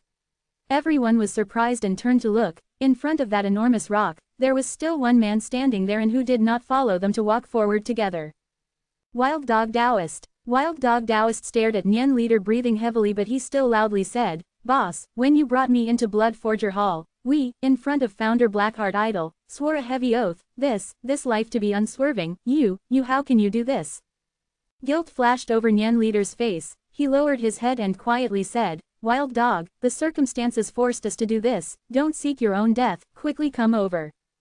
Wild Dog Taoist, under the stares of numerous people, especially that indistinctly effusing horrible red light pair of eyes up front was like penetrating into his heart, raising the hairs on his body, and even both of his legs could not stop slightly trembling due to the extreme fear. But, even in his trembling state, he slowly shook his head and said, "Can't do, boss, can't do. You can ask me to do anything, but to betray Blood Forger Hall, can't do." He faced the other party, looking vacantly and empty as if everything was destroyed. He softly said, "I have looked like a strange monster ever since from young, and everyone despised me, even my own parents also threw me away. I was brought up by wild dogs, suffered extreme hardship and humiliation, and only when I entered Blood Forger Hall, it was then my turn to bully others, and I was able to stand tall and proud. At that time I swore a heavy oath in front of our forefather, this life I am Blood Forger Hall's, no regrets even in death." The crowd was stunned. Nyan leader noticed that Ghost Lee's expression was slowly darkening. His heart panicked. He had never expected that this wild dog, who had always bullied the weak and feared the strong, only cared for his life and feared death, would now become like this. But surely he could not, because a one person, wild dog, and disregard his own life. At that moment he hardened his heart and said, "Good, you are great, then you shall hold up Blood Forger Hall by yourself." Speaking, his hand swung and threw over the black heart command in his hand. Wild Dog subconsciously caught it, but following which his body started to tremble violently and panting heavily. Nyan leader and the rest submerged into the group of Ghost King sect black-attired members, leaving Wild Dog standing all alone under the enormous stone which was giving off light, facing the numerous black-attired men, and standing not far from him, that devil who was said to have an appetite for killing and devouring blood. A savage stare looming in the distance landed on Wild Dog's face. Wild Dog felt himself had seen an evil spirit. If not for the enormous stone supporting him behind, he don't even know if he could even stand. Just that, in this extreme fear, he still quietly used his quivering voice to say, "Just kill me." While speaking he held the black heart command tightly in his hand and closed his eyes. The cold metal plate seemed to infuse into his body, waiting together for the arrival of destruction and death. Chapter 86 Long Journey. The surroundings were quiet and still, as if the only sound resonating in his ear was his own intense heartbeat sound. The fear of not knowing when death would arrive was like the bottomless icy cold sea, drowning Wild Dog in it. He shivered involuntarily. Countless eyes watched this human figure, so very pitiful and lonely, but unexpectedly he persisted, that trembling hand holding on to that black heart command, still very tight, very tight. That image suddenly felt a bit familiar, as if many years ago, that stubborn and persevering youth with an unknown persistence. The red light in his eyes slowly faded, his arms silently waved in the darkness. Immediately the numerous black-attired men like tidewater, gushed out and completely disappeared in an instant. The sound of Wild Dog's panting slowly slowed down. In his heart he felt strange but still afraid. He slowly opened a narrow slit in his eyes, but instead, without knowing when, he saw only two people were left in this place, including himself. The air that was filled with the bloody stench, also without knowing when, disappeared. That person with his back facing him, stood at the edge of the forsaken abyss, silently gazing downwards, as if in that world's deepest darkness, it had a memory of his past. A wind slowly blew over. The human's insignificant small body compared against this enormous forsaken abyss, looked so very fragile. A thought suddenly flashed across Wild Dog's mind, now that nobody was around, if he pushed him down like this. Once this thought was conceived, immediately like a fire burning it started to haunt him, burning until his whole body began to heat up and he could not resist not to try it. But just that, although his mind was in a mess, but his body, as if resisting his intention, stood unmoving. Until that person turned around and looked at him. Wild Dog felt a pail of cold water had poured onto his head, drenching him from head to toe. "Just now were you thinking of pushing me down from here?" he indifferently asked, as if the matter was not related to him. Dang! The black heart command slipped from Wild Dog's hand and landed onto the ground. Wild Dog hurriedly picked it up, his face also pale by a few degrees, but following which he stiffened his body, as if to give himself a boost of courage. He loudly said, "Kill me if you want, I am not afraid of you." This man, who was addressed by others as Ghost Lee, coldly looked at him and said, "I will not kill you." If you die, Blood Forger Hall will really be extinct. I'm afraid Elder Blackheart under the ground would also die with everlasting regret. He walked forward, passing by Wild Dog and still speaking, in the future, you will just follow me. Wild Dog was stunned for words, after which he loudly exclaimed, you brought men to wipe out almost all of our Blood Forger Hall and you still want me to follow you.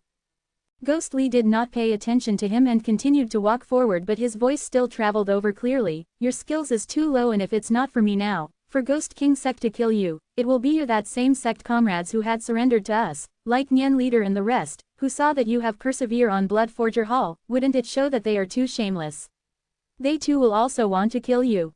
Wild Dog was speechless, sweats appeared on his forehead, but when he saw that that person's figure was slowly submerging into the darkness, walking further and further away, he eventually with a stamp of his feet ran up with quick steps to follow up while loudly saying, Humph, I am not afraid of death, but to revive Blood Forger Hall, I have to make myself put up with it. In the darkness, footsteps echoed, one after another, walking in this thousand bats ancient cave. Out of a sudden, as if he had suddenly thought of something, the person behind spoke, Hey, Zhang Xiaofan, why did you treat me this way? His voice suddenly disappeared, in the dark depths, suddenly like a roar of an evil beast, a thick and heavy smell of blood immediately enveloped over. Wild Dog shuddered all over.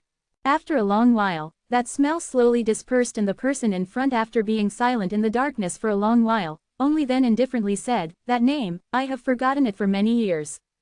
Wild Dog let out a long breath, but he really could not help but to speak again, then what shall I call you in the future? Without replying, that person walked forward again. Wild Dog grumbled a few words to himself, not knowing what was he cursing at, but he still continued to follow. In front of them, was still endless of darkness. XXX.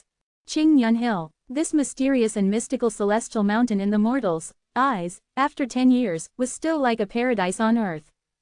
The damages brought by the good and evil battle had already been repaired, but just that the wound deep inside the heart, had it ever healed? The big battle 10 years ago, Morning Sun Valley leader Shang Zhongliang and Sunset Valley leader Taoist Tian Yun unfortunately passed away, and Longshou Valley leader Taoist Kang Song betrayed the sect. Other than sect head Reverend Dao Zan, half of the 6 main leaders were gone. It could be said that they suffered a big loss. Morning Sun Valley and Sunset Valley leader positions had already been replaced with their respective elders. Only Longshou Valley, which was the second biggest branch next to sect head sect, because of Taoist Kang Song, were not able to raise their heads in Qing Yun sect, and after the internal discussion within the branch, they surprisingly recommended the younger generation disciple, Qi Hao, to take over the leader position.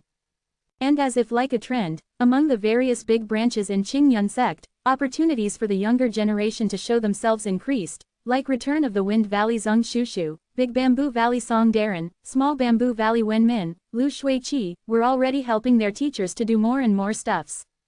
However, within the sect head branch, these past few years, Reverend Dao Zan had gradually distanced himself from the secular world and left the daily trivial matters to his favorite pupil, Xiao Yikai, to handle.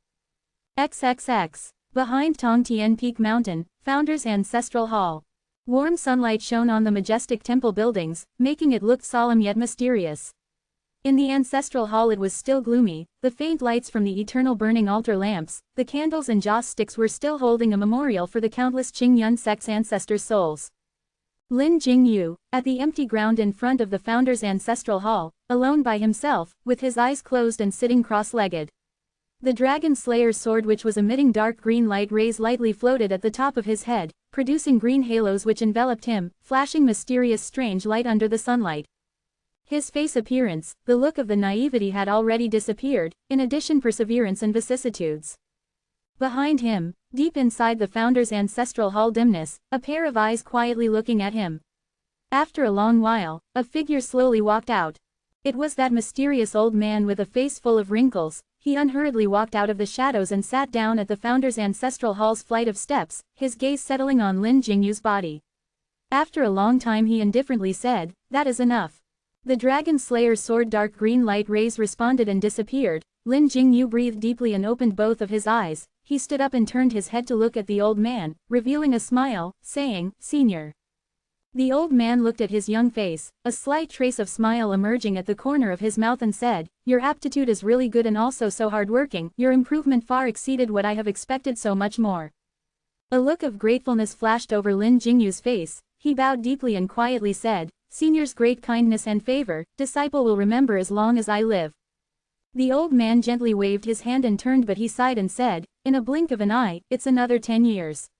I have nothing more to pass to you, and you also have been here in Founder's Ancestral Hall to accompany me for 10 years, today you shall go back. Lin Jingyu's body shook, revealing a stunned expression, but that old man disregarded and only said, the things that happened within Longsho Valley Branch, do you already know? Lin Jingyu recovered his senses, nodded his head and said, yes, a few days ago, Chihao's senior brother came to see me and told me a little. The old man nodded his head and said, today I heard that the new generation of outstanding disciples in Qingyun sect are all gathering at Tongtian Peak, maybe there is something. Just now there is also word from sect head, you should also go over. The corner of Lin Jingyu's mouth moved, looking at the old man, he looked as if he could not bear to leave. That old man smiled, a faint sadness seemed to appear on his face too, but immediately it disappeared. He waved his hands and said, you are already a grown man, don't have to do this, you shall go. Lin Jingyu took a deep breath, prostrated himself and said, Senior, your kindness in imparting your knowledge in these 10 years is like a mountain, disciple will engrave it deeply in my heart. In the future I will use all that I have learned to uphold justice and eliminate evil, to repay my alma mater and not to let down my life's aspiration. The old man, with a smile on his face, said, good, now go. Lin Jingyu bowed again, looked at his surrounding scenery and eventually, abruptly turned, straightened his body and walked forward in big strides, leaving this Founder's Ancestral Hall. The sun shone onto his back, it also seemed to be slightly dazzling. The old man watched his figure, staring blankly, without knowing when behind him, another figure appeared. He left. That figure indifferently said. The corner of the old man's mouth twitched, he unhurriedly stood up, turned around and looked at this person, this supreme leader of Qingyun sect. Many thanks, he suddenly said. Reverend Daozan seemed to be slightly surprised, frowned and said, what? The old man passed by him, walked towards the temple buildings in Founder's Ancestral Hall, continuing, many thanks for allowing this young man to accompany me for 10 years. Reverend Daozan was silent for a while, he too slowly walked into the Founder's Ancestral Hall. In the center of the main hall, before the altar that enshrined numerous Qingyun ancestors and elders' spirit tablets, the lamps and candles flickered, causing the lights it had cast on a person's face to be flickering in shadows too. That old man walked to the front of the altar, took a brand new candle from the incense table in front of the altar and lighted it from another candle, replacing the almost burned down candle. Reverend Daozan quietly watched his unhurried yet practiced actions, suddenly said, that year when I took a big risk, hid the truth from various teachers and elders to save you, but you did not even said a single thank you. Why is it for a young man today, you thank me instead? That old man did not speak and took a step back, placed himself in the shadows, his hand was still holding on to that replaced candle remnant. He raised his head and looked up, the Qingyun sect generations of ancestors' spirit tablets, towering dignifiedly in front of him, sacred and solemn, like a mountain's imposing manner, looked as if it could easily flatten him, this tiny insignificant human. He remained silent, did not speak and only continued to gaze like that. Reverend Daozan behind him, could not see the old man's expression at this moment, but he could see that hot candle wax dripping from the candle remnant, drop by drop, it landed on that withered palm and then slowly coagulated. That palm, also seemed to be trembling slightly. In the depths of the shadows, far far away, a faint sigh seemed to be heard. XXX. When Lin Jingyu arrived at Crystal Hall Tongtian Peak, there were already several men standing there. Among these men, there were some that he was familiar with, and some so unfamiliar that he had only saw their faces a few times, he just knew that they were all from the same sect. But without exception everyone there knew, these young people standing here right now were all Qingyun sect's outstanding young generation. And within the crowd, none more outstanding than these two people, one naturally cold, distinct and beautiful Lu Shuiqi and the other one, now dressed in a branch leader's apparel and with an extraordinary bearing, Chihao. Speaking of which, the other branches, leaders had not arrived, Chihao was also the only leader out of the 6 to arrive. Chihao turned to look and happened to saw Lin Jingyu walking in and was surprised for a moment. And then after which he walked up with a big smile, with one grab he hugged Lin Jingyu, took a good look at him from top to bottom, laughed and said, Lin Junior brother, aren't you at Founder's Ancestral Hall keeping vigil, why did you come? In those 10 years, Lin Jingyu had always maintained the excuse of maintaining vigil at Founder's Ancestral Hall to others, and for that mysterious old man, he He was someone from Qingyun sect past days of secrecy and hard times, therefore most of the people would not know, and right now naturally he would not say anything. He only smiled and said, 10 years have ended, so I came out too. By chance someone told me to make a trip here. I didn't expect. Chihao senior brother, you are also here. Chihao smiled and said, sect head teacher uncle gave notice for all of the branches, outstanding disciples among the younger generation to come here and said there are important matters to discuss. I happened to be free, so I came over to take a look. While the two fellow brothers were chatting, a man walked over. His build was tall and big. It was Big Bamboo Valley lead disciple, Song Darren.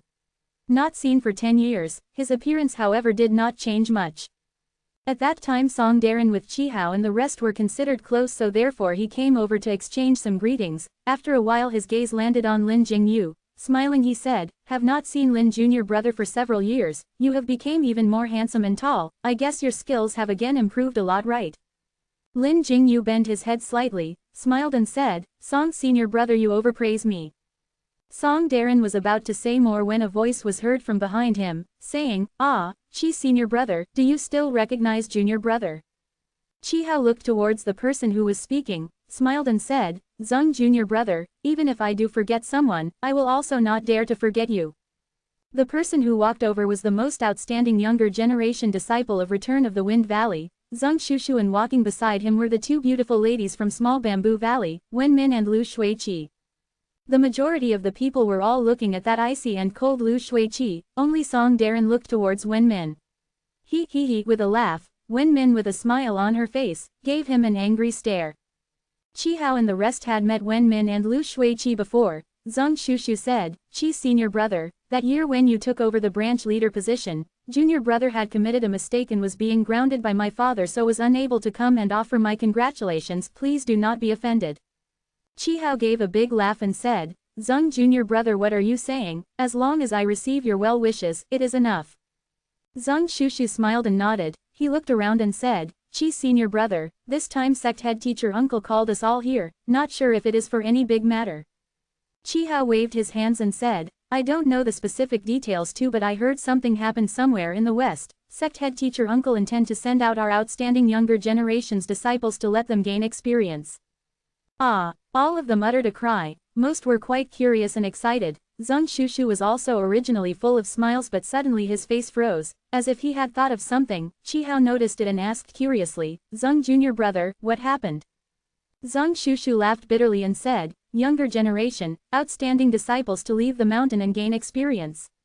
He gently shook his head, sighed and said, these words, why do I find it so familiar? He and Chihao looked at each other. Suddenly they both understood each other's meanings, the four people that year, right now. They turned their head unanimously and looked at that beautiful lady. Lu Shuiqi stood there quietly, as if she had not heard anything, but again as if she had hid everything deep inside her heart. That bright pair of eyes moved and looked over at Lin Jingyu, as if it wanted to look for a certain figure, but eventually, it still moved away. Right at this moment, suddenly in the great hall the resonant tone of the bells started. Everyone immediately straightened, and after a while sect head Reverend Dao Zan, accompanied by Xiao Yikai, walked out. He looked at the crowd, smiled while greeting them and sat down at the main seat. Everyone bowed. Chihao stood at the front. Reverend Dao Zan smiled and waved, saying, enough, all of you sit. But among the disciples, other than Chihao, whose status had changed and sat at the right-hand side of Reverend Dao Zan, the rest of them remained standing. Reverend Dao Zan looked at Xiao Yikai, who was beside him, and said, Yikai, you shall brief them. Xiao Yikai nodded and replied, yes, teacher. He walked out, looked around at the crowd, and in a clear and loud voice he said, various fellow sect members, today we invited everyone here is because there is one thing that need our Qingyun sect most outstanding disciples to go and accomplish.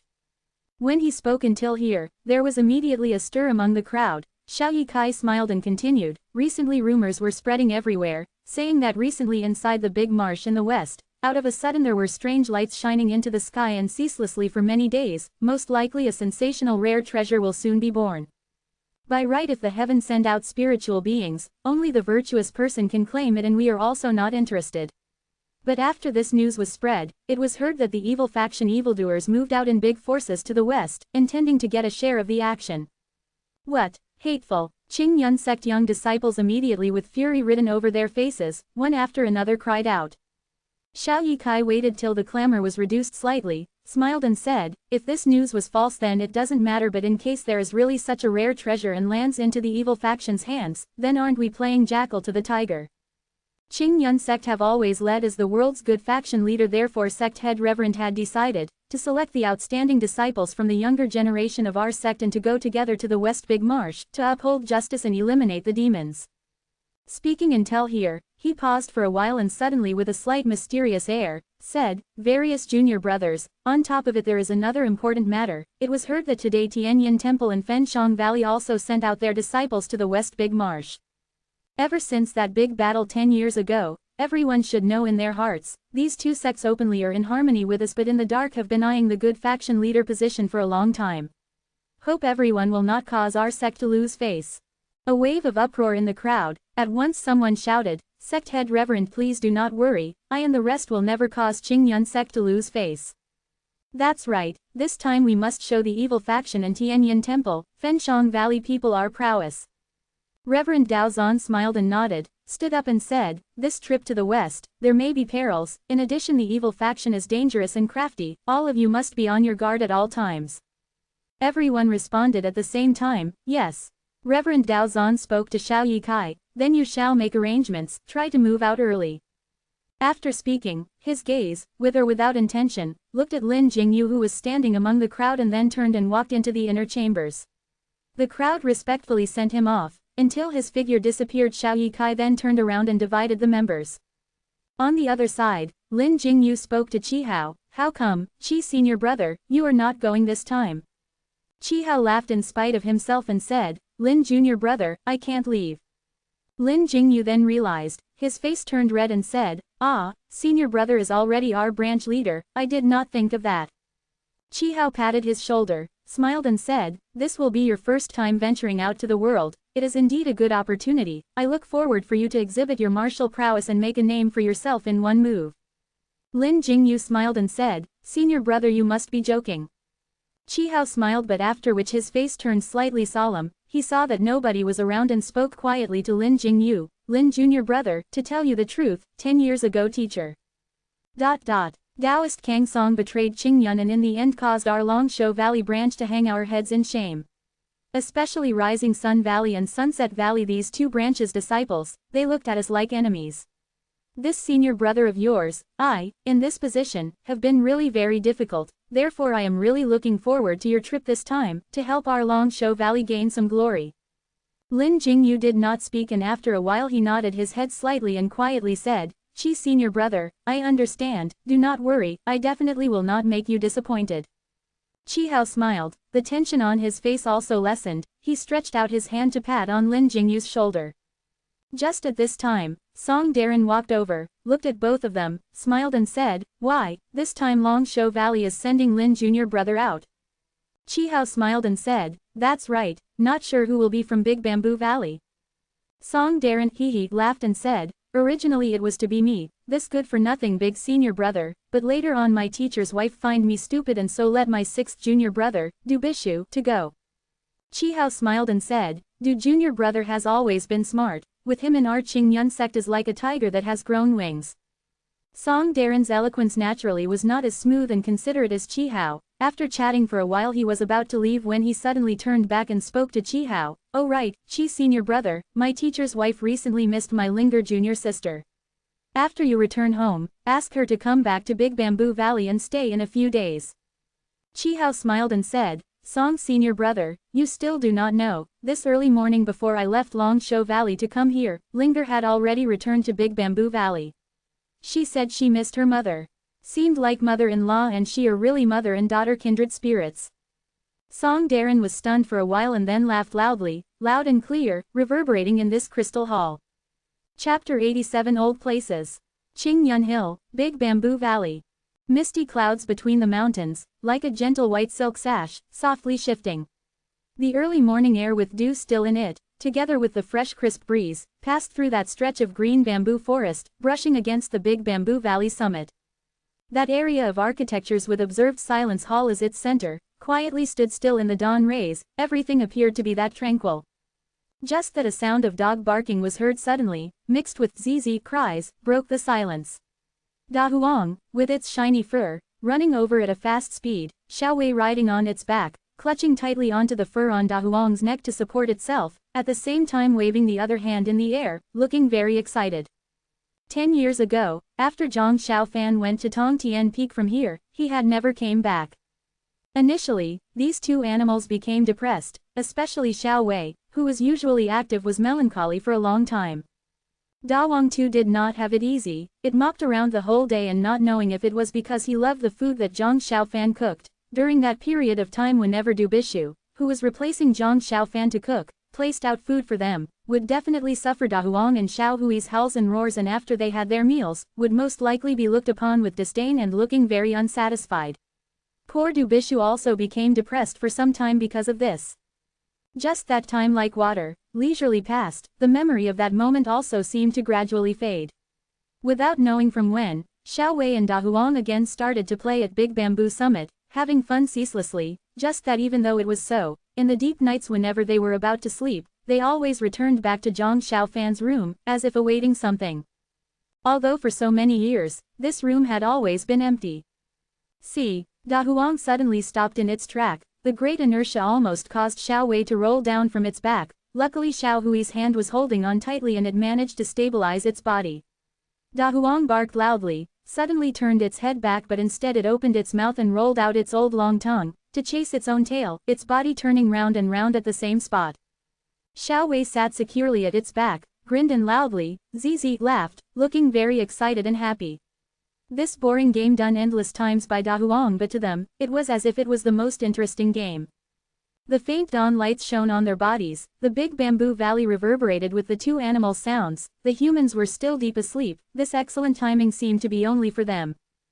Far away, at the back of the hill, that verdant bamboo forest, indistinctly the sound of bamboo leaves being brushed by the mountain breeze wah-wah leisurely reverberated. Even wind that was blowing from that direction also carried faint scent of the bamboo leaves and the smell of that bamboo forest.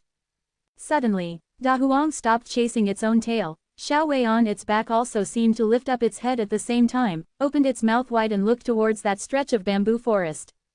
Green hill, green bamboos, wind passing, like sea. Rustle, rustle, rustle. Zzz.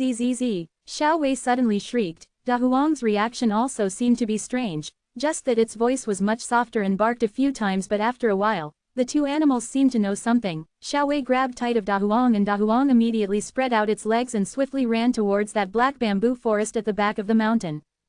The familiar small path at the back of the mountain, maybe it was because nobody came here to practice their homework for a long time. The trees and grasses had overgrown until the original small path was gradually fading, but Da Huang, as if it had natural intuitive, traversed through the forest, running faster and faster, and very soon it had reached the front of that stretch of bamboo forest. Inside the verdant bamboo forest, serene with a trace of mystery, Da Huang stopped outside the bamboo forest and softly called out "woo-woo" a few times. Xiao Wei jumped down from its back and squatted aside, looked at him and looked deep into the bamboo forest, at times using its hands to scratch its head, as if it had some hesitation. But after a while eventually Xiao Wei made up its mind. It Zizi called out twice to Da Huang and took the lead to walk into the forest. To say it actually walked also did not seem to be correct too, but Xiao Wei strangely did not climb up the bamboos and instead used its front limbs as support on the ground, leap by leap slowly went in. Looking at Xiao Wei, it seemed to be careful but yet full of anticipation. Da Huang woo-woo called out twice and also started to stride out, following behind it, and walked into this bamboo forest. One monkey, one dog, slowly traversing in this peaceful bamboo forest. Very quickly their figures soon disappeared. The morning rays were blocked by the thickly grown bamboo leaves, but from in between the slits, there were still streams of sunlight, channeling into light beams as big as fingers and shone down from the top of the bamboo forest, down onto the ground below. Xiao Wei and Da Huang slowly walked along in the forest. Walking along, unknowingly, they had reached a certain place in the deep of the bamboo forest. There was a small clearing which seemed familiar.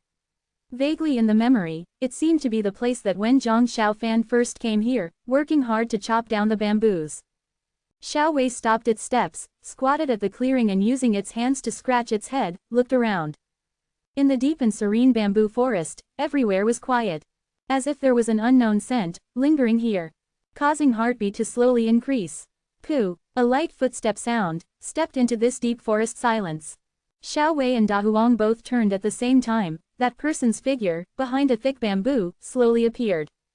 The bamboo forest suddenly quieted down again, but after a moment, suddenly there were sounds of cheers. Xiao Wei jumped up, its body changed into a gray streak of light and dashed over, jumped into the midair and leapt into that person's embrace. It grabbed that person's clothes tightly, laughing heartily loudly, without any care, releasing all of its delight, zzz laughing ceaselessly. That person encircled his hands, the once cruel aura right now had disappeared, on his forehead a long time not seen gentleness and smile, embracing Xiao Wei in his bosom. After a while, suddenly he felt another feeling, bending his head to take a look, a smile emerged at the corner of his mouth. He stooped his body, gently caressing the now rubbing against his body Da Huang's head, smiling and saying, "Da Huang, have you been well?" Da Huang naturally could not speak and only woo-woo softly called out, its tail ceaselessly wagging, using its head to rub against his palm. At the corner of his eyes, as if a place where nobody could see, indistinctly reflecting the lights, "Only all of you, still treat me as before." He softly sighed and breathed in deeply. In this bamboo forest, the once missed familiar smell. Wah wah. Suddenly, again a flurry of footsteps sounds. It was instead Wild Dog Taoist who scuttled out from behind, but looking at his worn robes being torn in a few places by brambles, one would have guessed he had lost his way. Wild Dog Taoist's entire face looked jinxed. He looked at the past Zhang Xiaofan, the current ghostly, and grumbled, "Hey, brat, are you mad? If you want to die also do not have to do this. Here is Qingyun sect, what if someone finds out? Even if we have 10 lives we will also surely be dead."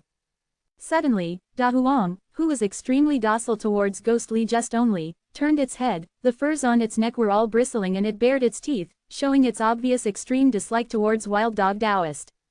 In a moment, Da Huang howled and actually pounced over. Wild Dog Taoist was shocked, but looking at this almost the height of half a man giant dog suddenly pouncing over, his heart first thumped and subconsciously he stretched his hand to grab hold of his own fang magical weapon. Unexpectedly at this moment Ghostly, who was in front, indifferently said, "If you dare use magical weapon to hurt this dog, I will chop off all of your hands and legs. And then throw it in front of that observed silence hall at the foot of the mountain." Wild Dog was stunned. He angrily said, "What did you say?" But he had not finished his words when Da Huang had already pounced over. The moment Wild Dog was distracted he was immediately pounced on by this giant dog. Immediately the sounds of dog barking and humans' angry cursing shouts were heard incessantly. Human and dog somersaulted together, staggering and in complete disorder. Wild Dog Taoist and Da Huang both rolled to the back of a bramble far away. Human and dog's figures could not be seen, but angry cries could be heard at times. "Aiya, damned dog, you still bite. Hey, brat, you this bastard, still not calling this dog to let go. No, let go. Ah, damned dog, this is human thigh, not chicken thigh. Quickly let go, don't bite anymore. Ah ah ah." Ghostly turned a deaf ear to Wild Dog's miserable cries, turned his head to look at Xiao Wei in his bosom. His face was all smiles. After checking carefully, after not seen for 10 years, Xiao Wei seemed to have slightly grown again. The feeling of carrying it in his embrace also seemed to be heavier by quite a lot. Even that scar in between its eyes also seemed to have expanded much. And Xiao Wei, after the initial excitement had passed, was still grinning and like in the past, climbed onto his shoulder and habitually stretched out its hand to play with his hair. Ghostly quietly stood there and slowly walked outside, till the fringe of the bamboo forest and gazed out far. The place that was in front of the mountain was covered by the clouds. It was once his warmest home. Lost in his thoughts, gazing deeply, not knowing how much time had passed, Da Huang proudly ran out from the depth of the bamboo forest, looked very pleased with itself. Its tail could not stop wagging. It leapt beside Ghostly. Wong Wong Wong called out a few times. Ghostly smiled, stretched out his hand and patted its head. After a short while, Wild Dog Taoist staggered out from the black bamboo forest. His robe was again ripped in several more places and even a few more scratches also appeared on his dog face. As for the wounds on his legs, indistinctly it could be seen. Right now he saw Da Huang lying beside Ghostly. He felt a bit afraid and actually did not dare to go over. Standing far away he angrily scolded, "Damned dog, don't think there is someone backing you. Sooner or later one day I will butcher you." Da Huang suddenly turned its head over, dashed towards Wild Dog Taoist and howled. Wild Dog was scared out of his wits and immediately took a few steps back, but Da Huang looked to be scaring him only and did not chase over. It instead turned its head. Wild Dog was then relieved, but no matter what he did not dare to scold again. Looking down at the foot of the mountain for half a day, the day's first thread of sunlight had already quietly landed, covering this stretch of green mountain with a blanket of light golden cloth. Ghost Lee closed his eyes and breathed deeply. After a while, he turned around, stretched his hand to bring Xiao Wei down into his embrace, looked at Wild Dog and said, "Let's go." Wild Dog could not wait to hear him say those words, quickly walked over while muttering, "Isn't this asking for trouble? Just for one monkey, risking lives." Da Huang seemed to sense something, stood up and looked at Ghost Lee. Ghost Lee patted Da Huang's head, smiled and waved his left hand. A black stick flashing strange green light appeared. It was indeed that fire stick, supporting his body, straight up to the sky. Wild Dog was dumbfounded and complained, "Brat, where do you think this is? Has to be that arrogant even when leaving." He was grumbling to himself when suddenly Da Huang howled loudly. Wild Dog was shocked and quickly steered his magical weapon, following Ghost Lee. In front of the black bamboo forest, Da Huang's solitude figure, barking loudly, unceasingly barking. Its mad barking, reverberated within the mountain, barking incessantly until a fair white hand stroked its neck, gently asked, "Da Huang, what happened? Why did you run here today, and even keep on barking?" Da Huang seemed to be slightly agitated and breathless. It turned around to look at Tian Linger, who had already become a young married woman, and turned its head back again, barked loudly towards the sky. "Wong wong, wong wong, wong wong wong wong." Tian Linger frowned, looked around at the surroundings and feeling a bit strange, said, "What happened, Da Huang? Oh right, where is Xiao Wei? How come it is not together with you?" Da Huang, not knowing if it understood her words, but it still faced the sky, barking itself hoarse. Tian Linger looked towards the sky but saw only blue sky and white clouds. The blue sky stretched endlessly and vaguely there was a piece of cloud stroked out from the cloud layers, galloping through the firmament, such a magnificent sight. Not knowing why, her heart suddenly felt lost. For a moment she stared foolishly. With Qingyun Hill as south, several 10,000 miles away in a desolated place, there was a high mountain. Its name was Majestic Fox Mountain. It was the evil faction Ghost King sect headquarters location. In these 10 years, the evil faction's power was flourishing day by day. Highly skilled fighters were numerous, but the internal fights within were also becoming severe as the days passed. It was even more intense than the fight with the good faction. The Ghost King sect was originally one of the powerful branch among the evil faction 4 great branches. For the past 10 years Ghost King leader had exerted himself to make his sect prosperous, using great skill and strategy, and made Ghost King sect grew in strength day by day. Indistinctly it gave the impression that it would replace Wandu clan as the evil faction's biggest branch.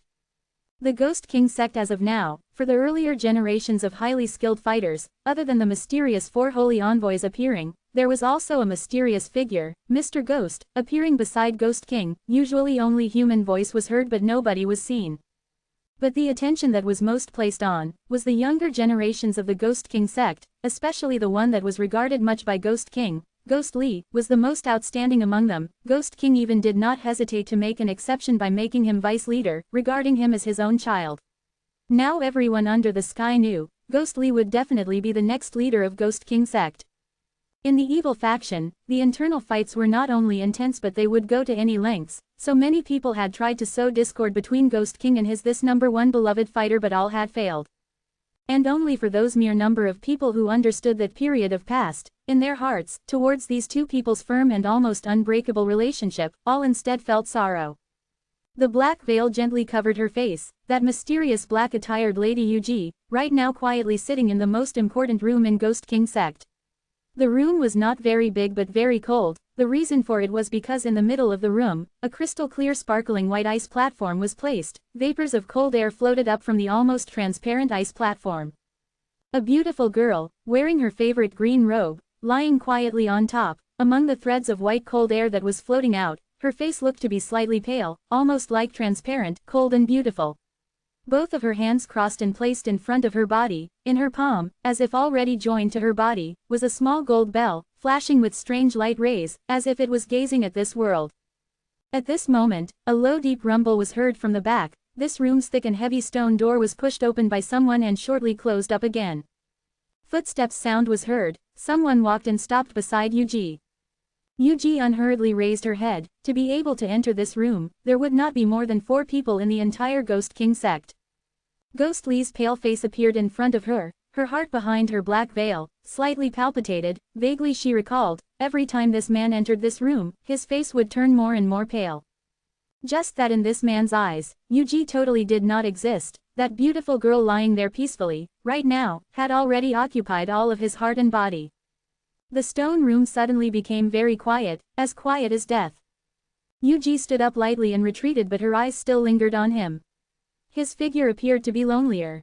As for the horrible bloody scent that frequently appeared around him in that outside world, it was totally undetected here. Who knows, maybe this was the only place where he could have peace.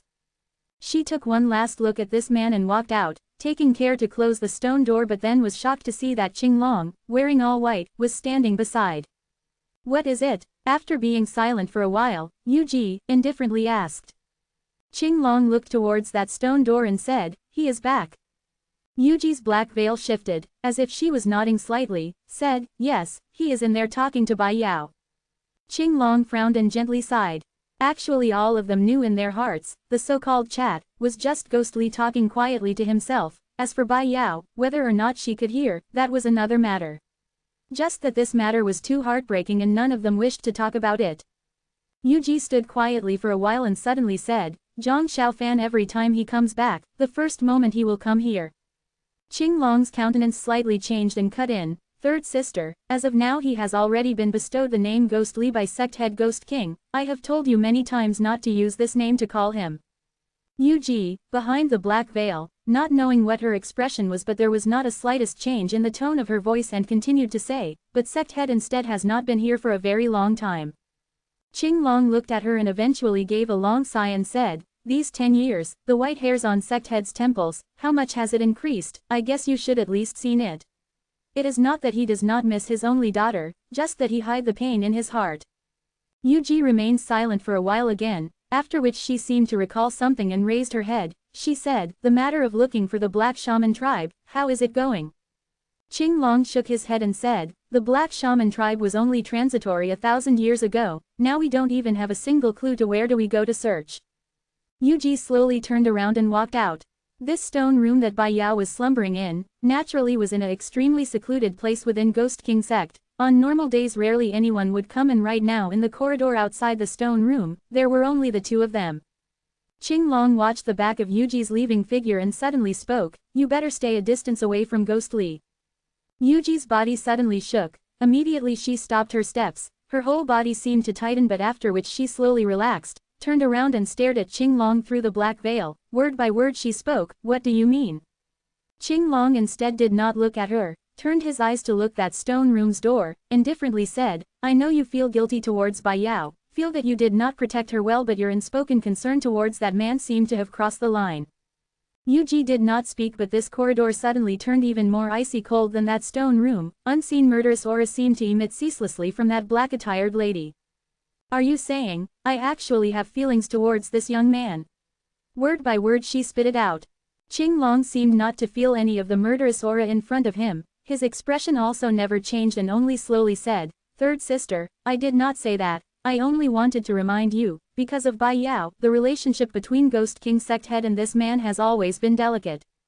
I have followed Ghost King sect head for many years and know that even though he treats Ghostly like his own child, but at times when he is grieved that Bai Yao turned out this way, I'm afraid he also feels some bitterness." When he spoke until here, he turned his head back and looked deeply at Yuji, softly said, "Third sister, you better look out for yourself." Yuji from afar, coldly snorted and suddenly said, "I don't know what you are talking about." Turned around and walked off.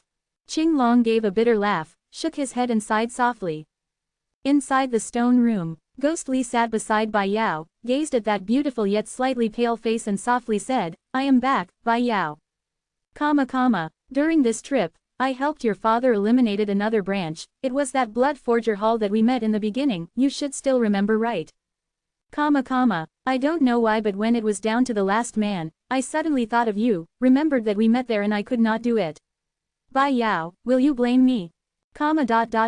A few days ago, I sneaked past the sentry and secretly went up the Big Bamboo Valley summit. At the same time I brought Xiao Wei back. Have you seen Xiao Wei? It is that monkey that I raised since young. I went to the Black Bamboo Forest. You guess what did I see? Actually that piece of black bamboo that had fell onto the ground was still lying there. Bai Yao, do you still remember? That piece of bamboo that both of us sat together? Actually, nothing has changed, Bai Yao. Bai Yao, he softly chanted, in a voice that indistinctly choked with sobs, resounded in this stone room. Chapter 88 Big Wong Village. Big Wong could also mean king, white hairs growing on the temples, years flowed like water. Ghost King turned his attention away from the mirror-like water surface, sighed slightly and turned his head around, smiled and said, I have not looked at a mirror for a long time, today I take a look and saw that my white hair has grown out quite a few. Standing behind him, Ghost Li, without expression, indifferently said, you worry too much. At this moment, at a small lakeside in majestic Fox Mountain, a stone pavilion was built in the heart of the lake and only an ancient wooden bridge connected it to the lake shore. Right now Ghost King and Ghost Li stood in the middle of this stone pavilion. Ghost King clasped his hands behind his back and with a composed expression, said, I heard about your recent trip to Kongsang Mountain, although Blood Forger Hall was subdued but the remaining last person that refused to surrender, Wild Dog Taoist, you took him in instead, is there such thing? Ghost Li looked at Ghost King but saw that his face expression was calm and did not know what he was thinking in his heart, he immediately nodded slightly and said, that's right. Ghost King smiled, turned around to look at the lake surface that was as dark green as jade, indifferently said, in the past when you led men to attack, you have always leave almost no man standing, why did you instead grant mercy towards this person?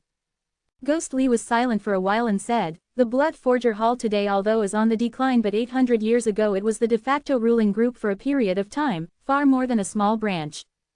Ghost King stood there and did not seem to have any reaction, and also did not show if he was satisfied or not satisfied with this explanation. After a long while, he suddenly spoke, speaking of which, the magical weapon in your hand, the blood-sucking orb, it was originally Elder Blackheart's relic, seems like there are some lineage relations between Blood Forger Hall and you. Ghost Li slowly raised his eyes and looked at Ghost King. Ghost King at this time, happened to turn around and also looked at him. Both of their eyes, met in midair. Ghost Li's eyes were somber and Ghost King's eyes, instead was calm and deep. Ghost King suddenly laughed and said, recently it was heard that a rare treasure was born in the West Death Marsh, do you know? Ghost Li nodded and said, yes, heard of it. Ghost King leisurely said, heard that not only the good faction people are swarming over, even Wandu clan, Heihuan sect highly skilled men are also intending to get into the action.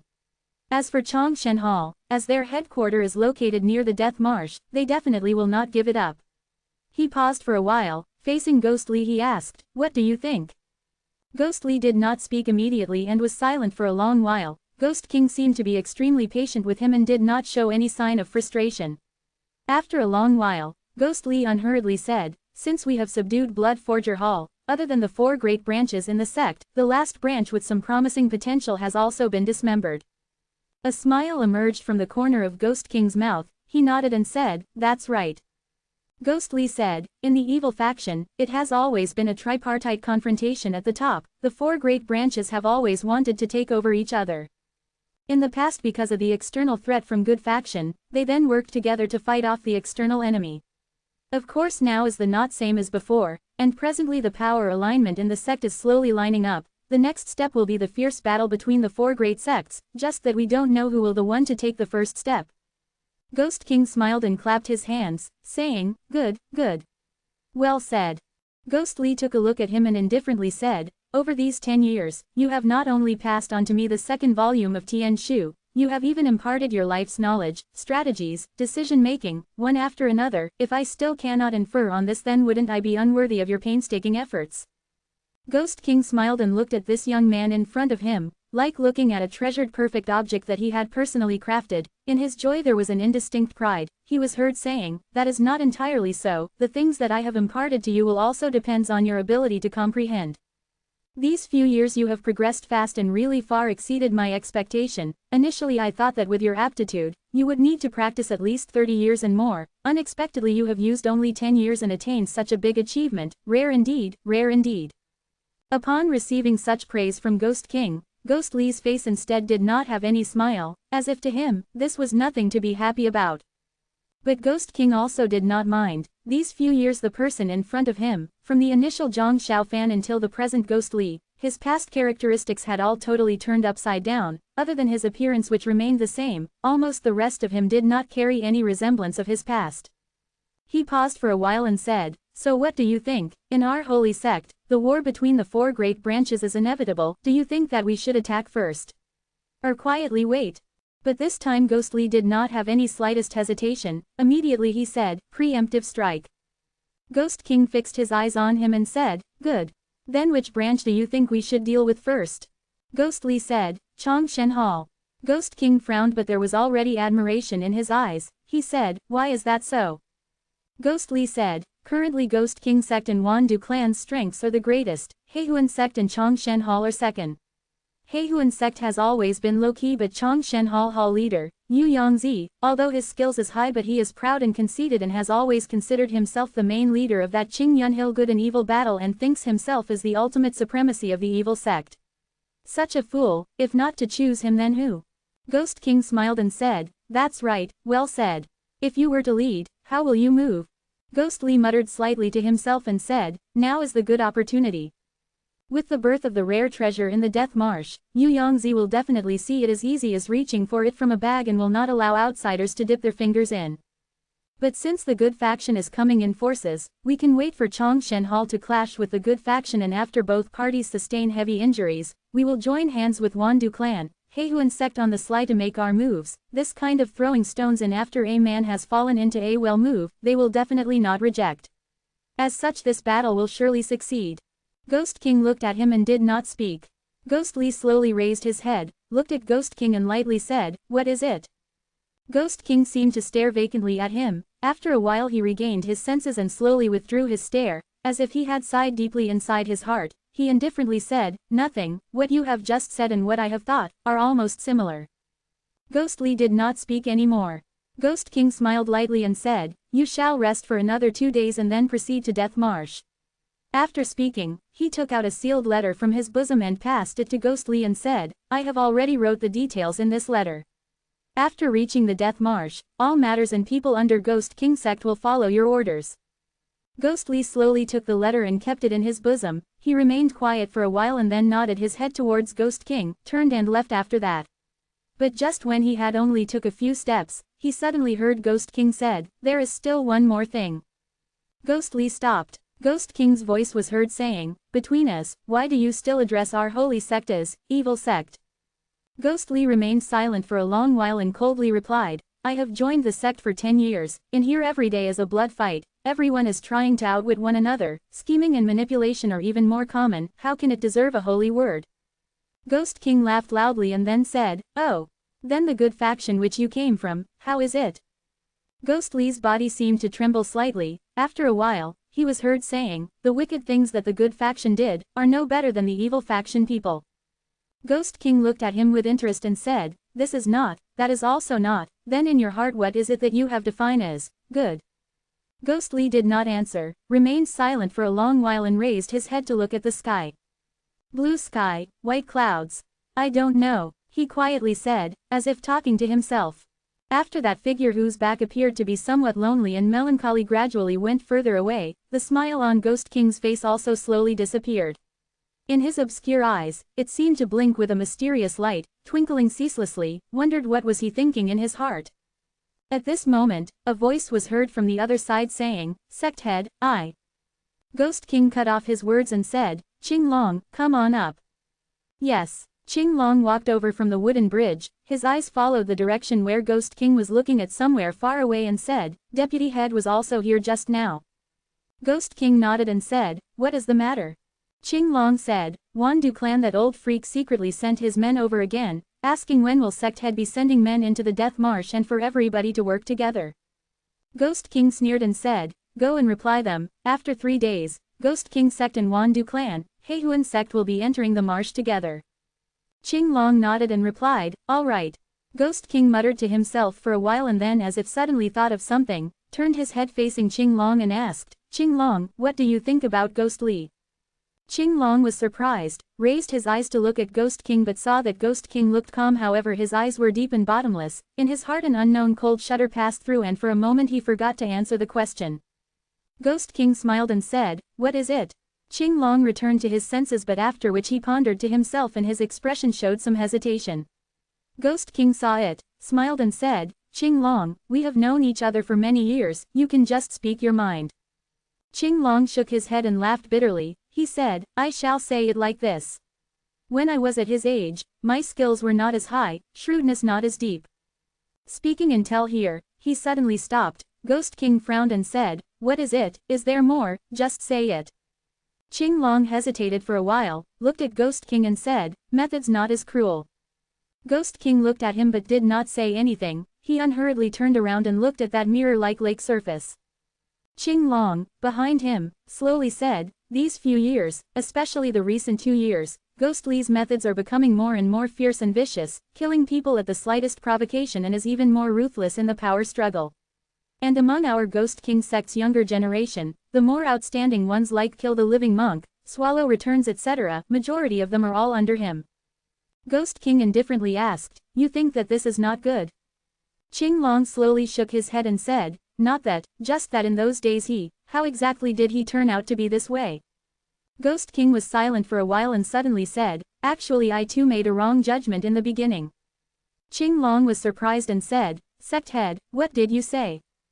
Ghost King said, when I passed him the second volume of Tian Shu, I thought that with his aptitude, he would need at least 20 years to have achievement, but in these 10 years, especially the last 5 years, Ghost Li's skills suddenly improved tremendously. It can be said moving 1,000 miles in a day, just that he hides all his emotions, even I have never see through them. When he spoke until here, in the eyes which had been back-facing Qing Long all these while, a hidden cold gleam seemed to flash past, but his voice did not have even a slightest change. His character is persistent and steadfast, firm and indomitable. To use it on his training is really beneficial, but I still have suspicions that maybe there might be other reasons. Qing Long frowned, said, don't tell me he still has other secrets.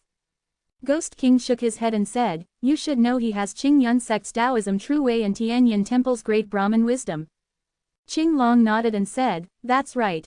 Ghost King slowly said, based on my covert observations, he has not only achieved great progress on our holy sect's Tian Shu true way, even in Qingyun sect's Tai Chi Zan Qing way and Buddhism's great Brahmin true way, he has improved by leaps and bounds at the same time.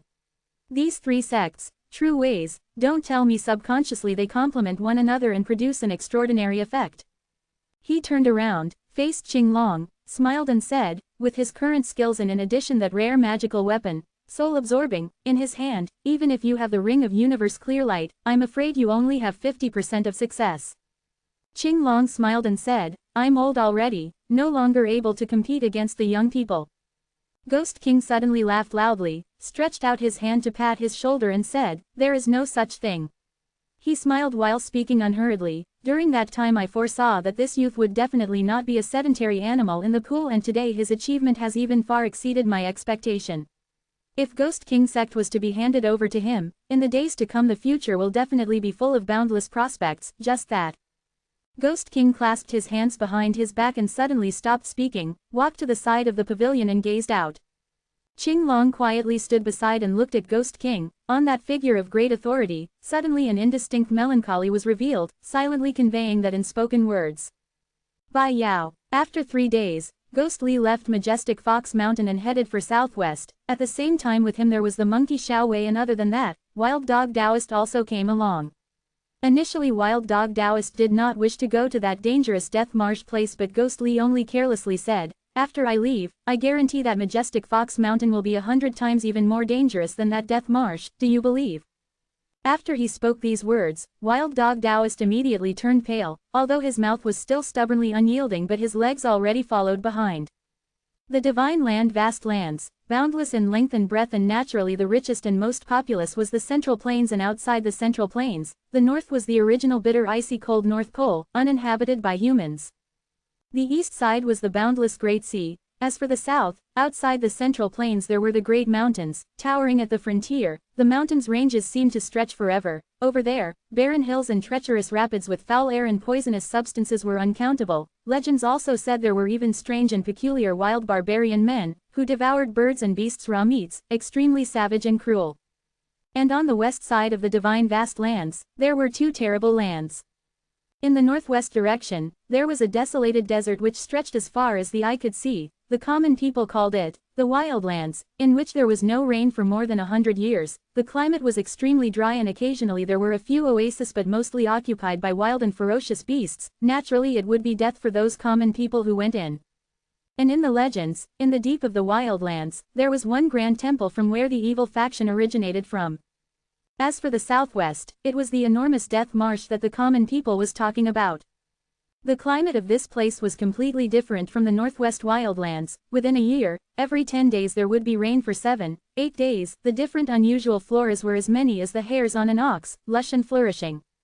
This type of gloomy and damp place had always been the habitat of the world's huge and poisonous evil beasts and venomous worms, and the highly toxic methane gas that was the specialty of this place would rise from the marsh's rotting mud every time it rained. If humans were to breathe it in, and if there was no appropriate medication, within a quarter of an hour, they would die from the poison to their hearts.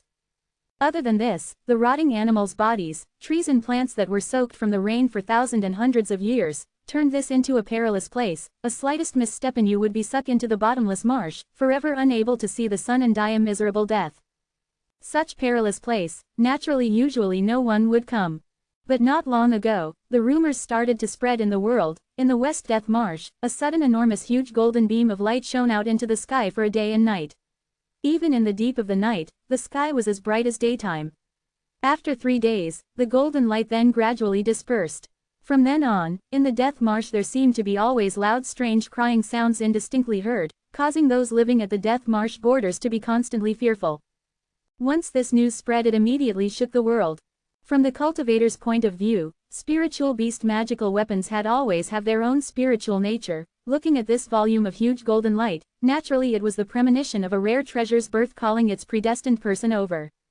And from the looks of this golden beam, this extraordinary treasure's magic would definitely not be trivial. For a moment it shook the world, and the good and evil highly skilled pugilists started to gather. And on the surface that flurry of activities, there was an unknown undercurrent, flowing turbulently. About half a day journey from Death Marsh in the west, there was a desolated withering small village called Big Wong Village. The name was given because the villagers in the village believed in a certain mysterious deity called Big Wong. Just that this deity had always been ineffective. Not only did it not bless the villagers to be promoted and gained wealth, it did not bless them with abundant harvest or with enough food or clothes. Actually, to think about it, to live at the border of this kind of death marsh, time and time again a strange beast would suddenly scuttle out from somewhere or a venomous worm would slither out. It was a small matter if they killed a domestic animal, but the yearly number of people that died from this were also not insignificant. Those with some capabilities had already left this damned place for the Central Plains. Those that were left here were most likely indolent people. But for these few days, the Big Wong village was suddenly bustling with excitement again. Those people that were coming to and fro were all highly skilled cultivators. Although Big Wong village was not the only entrance to the death marsh, but it was one of the dwellings that was closest to the death marsh. Before going into the death marsh, majority of the people would come here to buy some water and food. In the following few days, these actually made the villagers of this Big Wong village gained a small fortune and increased some vitality. And at the same time, because this was the nearest place to the death marsh, the golden beam and the strange cries from the death marsh were also first discovered by the villagers, and the news spread from here. Therefore quite a number of people also came here to find out more information.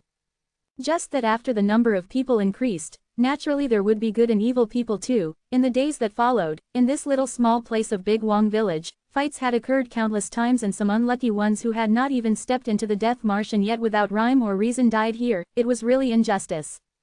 Enough of this digression. This day, Ghostly and Wild Dog Taoist also came to Big Wong village. They stood at the village entrance and saw people coming and going in the village, and it was actually quite lively, completely different from the usual lifeless scene.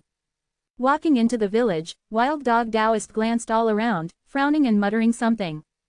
The monkey, Xiao Wei, for the first time saw so many people after so many days, and was feeling excited. It leaned on Ghostly's shoulder and Zizi called out. Ghostly patted Xiao Wei and looked at Wild Dog Taoist. He said, "What are you doing?" Wild Dog Taoist rudely replied, "I am finding an inn. After walking for so long, shouldn't we find a good place to rest for a while? It is really a god-forsaken damned place. Even an inn is also so hard to find." Ghostly indifferently said, "So, you think this place will have an inn?" Wild Dog Taoist was shocked and said, "What?"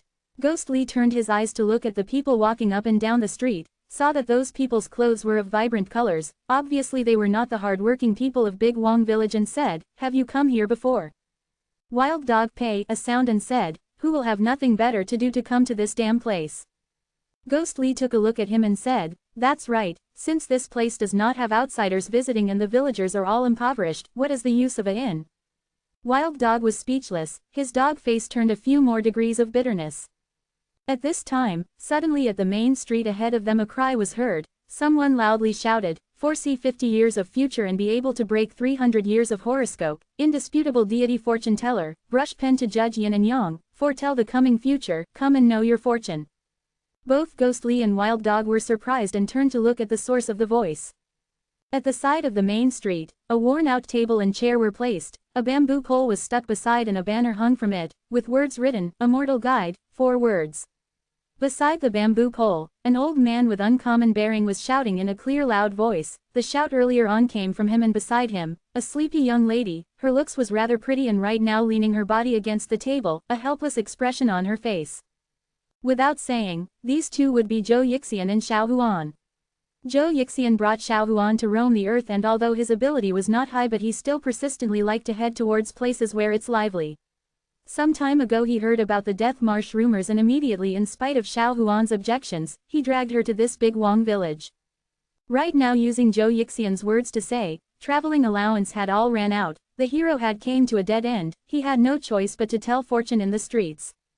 However, although he was crying his own wares, but afterwards he changed little by little. Distinguished customers who are passing by, I, the Immortal, who have received the genuine skills from my forefathers, am able to control all of the world's poisons. Today inside the Death Marsh, highly toxic and methane gas, as long as everyone carry this sachet which I am selling, you will definitely be immune to hundreds of poisons and have Vajra body defending divine skill. Xiao Huan, sitting beside, softly sighed, having sat there for a few hours, and grandfather was enthusiastically shouting, but in reality not even one sachet was sold. The local people believed it but could not afford it. Zhou Yixian asked for an exorbitant price. The outsiders unfortunately were all cultivators, every one of them experienced and knowledgeable. The stares given by them were all saying, "Swindler," 2 words. Luckily the good faction chivalrous heroes were all busy competing for the treasure and did not dispute with this fortune teller. If not, usually whichever master's disciple suddenly burned with righteous indignation and wanted to help the common people to get rid of vermin, perhaps he would get more than what he had bargained for. Seeing that Zhou Yixian was still calling out with great energy, Xiao Huan, feeling impatient, stood up and was about to call out to stop her grandfather when suddenly a flash of blur, without knowing when, a person had stood in front of the table. It was a young man wearing a light blue robe, his features delicate and pretty, but just that, without knowing why, his face looked to be slightly pale. "Miss, I will like my fortune to be told," that young man with a slight smile at the corner of his mouth, calmly said. Xiao Huan frowned and appraised him. At this time Zhou Yixian also discovered this situation and quickly came over. Smiling broadly he said, "Customer, what do you wish to see, fortune or marriage? How will you like to be read, by face, palm or glyphomancy?" That young man pondered for a short moment and said, "I want to enter this death marsh too, why don't you help me read this fortune?" Zhou Yixian laughed and said, no problem, come, customer, please take a seat. I will first make myself clear. We have received genuine skills from our founders. Our fortune telling is incomparable, therefore each telling requires 10 taels of silver." That young man was shocked and said, "That expensive?" Zhou Yixian smiled and did not answer. That young man shifted his eyes around and looked at Xiao Huan again, smiled and said, "All right. 10 taels it shall be. Why not like this? You will first help me to read a word." Xiao Huan looked at him and took out a piece of white paper beside her, passed him a thin brush and said, "Then can customer please first write a word on?" Unexpectedly that young man took the brush but laughed instead. "Not necessary, I will write my name, you will help me to read and see how is my name's fortune." Speaking, on this piece of white sheet, he wrote down 3 characters and passed to Xiao Huan. Xiao Huan was stunned for a moment and took over the paper. Looking at the piece of white sheet, she heard that young man smiled and said, "My name is Qin Wuyan." Chapter 89 Fortune Telling. Xiao Huan frowned slightly but her pair of eyes slowly brightened, looking carefully at that piece of white paper with the 3 characters, Qin Wuyan, written in neat and proper handwriting. The brush strokes were upright, smooth and round, the corners understated and smooth, considerably a beautiful piece of handwriting. Xiao Huan blinked her eyes, suddenly smiled and said, "This customer, there is a yan in your name. It has double fire with the sun's maximum power but with the suppression from the word wu in the middle. Things have taken a new turn and instead became soft. feminine. In addition, Qin word resides in the west, signifying that you will have great advantage towards the west. Cold and yin. Translator's note: yin is the feminine and negative energy place.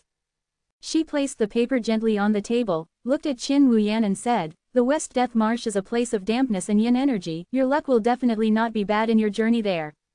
A trace of smile surfaced on Qin Wuyan's face. The young yet pale face appeared to have some color return to his face. He nodded and said, thank you miss, here is 10 taels, please keep it well. After speaking, he took out 10 taels and placed it on the table. Xiao Huan looked at it but did not take it. Zhou Yixian beside her stretched out his hand to take it and kept it in his bosom. He laughed and said, thank you customer. Qin Wuyan smiled but did not show any intention to leave. Instead he took out another 10 taels from his bosom and placed it on the table. Zhou Yixian was surprised and said, customer, this. Qin Wuyan calmly said, I have another friend who is also going to that death marsh. I will like to trouble miss to read his fortune also. Xiao Huan was surprised. Qin Wuyan had already took over the pen and wrote down 2 characters on the paper, passed it over to Xiao Huan, smiled and said, his name is Ghost Li. The main street, which was bustling with activities, the ambient sounds suddenly quietened down. Some quietly retreated, some quietly came nearer, human figures indistinctly seen on the street corners and rooftops, although it was daylight now but it suddenly became rather chilly. The ones there would naturally feel this inexplicable change. Zhou Yixian frowned slightly and looked around him. He had not said anything but Xiao Huan had already pushed the paper over, nonchalantly said, sorry customer, fortune-telling requires the person to write it personally so that we can tell. Qin Wuyan did not become angry, only smiled and said, really? Looking at him, he did not seem to be leaving or having any intention of giving up. He still stood in front of the table. Xiao Huan's expression changed and just at this moment, a hand suddenly stretched out from beside and wrote, Ghost Li, 2 characters on the paper. Then someone indifferently said, miss, please look at my 2 characters. Xiao Huan turned and looked at him. 10 years of time seemed to pass in a flash. Xiao Wei leaning on his shoulder, its quick-witted eyeballs turning round and round, and his face, nothing seemed to change, still looking the same as before. On the main street, a deathly quiet, in the dark and in the open, surrounding these 2 young people, as if there were 2 forces, monitoring each other, confronting each other. Xiao Huan, after staring blankly for a long while, took over that piece of paper. Ghost Li, she read aloud softly. These 2 words, a far cry from the beautiful characters written by Qin Wuyan. The strokes were heavy, clumsy and not versed, but every stroke and line was extremely clear. The strength used while writing seemed to desire restraining oneself, but at every stroke ending, it appeared that it was unable to hold back and revealed a few abilities. A whiff of one's pride assaulted over Xiao Huan's eyes at this moment seemed to become brighter. After a while she placed the piece of white paper down, paused for a while then said, this customer, what do you want to ask? Xiao Wei suddenly jumped down from Ghost Li's shoulder and landed on the table, took that brush and curiously played with it. Ghost Li took a look at Xiao Wei and said, I want to go to this death marsh too. Will miss please take a look at my fortune? Xiao Huan looked at him, suddenly laughed and said, all humans have souls, the souls that linger after death, most become yin spirit ghosts dread by the common people. Since customer chose this kind of mournful name, obviously you do not believe in gods and ghosts. Why do you need to ask me? Ghost Li quietly looked at her and did not speak, but Qin Wuyan, who was beside, suddenly laughed and spoke, wrong, miss, you are wrong. Xiao Huan was shocked by his words and said, where was I wrong? A faint gleam appeared in Qin Wuyan's eyes, facing Xiao Huan, but his gaze from the corner of his eyes seemed to sweep towards Ghost Li. He smiled and said, in ancient times, Wisdom King split the heaven and earth apart. Wisdom Queen created all living things and humans. This is already an eternal truth. How can it not be believed? The evil sect had always revered 2 saints, which were the Wisdom King and Wisdom Queen. The ordinary sect members had always been unparalleled in their faith, just that to the good faction, naturally it was immoral. Except that this Qin Wuyan was asking emotionlessly and seemed to be questioning something. Behind him the unseen pressure from the main street, following the turning of his head, suddenly rose. Ghost Li unhurriedly turned, facing him. Qin Wuyan at the same time turned around. The 2 youths in this simple and crude street, coldly facing each other. The surroundings were quiet. Zhou Yixian suddenly felt a buzz at the back of his head and a wave of dizziness. Even his breathing unconsciously started to get tense. He secretly looked around. After a while he discovered many people that looked unrelated to this place. either listening attentively, or secretly looking. Some simply stared directly over here, and in their hands they were holding their magical weapons, holding stances that looked like they would make an attack anytime. Ghost Lee's nostrils slightly contracted, his voice also turned slightly deep and said, Dugongzi translator's note, young master or son of official. Right now the smile on Qin Wuyan's face also gradually disappeared, showing a solemn expression, but his voice still remained calm. He said, Shui Gongzi. Pa. Suddenly, a muffled sound resounded in the scene. The two tensed forces which were secretly facing each other were unexpectedly frightened. Like a sharp whistling in that soundless, tightly strained situation, it nearly exploded. Even the calm expressions maintained on Ghost Lee and Qin Wuyan's faces, the corners of their eyes also seemed to twitch slightly. A panic-stricken, embarrassed voice rang out, nothing, I didn't do it on purpose. Everyone looked over. Zhou Yixian, in his moment of nervousness, accidentally dropped the money that he had just accepted onto the floor, making a muffled sound. Sweat appeared on Xiao Huan's forehead. She angrily stared at him. Zhou Yixian's face turned red, too embarrassed to speak, but in his heart, he was shaken. In these 10 years, the evil sect's power had greatly flourished. The younger generation produced a number of young outstanding talents. The three most outstanding, those gossip mongers, combined their names and called them Three Gongzi, namely, Wandu sect Qin Wuyan, known as Du Gongzi, Ghost King sect Ghost Li, called as Shui Gongzi, and the last one was Heihuan sect Jin Pinger, known as Miao Gongzi. Translator's note: Du, poison, Shui, blood, and Miao, ingenious. Among the four great branches of the evil faction, only in Chongshen Hall's younger generation, nobody was listed in it and no qualified successors to carry on. For the past few years, in the evil sect, these three young men could be described as the ones who called the wind and summoned the rain. At this young age they were already in command of their branches, supreme authority, and in their trails from time to time there would be bloodshed. Struggles and bloody battles were inevitable, but they had never met each other before. Someone once said, the day that the three of them faced each other, perhaps it would also be the day that the real great battle between the four great branches of the evil sect would start.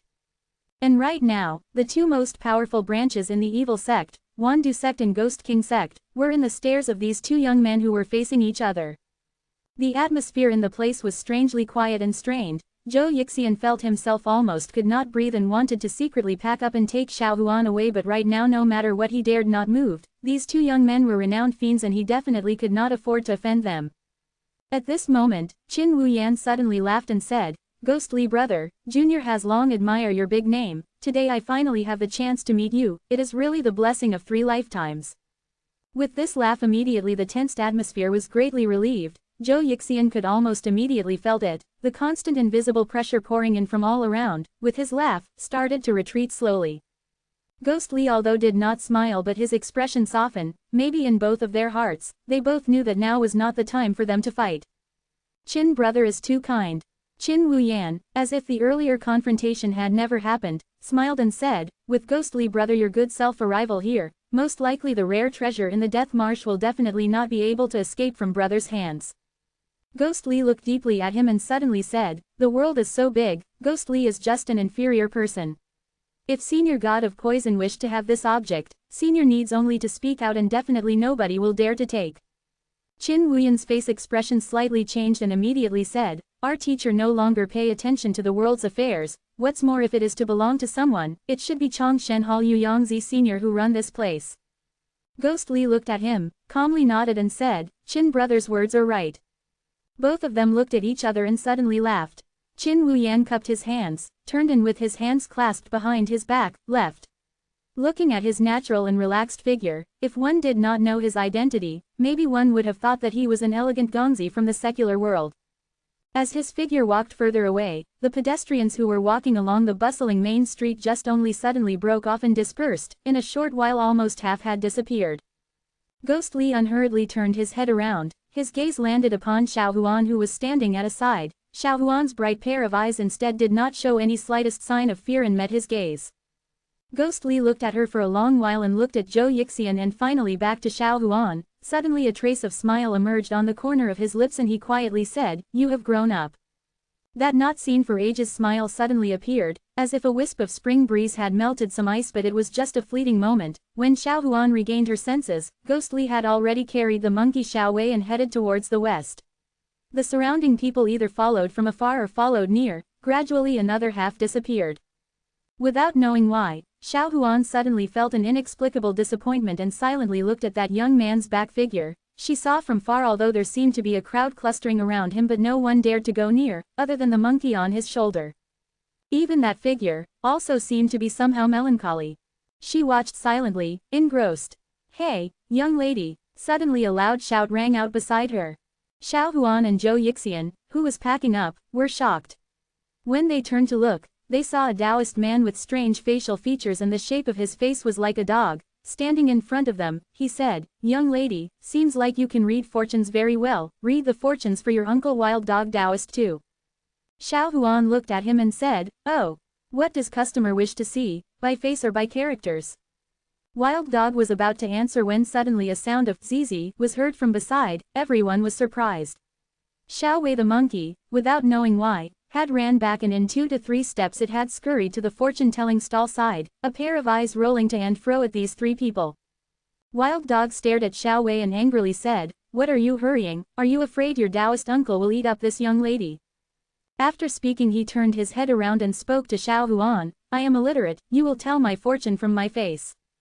Xiao Huan smiled and said, "Customer, what do you want to know?" Wild Dog paused for a while, frowned while he thought about it and said, I bear a huge responsibility. Can you tell me if I will make it big in the future?" Xiao Huan looked deeply at his features for a long while and said, "You have a strange appearance, unique among the thousands, but definitely not the special look that will achieve great merit or undertaking. The 3 wrinkles on your forehead formed early and pushes the merit lines aside. Moreover, it severed the merit lines in the middle, causing weakness in the lines at the back." She smiled and said, "If you do not have a benefactor to help you, it will be hard for you to succeed in this life."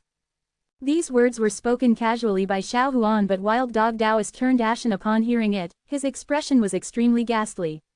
Unfortunately, at this very moment, Zhou Yixian joined in, stretched out his hand with a laugh, "Hee," and said, "Customer, 10 taels thanks." Wild Dog Taoist Dog's eyes opened widely and shouted furiously, "Pay! This woman is speaking rubbish. Your Wild Dog Taoist uncle has always been fortunate and lucky. What hard to succeed, and still dare to ask me for money? You are looking for death." Zhou Yixian got a shock, but Xiao Huan's expression instead never changed. Wild Dog was about to turn and renege on his payment when suddenly the monkey Xiao Wei, who was squatting by the side, "Zizi," shouted twice and suddenly jumped up and leapt onto Wild Dog's body. Wild Dog Taoist immediately got a shock and flailed his arms and legs wildly. He angrily said, "Damned monkey, what are you doing?" He had not finished his words when Xiao Wei, taking advantage of his flustered state, jumped off again, and this time, landing on the table in front of Xiao Huan, grinning while facing Xiao Huan, he laughing. Xiao Huan looked at the monkey and felt that it was extremely adorable. She could not help but smiled and said, "Little monkey, what are you doing?" Xiao Hui's left hand stretched up to scratch its head, its eyeballs rolled one round, and it took out its right hand, which was behind, and spread it opened in front of Xiao Huan. Xiao Wei took a look and was shocked. In the monkey's hand, an ingot of fine silver. Looking at the size, most likely it was worth more than 30 taels. At this moment, Wild Dog Taoist, who was standing behind, was also shocked. He felt his chest and immediately was livid. "Bastard, dare to steal your Taoist uncle's money, rebelling." A flash of grey light in his hand, the Fang magical weapon appeared, his hand raised and about to hit on Xiao Hui's head. Xiao Huan's face expression changed. Her left hand withdrew into her sleeve and was waiting to do something, but Xiao Wei the monkey instead "Zizi" called out at Wild Dog, jumped up and down on the table and making threatening gestures. Looking at it, it seemed to be even more aggressive than Wild Dog Taoist. Wild Dog Taoist's hand raised until midair. Suddenly he seemed to recall something, rather unwilling, but eventually lowered his magical weapon, harshly said, "Good, you win. One day you this bastard and that brat will come and beg me." After speaking, he turned away angrily and walked off. Xiao Wei the monkey leapt up high, turned its head over to face Xiao Huan, and he laughed. The more Xiao Huan looked at the monkey, the more she liked it and stretched out her hand to pat Xiao Hui's head. She laughed lightly and said, "Thank you, little monkey." Xiao Wei beamed with joy and could not stop using its monkey hands to feel its head, even its tail. At times it straightened out and swayed, at times it coiled up. Zhou Yixian kept the silver that was dropped onto the table carefully and was extremely happy. He walked over and stretched out his hand to try and pat Xiao Hui's head too. At the same time he said, "Hee, good monkey, good monkey." Z. Unexpectedly Xiao Wei suddenly screeched and opened its mouth to bite. If not for Zhou Yixian withdrawing his hand in time, his hand would have been bitten. Zhou Yixian was stunned but saw that Xiao Huan was laughing heartily and patting Xiao Hui's head, one human and one monkey extremely harmonious but puzzled why was he treated that way, he felt embarrassed. Xiao Huan felt Xiao Wei was becoming more and more adorable and hugged Xiao Wei in her bosom, teased and played with it. Zhou Yixian started to pack up but he was feeling extremely sour, shook his head sighed and said, What are the ways of the world now, even a monkey is also so lecherous. Xiao Huan's face turned red, gave her grandfather a stare and angrily said, Grandfather, what did you say? Zhou Yixian laughed awkwardly and dared not continue on but turned his head over and still with a troubled sage appearance, Moral degeneration. Moral degeneration. Xiao Huan did not bother about him, turned around and thought for a while. She walked to the side and took out a small packet wrapped in paper from her own bundle, gently opened it. There were 2 sticks of glittering bright-colored candied haws, a whiff of sweet-smelling fragrance wafted into the nose. Xiao Huan took up one stick and passed it to Xiao Wei who was in her bosom. Xiao Wei took it but left Xiao Huan and jumped back to the table, its eyes rolling round and round looking at the candied haw in its hand and finally, carefully placed it into its mouth and licked it with its tongue. Xiao Huan leaned on the side of the table, smiling broadly looking at it and said, It's sweet isn't it, it's really very delicious. Xiao Wei the monkey blinked its eyes and immediately nodded, holding the candied haw in its hand. It excitedly jumped here and there on the table and after a while, jumped off the table and using the hand that was holding the candied haw, waved at Xiao Huan and ran off from the main street. Very soon it disappeared from view. Xiao Huan looked at its figure gradually disappearing, laughed while shaking her head. In her heart she really liked this extremely intelligent monkey but too bad it was not hers and felt some regret. Turning her head around, she discovered Zhou Yixian was also looking at the same direction where Xiao Wei had headed, looking dazed and he seemed to be muttering something. She could not help but say, Grandfather, it is only just a little monkey, you are already so old and still bear grudges, aren't you afraid others may laugh at you? Zhou Yixian humphed and said, What do you know, I suddenly thought of this monkey is so amazing and can actually steal the silvers from wild dog Taoist this kind of cultivated person without anyone knowing. If I were to keep this kind of monkey too, then if how much silver I wish to steal, I will have that much of silver. Xiao Huan became gloomy and angrily cried, Grandfather. Zhou Yixian regained his senses, gave an embarrassed laugh and did not dare to continue, engrossed himself in packing. Xiao Huan gave him a stare and turned over. She packed her bundle and also wrapped the remaining candied haw stick carefully. Suddenly she heard a clear laughter from beside. Someone said, How is it that after 3 years not seen, you still like to eat candied haw that much? Xiao Huan was stunned and raised her head to look. She saw a young lady, wearing light yellow clothing, oval-shaped face and her features picturesque. The first looked clear and attractive, the second looked sultry and mesmerizing. Xiao Huan was delighted, laughed and immediately put down the things in her hands and pulled that girl's hand. She laughed and said, Sister, how come it's you? That girl obviously was familiar with Xiao Huan, pinched Xiao Huan's white face, smiled and said, 3 years not seen, sister you are becoming more and more beautiful, even I cannot help but be enthralled when I see you. Xiao Huan's face reddened and she scolded her, Be serious. How come you are here? That girl smiled and did not answer. She instead faced the west, it was the same direction that Qin Wuyan and Ghostly headed, and gazed at it.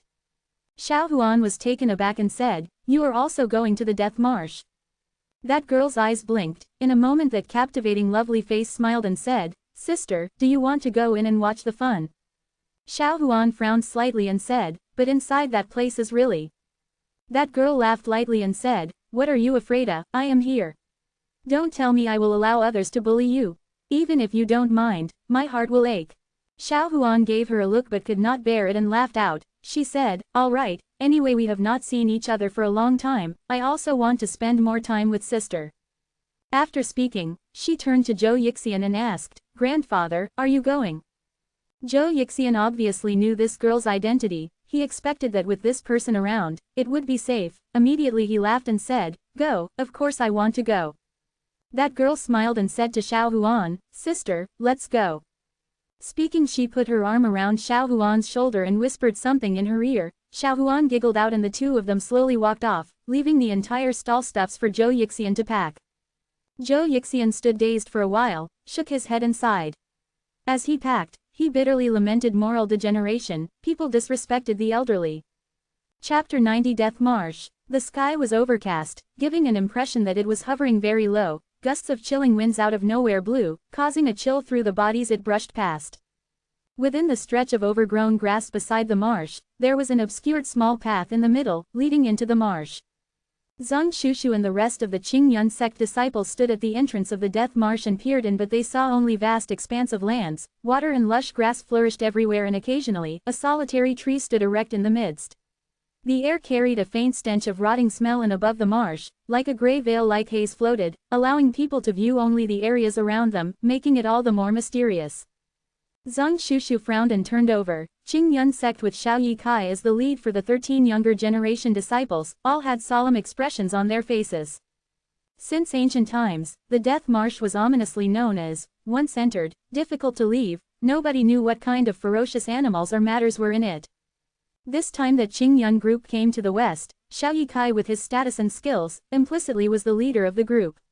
Right now he looked deep into the death marsh for a long time. Without any change of expression, he said to the group, "Yesterday Fenshang Valley Li Xuan's senior brother sent me a message. He politely said that he is with Qingyun sect, to eradicate the evildoers, so they have made a move first and already entered into the death marsh." A stir of movement passed through the group of people behind him. Only Lu Shuiqi remained expressionless, standing beside her senior sister Wenmin and facing the death marsh, silently staring. And at the other side, Lin Jingyu, who was traveling out for the first time, coldly humphed. Xiao Yi Kai indifferently said, "Actually what Fenshang Valley meant, everyone should know it very well. If this time they get their hands first on that nameless rare treasure, their fame and influence will naturally be boosted greatly, and regarding the future good faction leader position, I'm afraid someone will want to take a turn to sit on it." Speaking till here, he paused for a while and a trace of smile appeared on his lips. He said, "But everyone do not have to worry. I presume that even with the early unusual signs, but until today no one has managed to obtain that rare treasure. This shows that the process is complicated and fraught with difficulties. They are impatient for success. Let them go first. Just that after we have entered the death marsh, everyone must be cautious. This death marsh's bad reputation is well known, perilous and unpredictable, and there might even be evil faction sorcerers around.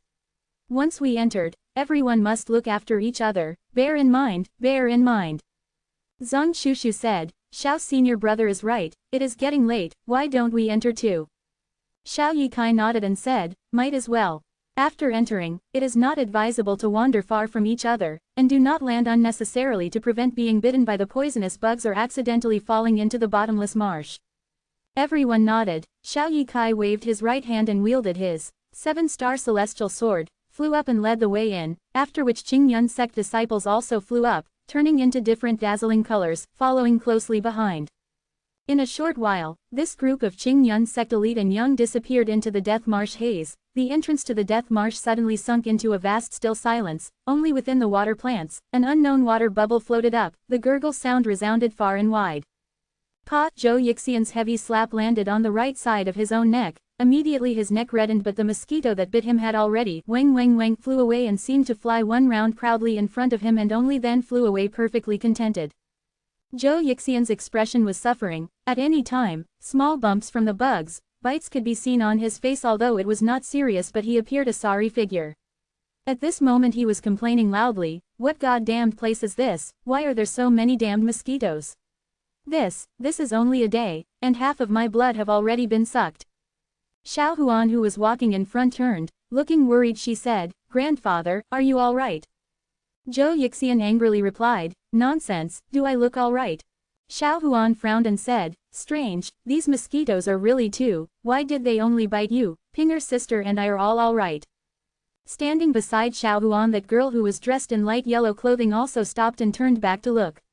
She brought Xiao Huan and Zhou Yixian into this death marsh. Zhou Yixian was careful, but more than often he still landed in mud or water, and yet she seemed to go with the flow and not a single dirt landed on her. Zhou Yixian felt frustrated. He happened to see a small tree near him and immediately went over carefully to try, and as the ground below the tree was still considered firm, he sat down promptly and said loudly, "I'm tired, rest a while." Xiao Huan, with an apologetic expression, looked at that dressed in light yellow clothing beautiful girl. The girl who was addressed by her as Pinger's sister laughed and said, "It's all right, let's rest a while." Xiao Huan looked at her gratefully and looked around at the surroundings, but the place was boundless, and slightly further away was the gradually thickening haze, looking foggy.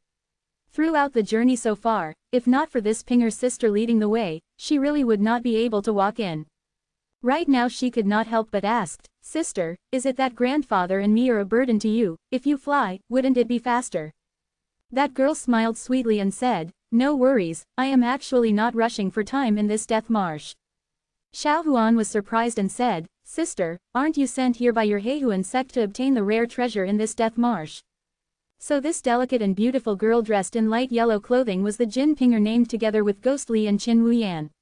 Nobody knew how Xiao Huan and Zhou Yixian came to know this famous highly skilled ace from the younger generation of the evil faction.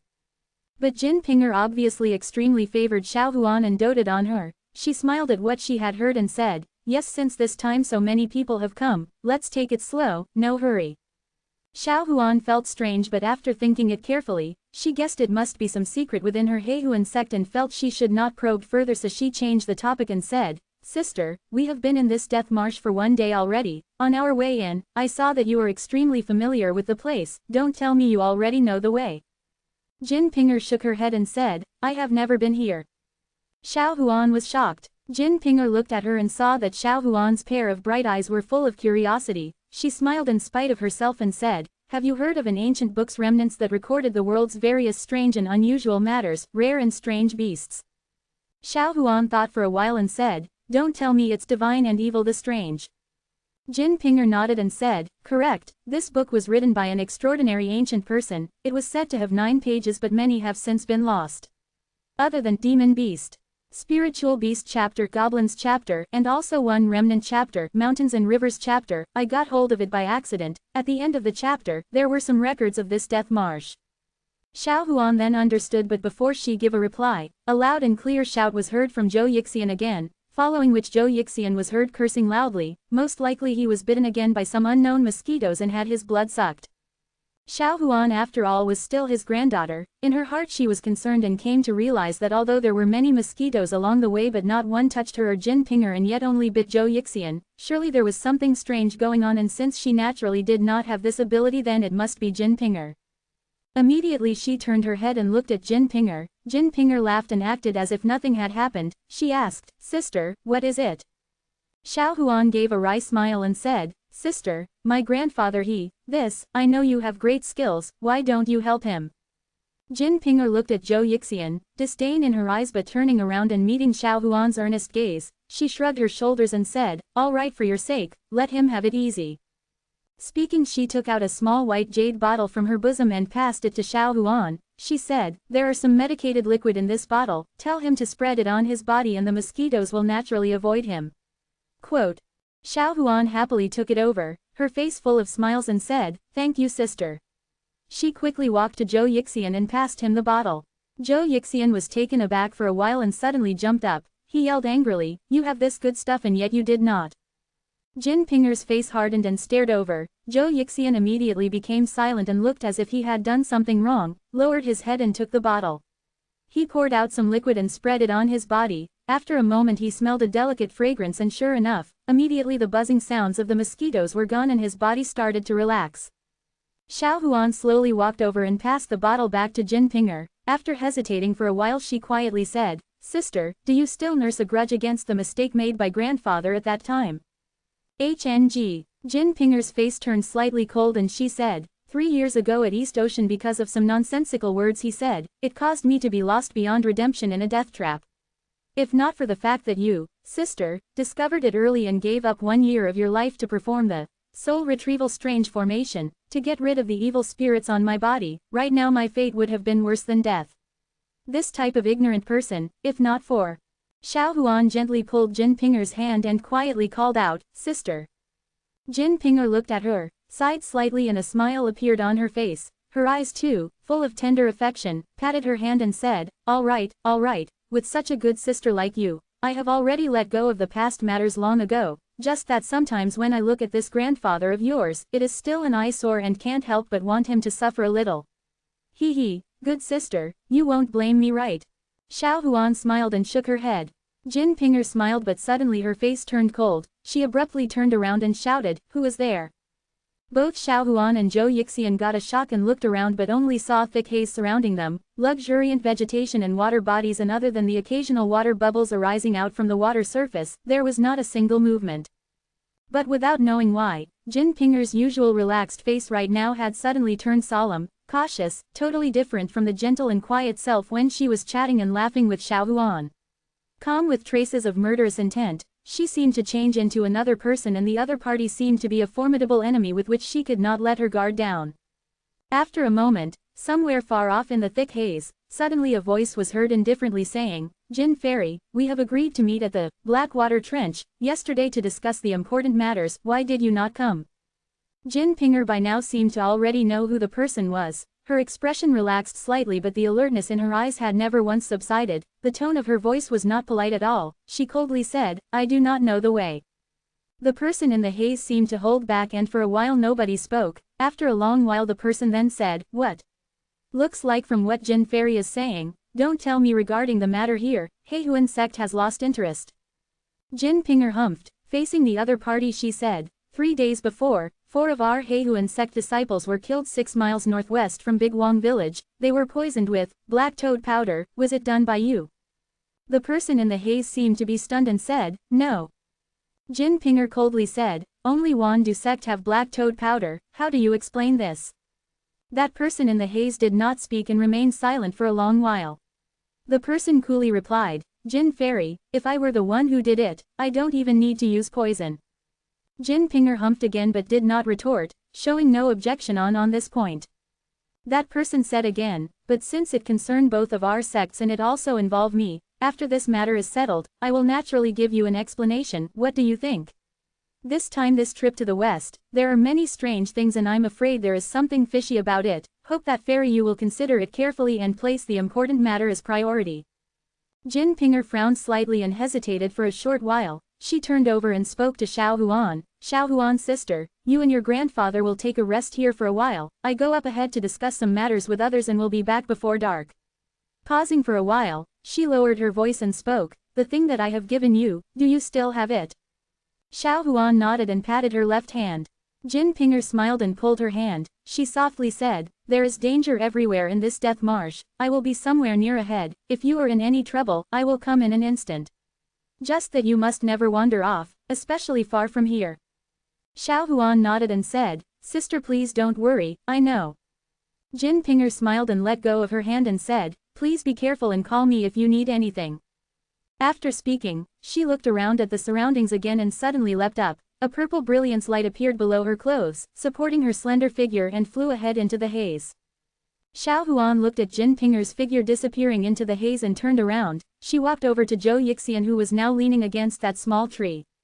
Since he was relieved of the mosquitoes' harassment, he was immediately freed up, but his mouth was still complaining, "If I had known this place is going to be like this, even if you kill me I also will not come."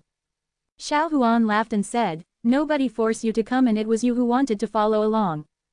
Zhou Yixian humped and then facing Xiaohuan, he said, "I say, you better stay far away from that woman. Did you not hear the rumors going around these few years saying that she killed numerous people and at the same time extremely dissolute, seducing countless of respectable young men?" Xiaohuan paid a sound, irritation appearing on her face. She said, "Grandfather, how can you say it like that?" Zhou Yixian stuck out his tongue but did not carry on. And so the two of them waited there. The gloomy sky gradually darkened, but Jin Pinger had not returned. Xiaohuan began to feel worried and wanted to go take a look, but considering Jin Pinger's instructions, in addition she herself did not have any confidence, so eventually she dared not leave. After waiting for another while, Xiaohuan could not help but felt anxious. She looked up at the sky and saw that the dark clouds had increased, and from the look of it, not only it was getting dark, it seemed like it was going to rain too. Xiaohuan exclaimed softly. She recalled that because she came out in a hurry, although she remembered to bring everything, but she forgotten to bring the rain gear. If it rained at this time, it would be terrible. She quickly turned and asked Zhou Yixian, "Grandfather, did you bring umbrella?" Zhou Yixian, stunned for a moment, said, "Umbrella." After a while he immediately comprehended and raised his head to look at the sky. For a moment he was speechless and stuttered, I thought you brought it." Xiaohuan anxiously said, "Ah. This is bad. If it rains, what shall we do?" Zhou Yixian raised his head and looked around. There was only this small tree all around them, the rest were all ponds and vegetation and not a single place for them to hide from the rain. He lamented, "We are done this time, why don't we find a place to avoid the rain?" Xiao Huan shook her head immediately. "Can't, Pinger's sister has said already, we cannot wander off if not there will be danger." Zhou Yixian rudely replied, "Can't leave. If we stay and wait for the rain, I'm afraid we will only have the danger of getting tuberculosis." Xiao Huan right now was also frowning tightly and fretting when suddenly a light sound was heard up ahead. It was a footstep sound. Xiao Huan was relieved and almost said, "Pinger's sister," but suddenly shut her mouth. A figure was seen walking quickly out of the haze and a small figure seemed to follow behind. At the same time a familiar like grumbling voice was heard. "Following you, this stinky brat, it is really me, this Taoist uncle's 8 generations of great ill luck, not to mention being on constant tenterhooks every day, and now I still have to be in this damn place and be bitten and sucked by these mosquitoes. Why don't you ask him to just suck my blood dry to end this?" "ZZ. Xiao Huan was surprised. It was that wild dog Taoist who she had met before at Dawang village, and leaping behind him was that monkey Xiao Wei. However, Ghost Li was not seen.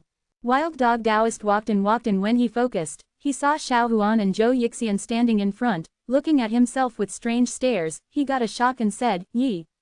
Aren't you both the fortune tellers? Why are you all here?" Xiao Huan had not even answered when the sharp-eyed Xiao Wei, who was behind Wild Dog, immediately recognized that the lady in front was someone familiar. ZZ called out twice and at once leapt to Xiao Huan's side. Xiao Huan immediately smiled when she saw Xiao Wei and bent over to carry it up, in spite of the filth gathered from the road on its hands and feet, laughed and said, "How come you are here?" Xiao Wei seemed to understand, grinned and pointed behind with its monkey paw, gesturing non-stop to Xiao Huan, making zzz sounds ceaselessly. Xiao Huan obviously did not understand what it meant but seemed to guess correctly that Xiao Wei meant to say Ghost Li was just ahead. Her heart palpitated for a moment and thought to herself if Pinger's sister could be meeting Ghost Li. And at this moment of doubt, an explosion of thunder was suddenly heard in the sky, rumbling loudly and shortly. Wah wah, big drops of rain fell down. Xiao Huan shrieked and using her hand to cover her head, subconsciously carried Xiao Wei together and ran to Zhou Yixian. "Grandfather, what shall we do?" Zhou Yixian could only force a smile and simply flipped his clothes over his head and said, "No choice, we can't leave and there is no place to hide, then just get drenched." Xiao Huan was speechless but looking at the sky. Everywhere was gray and gloomy, the rain was gradually getting heavier. In a short while half of her shoulders were already wet, indistinctly revealing a snow-white skin, glistening and eye-catching. Xiao Wei the monkey at this moment was also quite well behaved. It had rolled into a ball and huddled in Xiao Huan's embrace. "Hee hee." Suddenly, mocking laughter sounds were heard. Xiao Huan turned to look and saw Wild Dog Taoist calmly taking an umbrella out from the bundle at his back and opened it, looking extremely conceited.